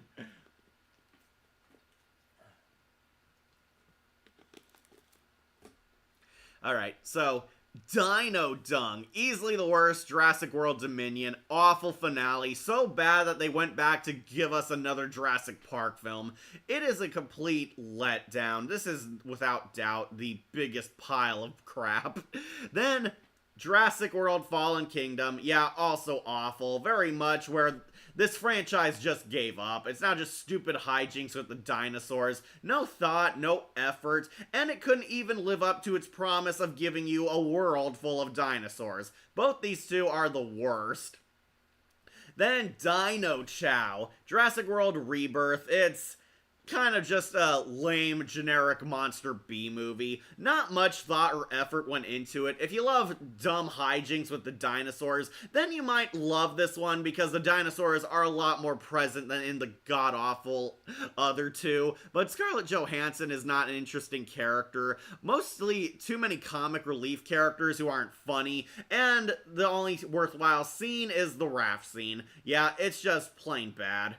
Then, right smack in the middle, just because you could doesn't mean you should. Jurassic World, it's okay.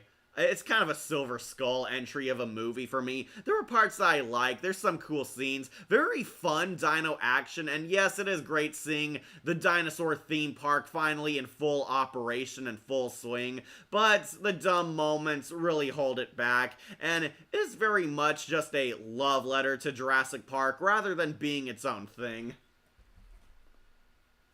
This was fun, Cat. Looking forward to the next tier list and reviewing whatever it's gonna come. See you next time, Cat. Bye, Christopher. Like, I want to see an anime tier list. Been trying to talk about doing that with Wolf. Well, I hope Wolf returns soon. I do too. Wolf is working on a top secret project right now. Since I see 3 episodes of the remake of Hell Teacher Anube, I haven't seen it though. Bye, Cat. Bye, Kira. Okay, now the good movies. Apex Predator, The Lost World. Yeah, I know it's a flawed sequel, but honestly I watch this all the time. The best moments are with the dinosaurs and all the cool graphic deaths. This one I will defend is a decent film, and leagues better than the awful World sequels. Jurassic Park 3, I did not think it was that bad. I thought it was dumb fun. It's also a dumb monster movie like Rebirth, but unlike Rebirth, there was an actual effort in this one. I think it's really cool. The Spinosaurus kicks ass. I don't care what anyone says, it is cool. Dr. Alan Grant, easily one of the best main characters ever, and he helped keep it afloat. Jurassic Park 3, Apex Predator, easy. Easily one of the best sequels. Then next, the big one, Jurassic Park the game. Yeah, I actually do like it. It is really fun, creative, and Telltale definitely had some issues doing this game, but also showed you what they were capable of. The writers definitely had fun with this, and it is a great sequel to the original Jurassic Park. I highly recommend this game. Will warn you it's not as good as The Walking Dead or Telltale's Batman, but as a Jurassic Park story, you will absolutely come out of this loving something. But of course, the big one, our number one, is the first Jurassic Park. Yeah, was there really any doubt? It's a movie classic, it's a legend, it is filmmaking perfection. That is how good it is. It's not just a good movie in this franchise, it's one of the best movies of all time. It is King of the Dinosaurs and our number one Jurassic Park entry. Are you gonna do Jaws movie tier list? We already did that, V Scorpio. Sorry, we did it kind of a while ago. I think I did it back in Shark Week. Yeah, we did a ranking on the Jaws movies. You can find that video still online. Bye, Kat. Bye, Akira. Glad you made it. Alright, so I love the Jurassic Park franchise, and yes, I even defended 2 of the hated sequels, and we'll say the game is a good Jurassic Park story. Will it make it this high on our Telltale tier list? Only time will tell. But yeah, you got that. Take one last snapshot if you haven't seen it all. Number 1, easily Jurassic Park 1. Obvious choice. But the worst one, Dominion. Yeah, it is still the worst one. Do not watch Dominion. Watch the good movie and play the video game. Those 2 are S tier. But thank you all for joining us. We'll see what I do on the next tier list. I'm kind of thinking things over. I do have a new review out on Patreon. I did Tales from the Dark Side. Wolf is working on some top secret project right about now, so hopefully you'll get a good Wolf return. Not sure what the next tier list will be on. Most likely Power Rangers, because a lot of people want me to finally finish the 6 Rangers, but we'll see. So, love Jurassic Park, recommend all these 4, honestly. Jurassic World is not too bad, but these 3, don't watch. So, thank you all for joining us. So now, I'll set you free. Remember to like, comment, share, and subscribe, or just tune in for more videos posted here on Wolf Entertainment. I'm your host, Catastrophe, and remember, spare no expense.